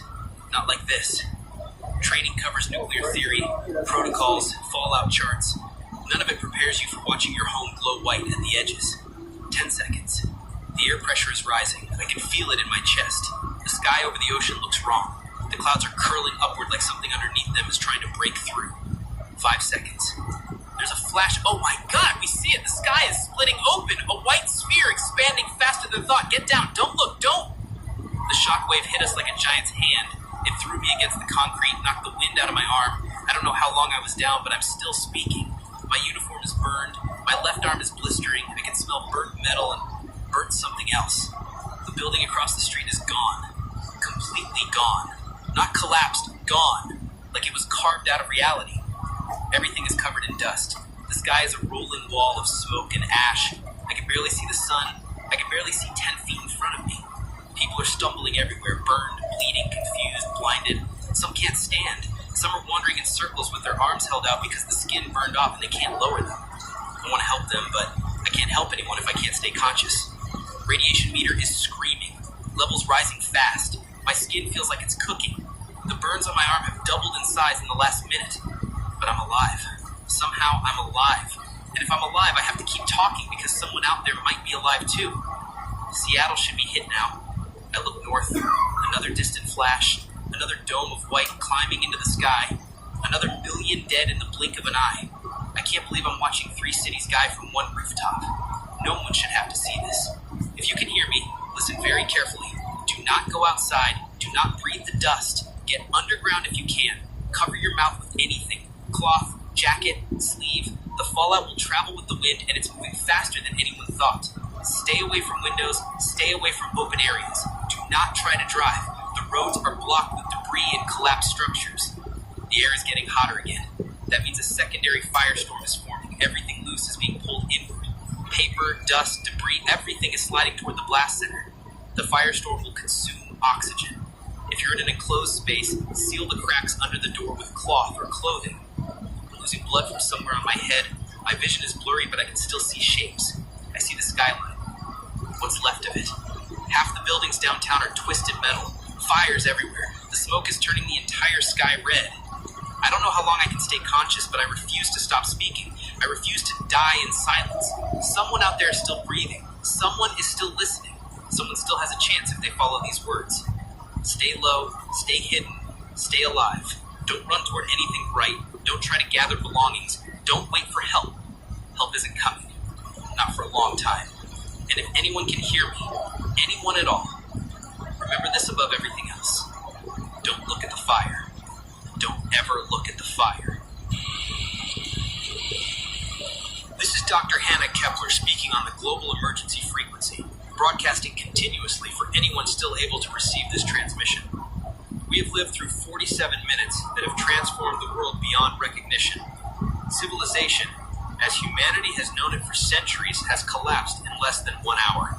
The cities that once teemed with millions are now nothing more than ash, rubble, and irradiated ruins. Los Angeles, San Francisco, Seattle, New York, Chicago, Dallas, Denver, Washington, D.C., Phoenix, Las Vegas, Salt Lake City, Anchorage, and countless smaller cities were destroyed in the first wave. Millions perished instantly, incinerated by fireballs and obliterated by shockwaves. The scale of human loss is incomprehensible, far exceeding anything recorded in history. For comparison, World War II lasted 6 years and killed between 70 and 85 million people. In 47 minutes, World War III has killed over 400 million, and this number continues to climb as further strikes are confirmed and fallout spreads. The collapse of society has been total. Power grids across continents have failed. Western interconnection in North America is destroyed, leaving millions without electricity, water, or heating. Europe reports cascading electrical failures, and parts of Asia have lost major portions of their energy infrastructure. Communication satellites have been destroyed, leaving almost no global communication operational.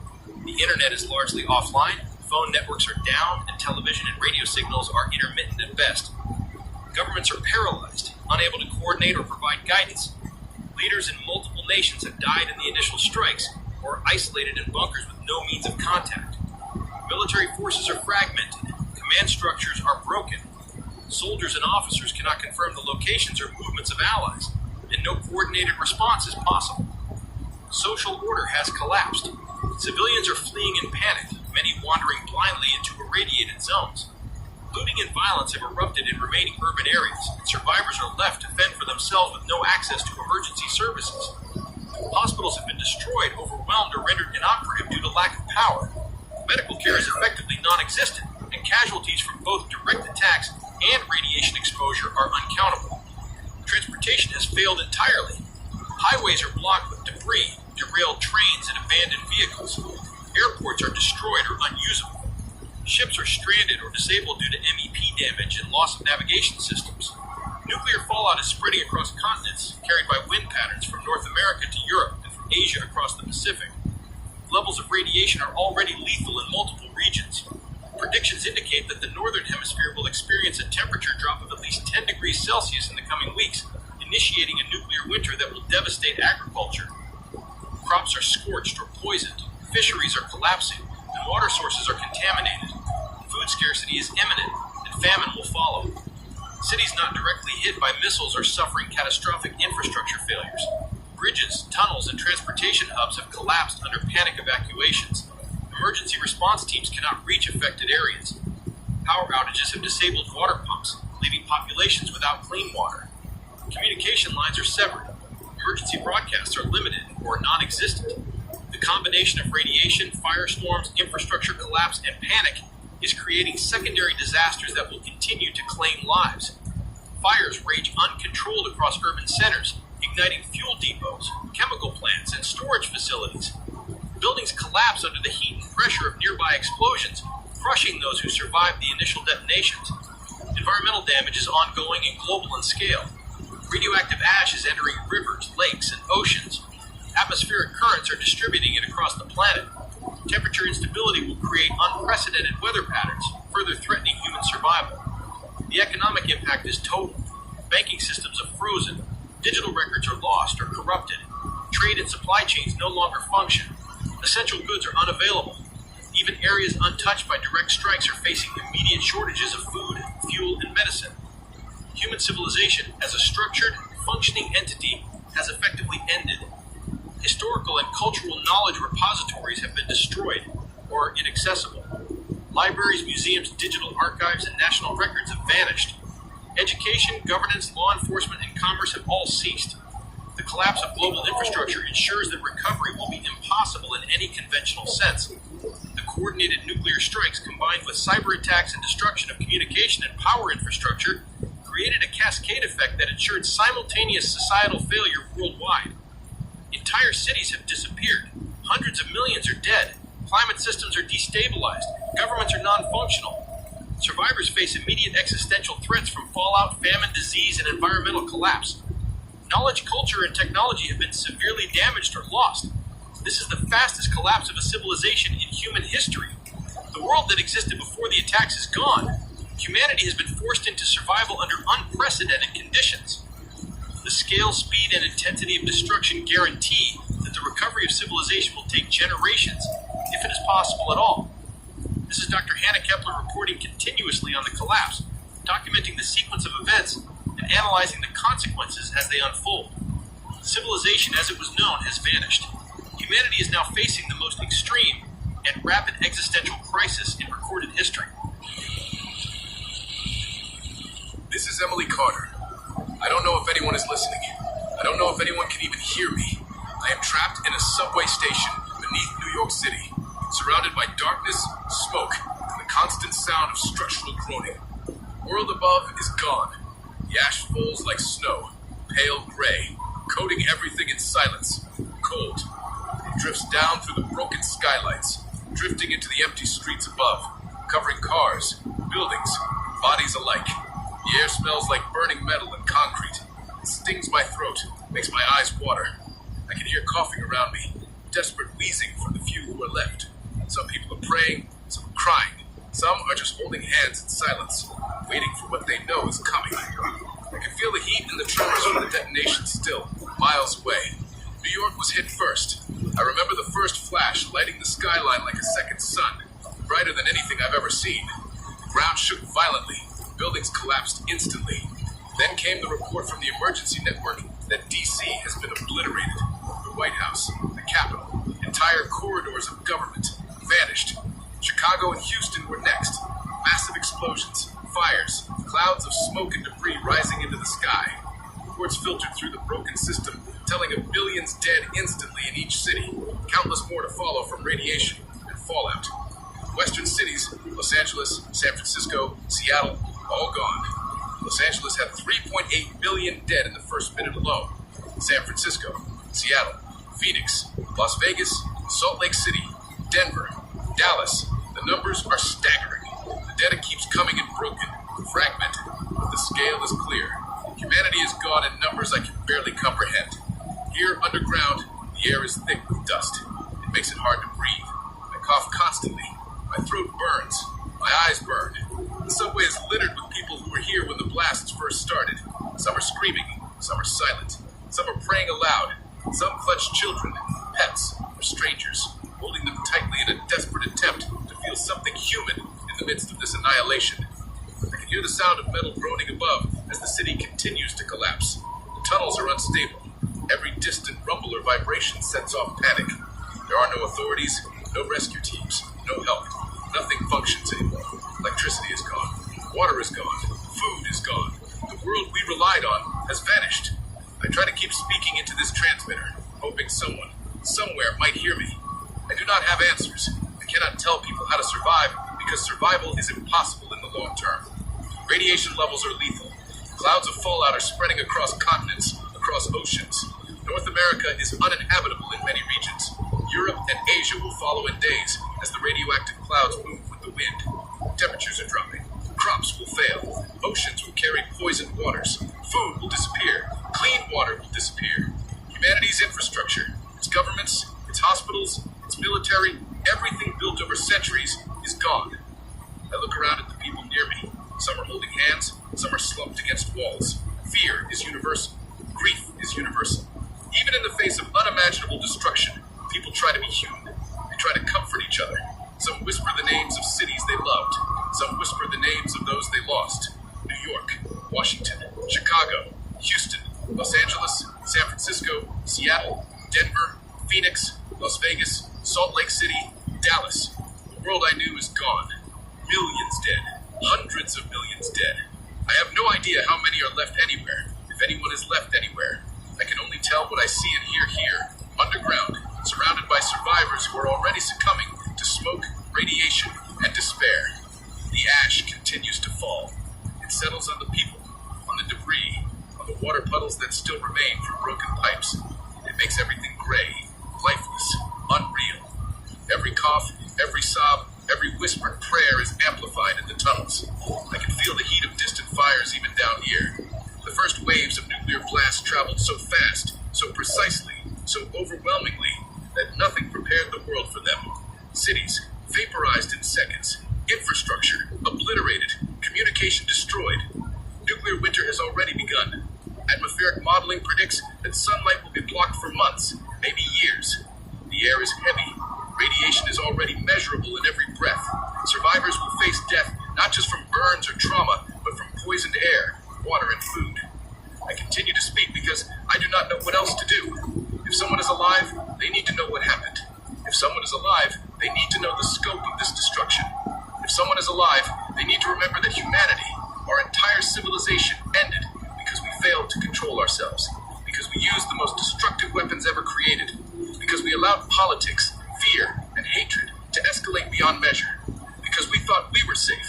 We were never safe. I can hear people crying behind me, praying, holding hands. Some have stopped speaking altogether. Some stare at the walls, eyes wide, waiting for the inevitable. I cough, choking on ash and dust. My voice is raspy. My throat is on fire. But I speak anyway. I speak because even if no one hears me, it is proof that someone survived long enough to speak, that someone survived long enough to witness, that someone survived long enough to remember. The air smells like burning metal. Every exhale tastes of ash. The subway tunnels are dark, filled with shadows. I can hear distant echoes of explosions that continue above ground, buildings collapsing, infrastructure breaking apart. The world is ending outside, and we are witnesses underground. If anyone is listening, please know this. We are not exaggerating. The destruction is total. Nuclear war has eradicated entire populations in minutes. Cities are unrecognizable. Governments are gone. Militaries are ineffective. Communication networks have failed. Power grids have collapsed. Water is gone. Food is gone. Human civilization as it existed is no longer operational. Every technological, social, and political system has been destroyed. What remains is chaos, fire, radiation, and the desperate will to survive for a few more minutes or hours. If anyone is alive, if anyone anywhere has survived the initial waves, remember what we did to our world. Remember what humanity created and then destroyed. Remember the cities, the lives, the dreams, the history that ended in an instant. Remember the ash falling like snow, the air that smells of metal and fire, the fear in the eyes of strangers and loved ones. Remember that the world did not end naturally. It ended because of the choices we made, the weapons we built, and the anger we allowed to rule us. I cough again, deeply, choking, the ash and radiation cutting through my lungs. My voice shakes, but I keep speaking. I hold on to the transmitter because it is the last thread connecting me to a world that no longer exists. If anyone is alive, if anyone can hear me, please remember what we did to our world. Please remember humanity. And please, if you survive, try to rebuild something better than what we destroyed. This is Emily Carter. I am the last voice I can speak with. I do not know how much longer this signal will function. I do not know how much longer I will survive underground in this poisoned, broken world. But as long as I have breath and strength, I will speak. The ash falls like snow. The air smells like burning metal. People are crying and praying and holding hands around me. Cities have vanished. Millions are dead. Civilization is gone. If anyone is alive, please remember what we did to our world.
emergency transmission on the Continental Defense Frequency.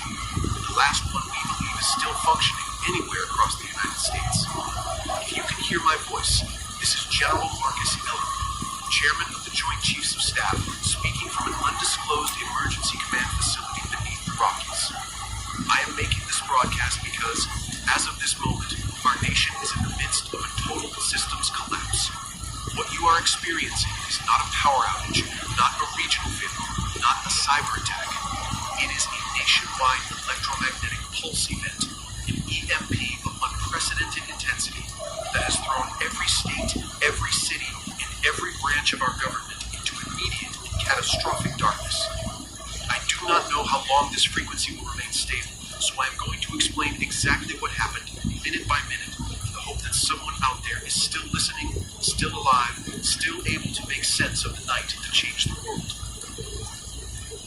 At 02:17:43 Eastern Standard Time, NORAD picked up something unusual, an object in high orbit, too small for a satellite, too fast for debris, and emitting no recognizable signature.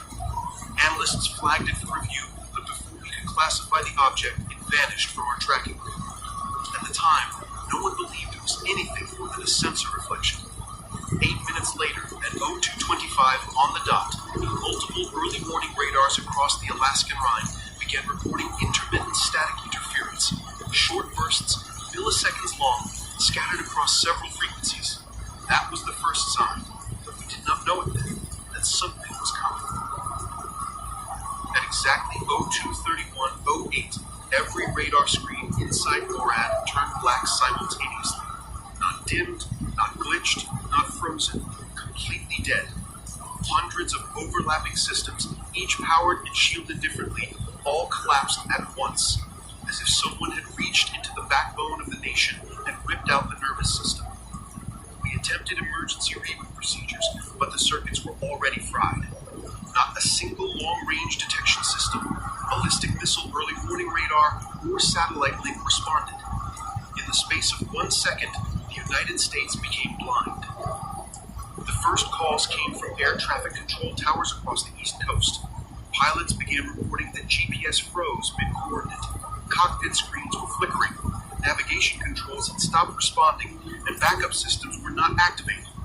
Within 60 seconds, we lost contact with over 3,000 commercial and private aircraft. Those that remained on shortwave reported that their instruments were failing one by one.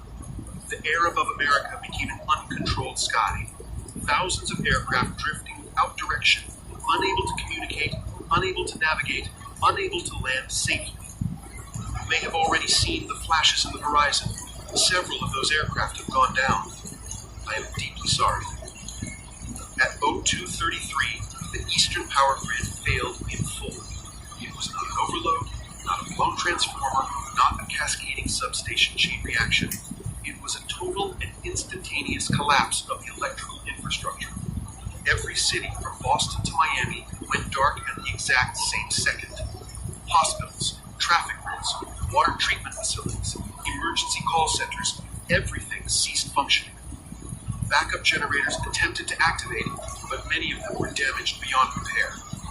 Those of you hearing my voice right now, if you are near a hospital, I need you to stay calm. I understand what you may be hearing. The blackout has forced medical staff to operate without power, without lights, and without life support systems. This is the worst case scenario we have ever imagined.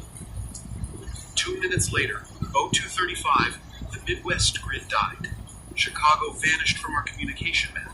Milwaukee, Detroit, Minneapolis, all silent. Reports came in of trains stalled across open tracks, traffic lights dead, factories shutting down mid-operation, and millions of households plunged into pure darkness. We attempted to relay emergency orders to state governors, but nearly all encrypted communication lines were down. Even hardwired landline systems failed. Whatever hit us, whatever the source was, it targeted everything simultaneously. At 02:37, the Western grid failed. From Seattle to Los Angeles, from Nevada to Arizona, the lights went out. I received fragmented reports of widespread fires caused by electrical surges in residential districts. Emergency responders were unable to dispatch vehicles because modern engines rely on electronic ignition systems, systems which would were destroyed in the pulse. Highways are now filled with stalled cars, blocking emergency routes. I need to give every listener a clear warning, and I will speak slowly so that this is understood. Avoid all major highways. Avoid all tunnels. Do not attempt to use elevators under any circumstances. Many individuals are already trapped inside buildings as power systems have frozen. The grid is gone. It will not be restored tonight. It may not be restored for a long time. When the blackout reached full national spread, we initiated emergency continuity procedures for government leadership. The president was on board Air Force One at the time, traveling over the central United States. At 0240, all communication channels to the aircraft were cut. Air Force One was designed to withstand nuclear blast effects and EMP interference, but whatever occurred tonight was beyond even its hardened systems. We lost radar contact, transponder signals, and visual tracking. For the past 40 minutes, we have been unable to locate the aircraft. As of this moment, the president's status is unknown. I must emphasize this. Unknown does not mean deceased. Air Force One is capable of gliding safely if manual control remains functional, but we cannot confirm anything until we re-establish contact. I am asking the nation to remain calm and patient until more information becomes available. Our submarine fleet, which forms the backbone of our nuclear deterrence, is also struggling. Encrypted communication buoys fail instantly when the pulse hit. Submarine commanders cannot receive or verify coded launch orders. They will not fire blindly. They will remain silent, but this silence cuts both ways. Washington cannot reach them, and they cannot reach Washington. This is the most dangerous moment in military history, because misunderstanding, fear, or guesswork in any nuclear-armed nation right now could trigger a catastrophic retaliation. We are working non-stop to regain communication, but we have no timeline for success. Right now, I need all listeners to understand what caused this event. An EMP, an electromagnetic pulse, is a burst of electromagnetic energy capable of destroying electronic systems in a single instant. It can come from a nuclear detonation at high altitude, a specialized weapon, or a natural cosmic event. We are still analyzing the source. What we know for certain is that it struck the entire continental United States simultaneously, reaching from coast to coast. The signature suggests something far larger than any known tactical device. Whether it was man-made or natural, we cannot determine. But the scale is global. This is not an isolated American disaster. Reports indicate that Canada, Mexico, parts of Europe, and sections of Asia also fell into darkness at nearly the same moment. We are looking at a worldwide blackout. I am addressing all states, all communities, all survivors. Remain indoors if possible. If you are outside, seek shelter in reinforced structures. Stay away from downed power lines. Conserve all food and water. Without refrigeration, supplies will spoil rapidly. Without communication, misinformation will spread. I am urging every American to focus on survival, cooperation, and calm. Panic will cost lives. Coordination will save them. Until this frequency dies, I will continue to transmit updates. You are not alone. The United States is wounded, but we are still here. We will restore order. We will rebuild communication, and we will find the president. Hold on. Stay strong. This is General Marcus Ellery, Chairman of the Joint Chiefs of Staff, speaking for long as I am able. Stand by for further instructions. This is Colonel General Viktor Rostov, commander of the Russian Strategic Missile Forces, speaking from a fortified command bunker deep beneath the Ural Mountains. If you have managed to tune in to this emergency broadcast, it means at least one of our analog shortwave transmitters still functions, though for how long I cannot guarantee. I am addressing not only Russian citizens, but anyone across the world who can hear this signal, because what has occurred in the past hour does not concern one nation or one government. It threatens all of us. What is happening now has no precedent in modern military history, and if misunderstandings spread faster than information, we may face consequences more devastating than anything humanity has endured. Approximately 46 minutes ago, without any warning, our entire constellation of military reconnaissance satellites ceased transmitting. These satellites, which form the backbone of Russia's early warning network, are designed to detect incoming missile launches, track heat signatures, watch for atmospheric disturbances, and monitor global military activity. They are hardened against electronic warfare, shielded against nuclear effects, and equipped with multiple redundancies. Yet despite all of that, every single one of them went dark within the same 90-second window. Our ground stations reported telemetry vanished, onboard clocks reset, and communication uplinks became unresponsive. Engineers are working feverishly to determine whether this was caused by an electromagnetic pulse, a coordinated cyber disruption, or a catastrophic malfunction, but the exact mechanism remains unknown. With our satellites offline, Strategic Command immediately began reviewing ground-based radar outputs. For several minutes, all systems appeared stable. Then, at 0304 Moscow time, radar stations across Siberia, the Far East, and the Arctic frontier began emitting conflicting alerts. Some radars reported dozens of incoming objects, others displayed nothing at all. Still others began flashing only static. We attempted to cross-reference these readings with regional sensors, but those systems soon began to fail as well. This uncertainty, this inability to distinguish real threats from system noise is the most dangerous position a nuclear state can be in. In normal circumstances, our computers calculate trajectories, confirm missile signatures, compare thermal patterns, and automatically rule out false alarms. But tonight, none of those safeguards are functioning. When the first wave of contradictory alerts appeared, our automatic defense algorithm misinterpreted the irregularities as a potential mass launch event from outside our borders. This triggered what we call a Stage 2 strategic readiness condition, which arms several layers of our nuclear network. The moment this happened, every military officer in this bunker felt the air pressure shift, not literally, but psychologically. Because once the system enters that phase, the margin for human decision-making becomes razor thin. Inside this bunker, which lies beneath more than 80 meters of reinforced stone and steel, panic spread in a way I have never seen in my 30 years of service. Officers sprinted between consoles, trying manually to override systems designed to function autonomously only during wartime. The sound inside this room was a mix of alarms, radio static, heavy breathing, and arguments shouted in half-whisper because no one wanted to believe what the data was showing.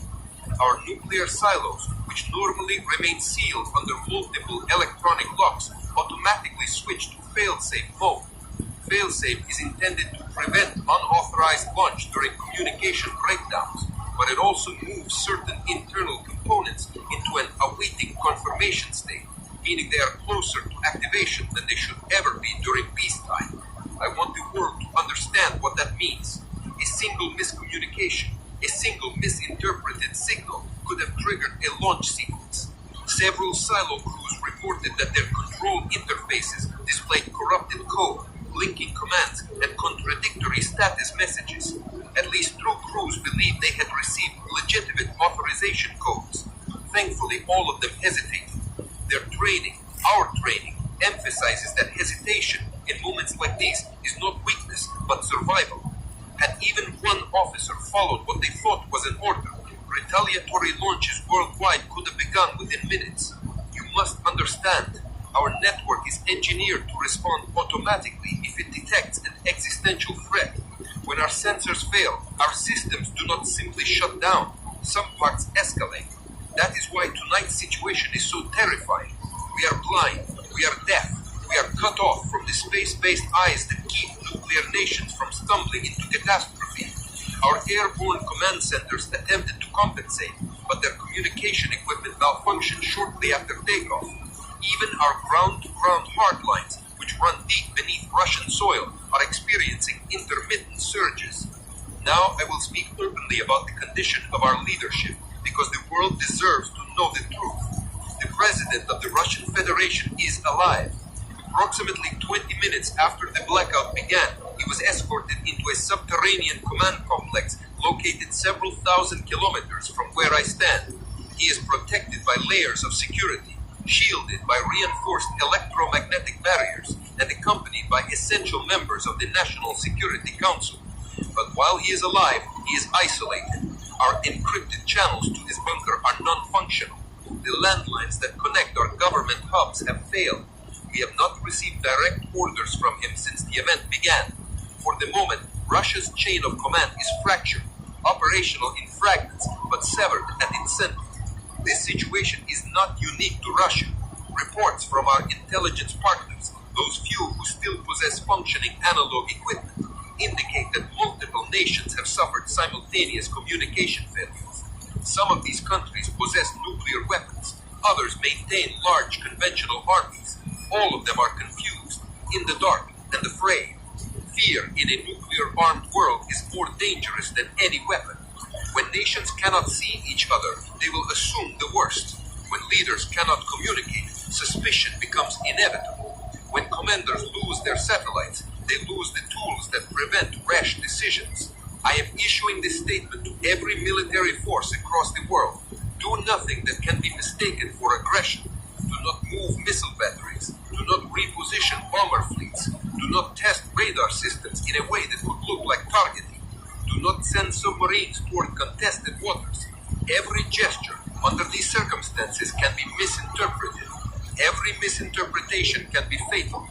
Our strategic missile forces are under strict orders not to respond to any perceived threat unless verified through multiple redundant methods, which we are still desperately trying to restore. To the citizens of Russia, I must speak plainly. Many of you are now experiencing total darkness. Electric grids have collapsed across large regions. Mobile networks are dead. High-speed trains have stalled on the tracks. Airports have lost contact with their aircraft. The night sky itself may appear unnaturally quiet. No satellites moving overhead, no navigation lights from commercial airlines, no hum of distant engines. The silence may frighten you. I understand, but I ask you to remain calm. Stay inside. Conserve battery-powered devices. Do not attempt to drive long distances.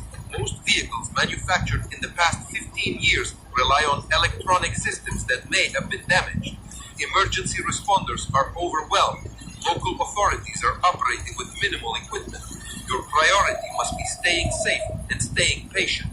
Right now, in this bunker, my officers and I are doing everything possible to restore clarity. Engineers are attempting to reboot ground radar from analog fallback modules.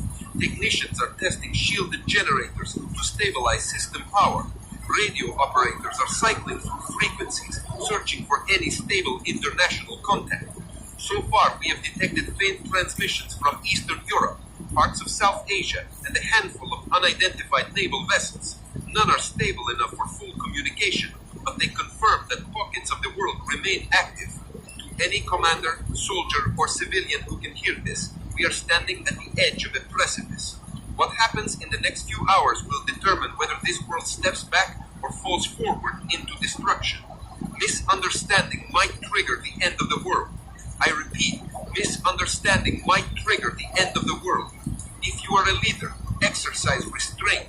If you are a soldier, follow only verified orders. If you are a citizen, stay out of harm's way. We do not yet know the cause of this global blackout, but we do know this much. Humanity has survived too much, endured too much, built too much to let a single moment of fear erase everything. This is General Viktor Rostov, broadcasting from the last operational Russian Strategic Command Channel. I will remain on this frequency as long as power holds. Stay alert, stay cautious, stay alive. This is Director Leon Wei, head of the National Cyber and Space Security Bureau, transmitting from Emergency Command Facility 7 beneath the mountains outside Chengdu. If this signal reaches you, it means our final analog transmitter has managed to cut through the atmospheric interference long enough for a message to escape. I am speaking not only to citizens of China, but to anyone in any corner of the world who still has the ability to hear. What I am about to describe is not a regional event, not a temporary malfunction, not a cyber attack contained within our borders. It is a systemic collapse of our navigation, communication, and spatial awareness infrastructure, an event that has struck the totality of our technological backbone and plunged our skies into absolute darkness. At exactly 0312 Beijing Standard Time, the Beidou navigation satellite system began experiencing massive synchronization failures. Beidou is not just our GPS, it is the foundation of our transportation network, our aviation routes, our disaster response systems, our timing protocols, our maritime positioning, and millions of civilian devices. 31 satellites orbit above us, each designed to operate independently even if several fail. Yet within a 3-minute span, 28 went silent. Their signal clocks froze, their telemetry streams vanished, their orbital adjustment commands ceased responding. The few satellites that remained online broadcast distorted signals that could not be resolved by ground receivers. It was as if someone had pulled a curtain across the sky. Once Beidou collapsed, the consequences spread with horrifying speed. High-speed trains traveling at more than 300 kilometers per hour came to a violent emergency stop across the nation. The automated braking systems triggered because the position vectors no longer matched their safety parameters. Hundreds of trains are now stranded on elevated tracks, deep tunnels, and isolated stretches of countryside. Millions of passengers are trapped inside without air conditioning, without communication, without updates. Rescue teams are attempting to reach them, but many roads have been rendered impassable by simultaneous traffic gridlock. Cities across China have plunged into darkness far beyond a simple loss of electricity. Navigation apps have died. Emergency dispatch systems cannot locate callers. Street lights failed abruptly and without sequencing. Entire districts in Beijing, Shanghai, Guangzhou, and Shenzhen are now silent expanses illuminated only by the faint glow of battery lanterns and the chaotic blaze of fires caused by electrical surges. Elevators froze mid-floor in thousands of residential towers, trapping people inside small metal boxes suspended in darkness. Our emergency response teams have prioritized hospitals, but with every hour that passes, the number of people needing rescue grows. In the skies above China, the chaos is even more severe. Our Air Force relies on Beidou, inertial navigation systems, and encrypted data links to maintain positional coherence among fighter squadrons. When the blackout struck, dozens of jets lost positional reference instantly. I have spoken with officers who survived the initial confusion, and they described the moment as a nightmare from which they could not wake. 1 second flying in precision formation, the next surrounded by empty black sky. Their wingmen vanished from radar, radio static roaring through their headsets, fuel gauges blinking nonsensical readings, and autopilot refusing to engage. Several aircraft were forced to descend blindly until they could visually locate the ground, while others are reported missing. The psychological toll on these pilots is immense because no training doctrine ever prepared them to fight the sky itself. At sea, the situation is equally dire. Warships deployed in the East China Sea and South China Sea rely on Beidou and GPS for navigation updates, and without those systems, they have reverted to manual steering. Reports indicate that at least 7 vessels have drifted off course, carried by strong currents.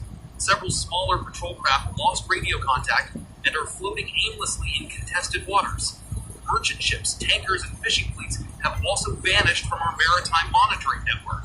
Without satellite charts and without vessel transponder data, we have no way to track collisions, fuel depletion, or potential piracy. The ocean has transformed into a vast, silent expanse with no lights, no signals, and no certainty. There are rumors circulating across social media, those few fragments of the network still flickering between overloaded routers, that the blackout was caused by a foreign strike, or a massive solar event, or even a coordinated cyber assault on multiple nations at once. I must clarify that we do not yet know the cause. Our cyber defenses are functioning at partial capacity. Our Space Command centers are attempting to analyze the last telemetry packets we received. The data suggests not an attack on our satellites, but a disruption that hit them all at the same moment, across different orbits, different security protocols, and different manufacturing generations. That implies something far larger than a localized event, something that may have reached far beyond China. As for our leadership, I must speak with caution but honesty. The Premier is alive. He was relocated to a secure government bunker shortly after the blackout began. Unfortunately, he is isolated from the majority of the state council because the emergency bunkers were forced to seal independently when the national grid failed.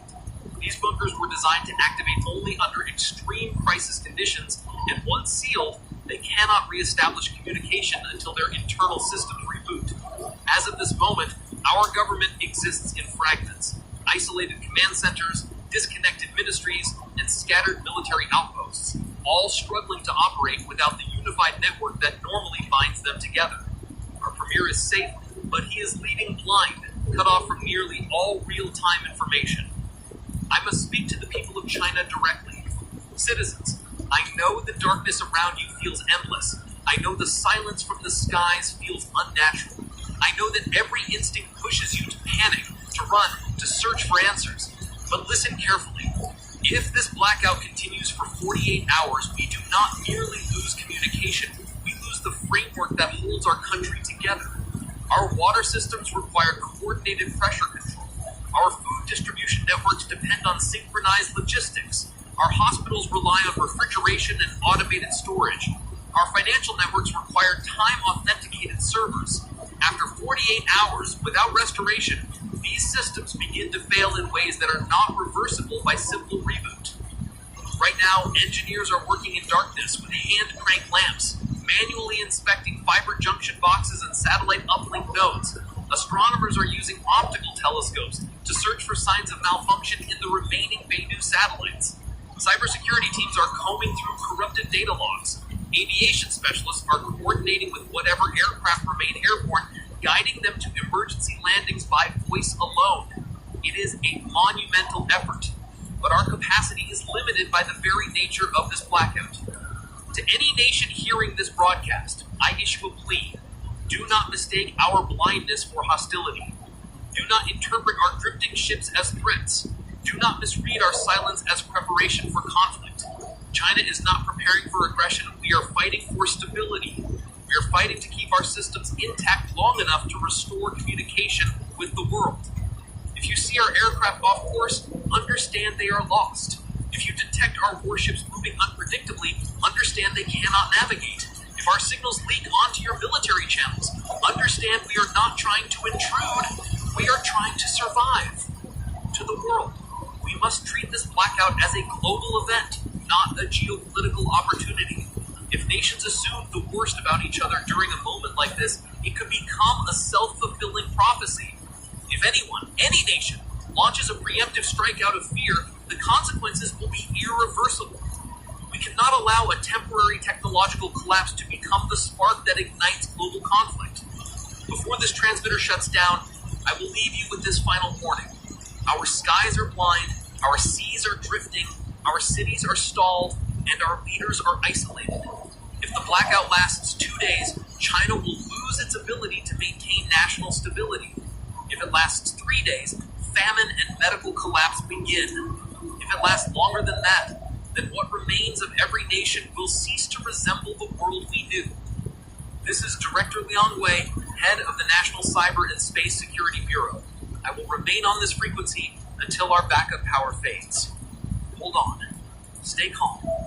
Do not let fear guide your actions. The world has gone dark, but as long as even one voice remains, we are not lost.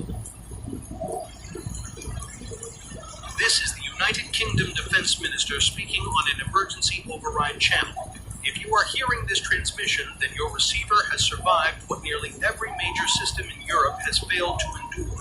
I am broadcasting from a secure Cold War-era bunker beneath Northwood headquarters, one of the few structures left with shielding strong enough to resist the pulse that brought our continent to its knees. You must remain calm as you listen, but I cannot soften what I am about to say. The situation is far worse than anything our planners predicted in our darkest simulations. Europe has collapsed. Our grid has gone dark. Our hospitals are failing. Our airports have become silent graveyards of grounded metal. You need to understand exactly what has happened so you can make decisions that may save your life and your family.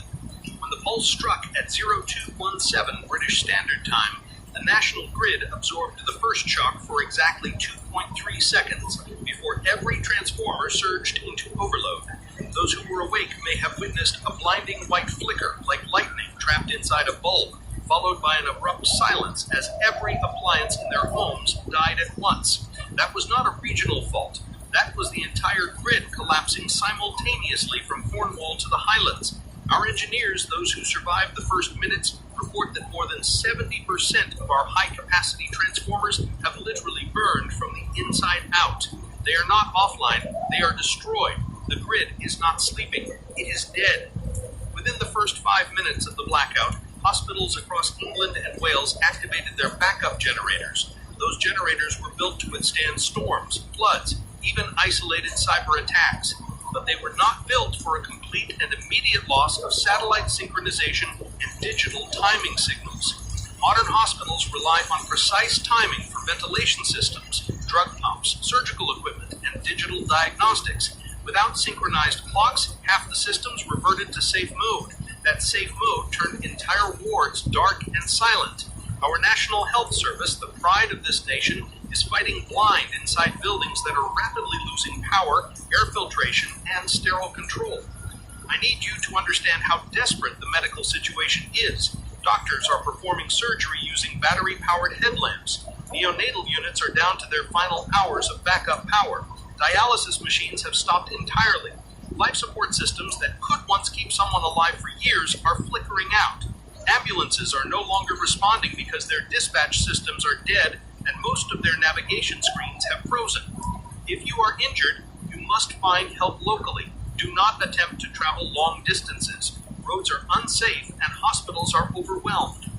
The nation's airports suffered catastrophic failures within seconds of the pulse. Heathrow's runways, once alive with light and direction signals, are completely dark.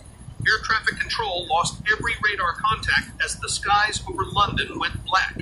Gatwick, Manchester, Birmingham, all of them fell into silence as their backup systems failed to restart. Many aircraft had no choice but to attempt emergency glides, descending through darkness with no ground guidance, no radio, no navigation beacons. Some made it, many did not. The horizon west of London glowed orange for nearly half an hour from multiple crash sites. If you live near a major airport, remain indoors. Debris fields are extensive, fires are ongoing, and emergency crews are operating without communication. Our Royal Air Force Eurofighter Typhoons were airborne at the moment of the pulse, running routine patrols across the North Sea and the English Channel. I have received confirmed reports that their onboard systems failed instantly. Without digital avionics and navigation computers, Typhoon pilots lost formation in less than 90 seconds. Several attempted dead stick landings on whatever stretch of flat land they could find. Others ditched into the water to avoid crashing into populated areas. One pilot managed to send a final message through an analog emergency backup. I am gliding blind. Tell them we tried. If you encounter wreckage, stay away. Our forces will reach them when we can. I must address the condition of our government because rumors will spread quickly in the absence of information.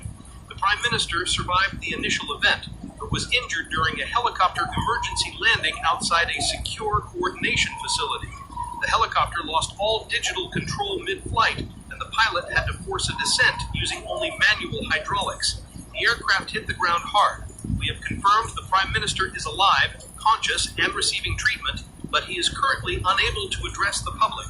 The Deputy Prime Minister has been moved to an undisclosed location, and cabinet members are scattered across multiple bunkers due to our communication failures. Leadership is operating but fragmented. Trust that the chain of command remains intact, even if slower than usual. Now I must speak directly to every citizen because this broadcast may be the only guidance many of you receive for hours, possibly days. You must stay where you are unless your location is actively unsafe. Do not attempt to travel to city centers. Do not rush to supermarkets or petrol stations. Panic buying will only cause violence and tragedy, and there is no supply chain functioning to restock anything. The roads are jammed with stalled vehicles whose electronic systems failed when the pulse hit. Abandoned cars block major intersections. Trains are frozen on tracks across the country, immobilized with passengers trapped inside until emergency teams can manually pry doors open. If you live near train lines, you may hear banging or shouting. Those people need help, but move cautiously. Many areas have hazardous debris and dark tunnels. What is happening to Europe is not isolated to the United Kingdom. France, Germany, Spain, Italy, all their grids collapsed within moments of hours. Satellites serving the entire continent went offline, turning every GPS and navigation system into useless scrap. Power stations across Europe are silent. Desalination plants along southern coasts have stopped. Water pumping stations in major cities are failing, which means tap water may stop or become unsafe to drink. You must fill containers while you can. Boil water if possible. This is not fear-mongering. This is survival instruction. Let me explain this clearly. The blackout is not simply a power failure. It is an infrastructural extinction event. Our modern world is woven from threads of electricity and digital timing. When those threads snap simultaneously, everything unravels, from aviation to healthcare to communications to food distribution. Europe has been thrown back decades in less than a minute, but it is not hopeless. We still have hardened military bunkers, protected command units, and a handful of analog systems that survived the pulse. We are piecing together information from fragments, rebuilding signals through old copper lines and backup radio towers. We will establish order again, but only if the public remains calm and avoids chaos. I am issuing this final directive with all the authority of my office. Stay calm. Do not travel. Do not panic buy. Assist your neighbors. Listen for this frequency every hour on the hour. We will transmit updates as long as our power holds. The world has changed in a single night, but we are still here. You are still here. Hold your ground, conserve your strength, and wait for our next signal. The blackout has turned Europe dark, but this voice means we are not defeated. Not yet. Stay safe, stay alert, stay alive. This is the Chief of Defense Staff of the Republic of India, transmitting on an emergency analog fallback frequency from a fortified command center somewhere beneath the lower Himalayas. If my voice is reaching you, then your receiver has withstood the electromagnetic devastation that has plunged our subcontinent into the darkest night in modern history. You must listen carefully. Our situation is not merely difficult, it is unprecedented. A nation of more than 1 billion souls is now facing a silence so absolute that even our most advanced systems cannot break it. At 0411 Indian Standard Time, the first symptoms of the collapse began. Minor voltage fluctuations recorded across the northern grid. Engineers believed it to be routine instability caused by summer demand spikes. 90 seconds later, the western grid reported the same symptoms. By 0413, all 5 of India's integrated power regions, north, south, east, west, and northeast, fell into synchronous oscillation. This should have been impossible. Systems designed to stabilize one region instead magnified the instability across all of them. And then, at 0414, the pulse hit. I want to explain this clearly so that even those without technical understanding can comprehend what has happened to our country. Our national grid is among the most complex electrical systems in the world, stretching over hundreds of thousands of kilometers of transmission lines. When the electromagnetic wave washed across our nation, it bypassed every safety breaker, every surge suppressor, every layered protection we believed would save us. Transformers ignited, substations exploded, power plants shut down or flooded with failure alarms. Within seconds, over 90% of India went dark. Not dim, not unstable, dark. Delhi, our capital, our administrative heart, fell silent in less than 3 seconds. All 7 of its primary power corridors collapsed. The metro rail stopped between stations, trapping tens of thousands of passengers underground.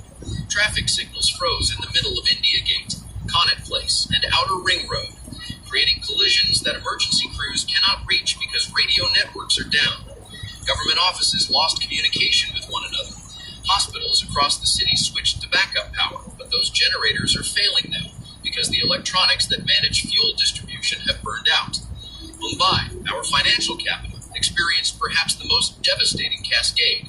Its coastal substations were always considered some of our most resilient, but even they were not built for a continent-wide electrical annihilation. The entire skyline went black at once. Nariman Point, the Bandra Kurla complex, the high-rises of Lower Parel and Worli. The local trains, the lifeline of the city, stopped mid-track across bridges, elevated lines, and tunnels. The airport airport lost all runway guidance. Pilots attempting to land were forced to divert blindly with no navigation systems to support them. Bangalore, our technological hub, home to millions of engineers, servers, and data centers, became a city of silence. The Pulse fried a staggering number of digital systems, cloud storage servers, telecommunications hubs, major corporate campuses, gone. People there, more than anywhere else, are feeling the shock of suddenly being disconnected from a world they once powered. Bangalore's control towers fell quiet. Its hospitals are losing power faster than anywhere else because so much of their infrastructure was digitally automated. But India is not just its cities. Across the rural heartland of Uttar Pradesh, Bihar, Madhya Pradesh, and Rajasthan, villages that rely on electric pumps lost their water supply instantly. Cold storage facilities holding essential food supplies, vaccines, and medicines have shut down. Highways are gridlocked with vehicles that can no longer restart because their electronic control systems are dead.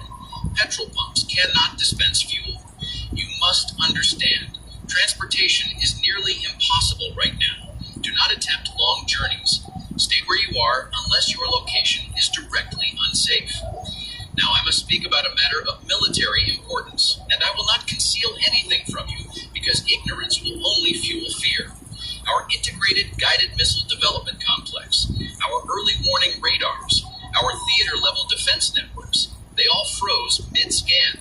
This happened not because of enemy action, but because the Pulse erased digital synchronization across the entire region. For nearly 20 minutes, every radar screen from Ladakh to Arunachal Pradesh showed nothing but static, as though the sky itself had disappeared. Our defense analysts could not tell whether thousands of missiles were headed towards us, or if every system was malfunctioning. This confusion nearly triggered multiple automatic fail-safe protocols. Our nuclear reactors, Kudankulam, Tarapur, Kakrapar, Kalpakam, were automatically pushed into emergency SCRAM shutdowns. These shutdowns are safe, but they leave entire regions without stable power for months.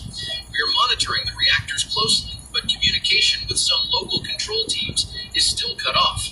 If you live near these facilities, remain calm. There is no sign of radiation leakage. The reactors behaved exactly as they were designed. Better a controlled shutdown than a catastrophic failure. Many of you will be asking about our government, and I refuse to let rumor fill that void. The Prime Minister is alive. He is safe inside a hardened mountain bunker, specifically designed for catastrophic national emergencies.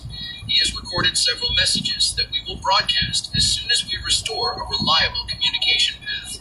He remains calm, focused, and committed to protecting every citizen, but his voice cannot reach you directly right now. All high-level satellite channels are down, all encrypted digital lines are down, and physical travel between government districts is dangerous. I must also address the humanitarian impact, because the scale is almost impossible to grasp. 1 billion people in darkness, cities with no water pumps, no traffic lights, no cellular networks, hospitals fighting to keep their last generators alive, families separated because phones do not work, children stranded in schools and buses, millions of elderly who rely on electronic medical devices suddenly left without support. This is not just a blackout, this is the largest civilian crisis our nation has ever seen. But still, hear me now, we are not defeated. India has faced storms, wars, famine, and disasters, and endured through each one. We have analog backup lines, low-frequency military communication bands, and isolated command bunkers that survived the electromagnetic wave. We are rebuilding a chain of command with whatever fragments we have left. Soldiers are deploying using handwritten orders. Air bases are functioning at minimum capacity with manual beacons and flare signals. Naval units in the Indian Ocean, though cut off from headquarters, are holding their positions and ready to defend if needed. Now, to every citizen hearing this, I am issuing several urgent notices. Do not travel long distances. Our roads are dangerous, blocked, and unmonitored. Do not engage in panic buying, as most supply lines are currently frozen, and large crowds will only create chaos. If you find yourself in a safe structure with drinking water and shelter, remain there. If you are near a coastline and notice unusual tides or strange lights, move to higher ground immediately. Our coastal monitoring systems are offline. Stay with people you trust. Check on the elderly and the sick. Keep your resources organized. Fire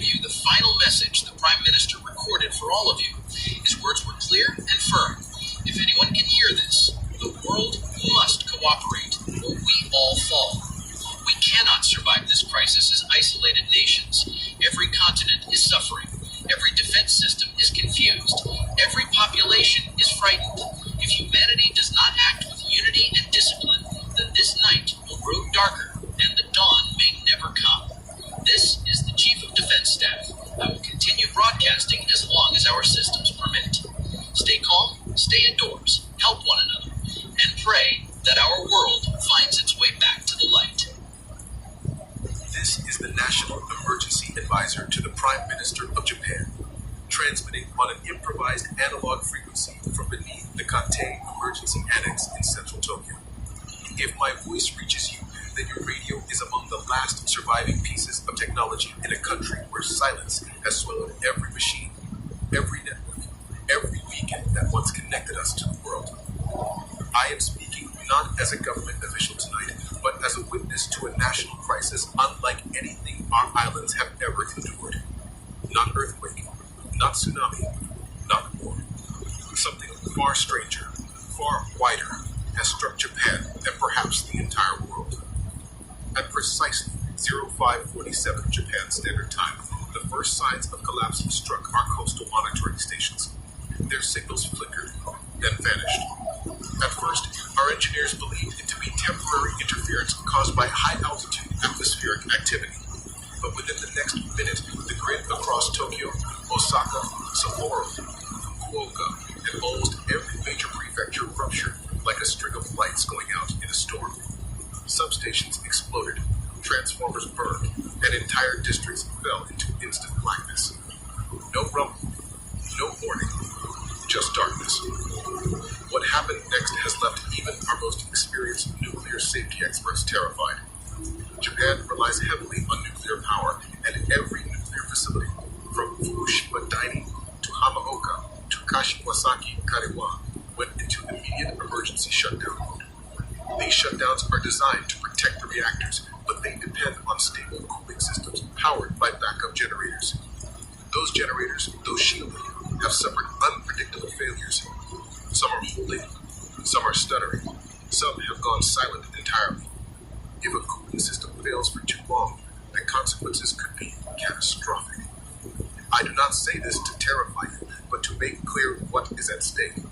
Without cooling, a reactor becomes a ticking bomb. Our engineers are fighting around the clock using manual systems, hand crank bombs, and whatever analog equipment survived the pulse. They are using flashlights to navigate reactor corridors that were never meant to be dark. They are heroes, risking their lives to keep millions safe. Yet even their bravery cannot change the truth that frightens every one of us inside this bunker.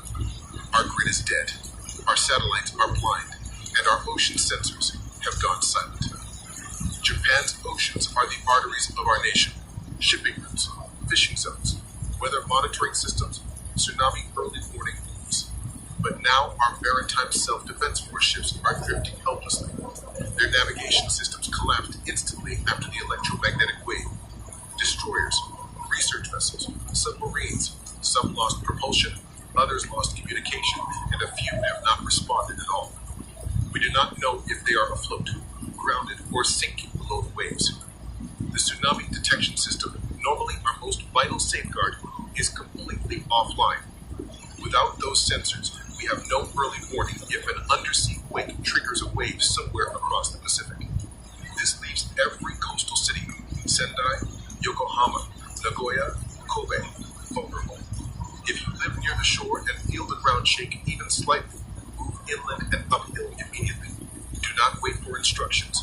There may be no instructions coming. Now I must speak about our Prime Minister, because the nation deserves to know the truth. He is alive. He is located in a deep mountain bunker designed for continuity of government during nuclear war. However, he has lost all communication with the outside world. No satellites, no encrypted lines, no diplomatic hotlines. Every channel that once connected Japan to the United States, South Korea, Australia, and our regional partners has gone dark. Our nation, which once stood as one of the most interconnected in Asia, is now unable to confirm whether any ally still stands. Before the last signal died, the Prime Minister attempted to issue a message to our people, but it was cut off mid-transmission. His final words, spoken into an empty channel, were simple. If anyone can hear my voice, remain calm, remain together, and stay vigilant. He has not been able to speak to us since. What makes this crisis so devastating is not only the darkness itself, but the absence of any sign beyond our borders. International airport towers are silent. Commercial satellites that once mapped global weather patterns are blank. Undersea cables that carry thousands of terabytes of data every second are quiet. as if the entire planet has been wrapped in a blanket designed to suffocate communication. For the first time in generations, Japan stands unable to see beyond its own horizon. Across Tokyo, millions stare out of windows into streets lit only by moonlight and burning debris. Trains hang motionless above the city on elevated rails. The Shinkansen network, a marvel of our engineering, is frozen. Its trains stranded in tunnels and on mountain passes. Emergency crews are moving through the city with handheld lanterns and battery-powered radios, trying to pull trapped passengers from stalled subway cars. But communication between the teams is patchy at best. Entire districts cannot be reached. Hospitals across Osaka are rationing oxygen manually, cranking valves by hand. Surgeons are performing emergency operations without digital monitors, relying on simple stethoscopes and their own experience. Ventilators are running on their final reserves. Nurses are moving through wards with candles taped to their uniforms because the emergency lights have burned out. These are scenes we never imagined we would see again. The emotional weight of this night is almost unbearable. Families separated, elderly people stranded in high-rise apartments with dead elevators, children sheltering in schools with teachers who cannot reach their own families, people using bicycle dynamos to charge small radios, hoping for a signal, any signal. And now, as your emergency advisor, I must speak plainly. There is a growing possibility that this blackout is not limited to Japan. It may not even be limited to Asia. Everything we have seen, the grid collapse, the satellite failures, the maritime drifts, the nuclear system shutdowns, suggest a global-scale electromagnetic event. And if that is true, then every nation, every people, every government on Earth may be experiencing the same isolation, the same darkness, the same fear. That possibility weighs heavily on all of us in this bunker. We are surrounded by world maps with no data. Screens that once showed flight paths and ocean currents now stare back at us blank, dead, cold. Generals whisper of global collapse. Scientists say the pulse may have hit the entire planet. No one knows. And that uncertainty might be the most terrifying part of all. So hear me, citizens of Japan, and anyone across the Pacific who may be listening on this fragile frequency. Remain alert, remain calm, and stay together. Do not risk unnecessary travel. Avoid the coasts if you sense danger. Protect your families and your neighbors. Conserve food and water. Use whatever analog tools you have. Stay away from damaged power lines, unstable buildings, and any area with smoke rising. And finally, remember this message not as an order, but as a human truth whispered through the ruins of our broken world. If this blackout is global, we are all alone.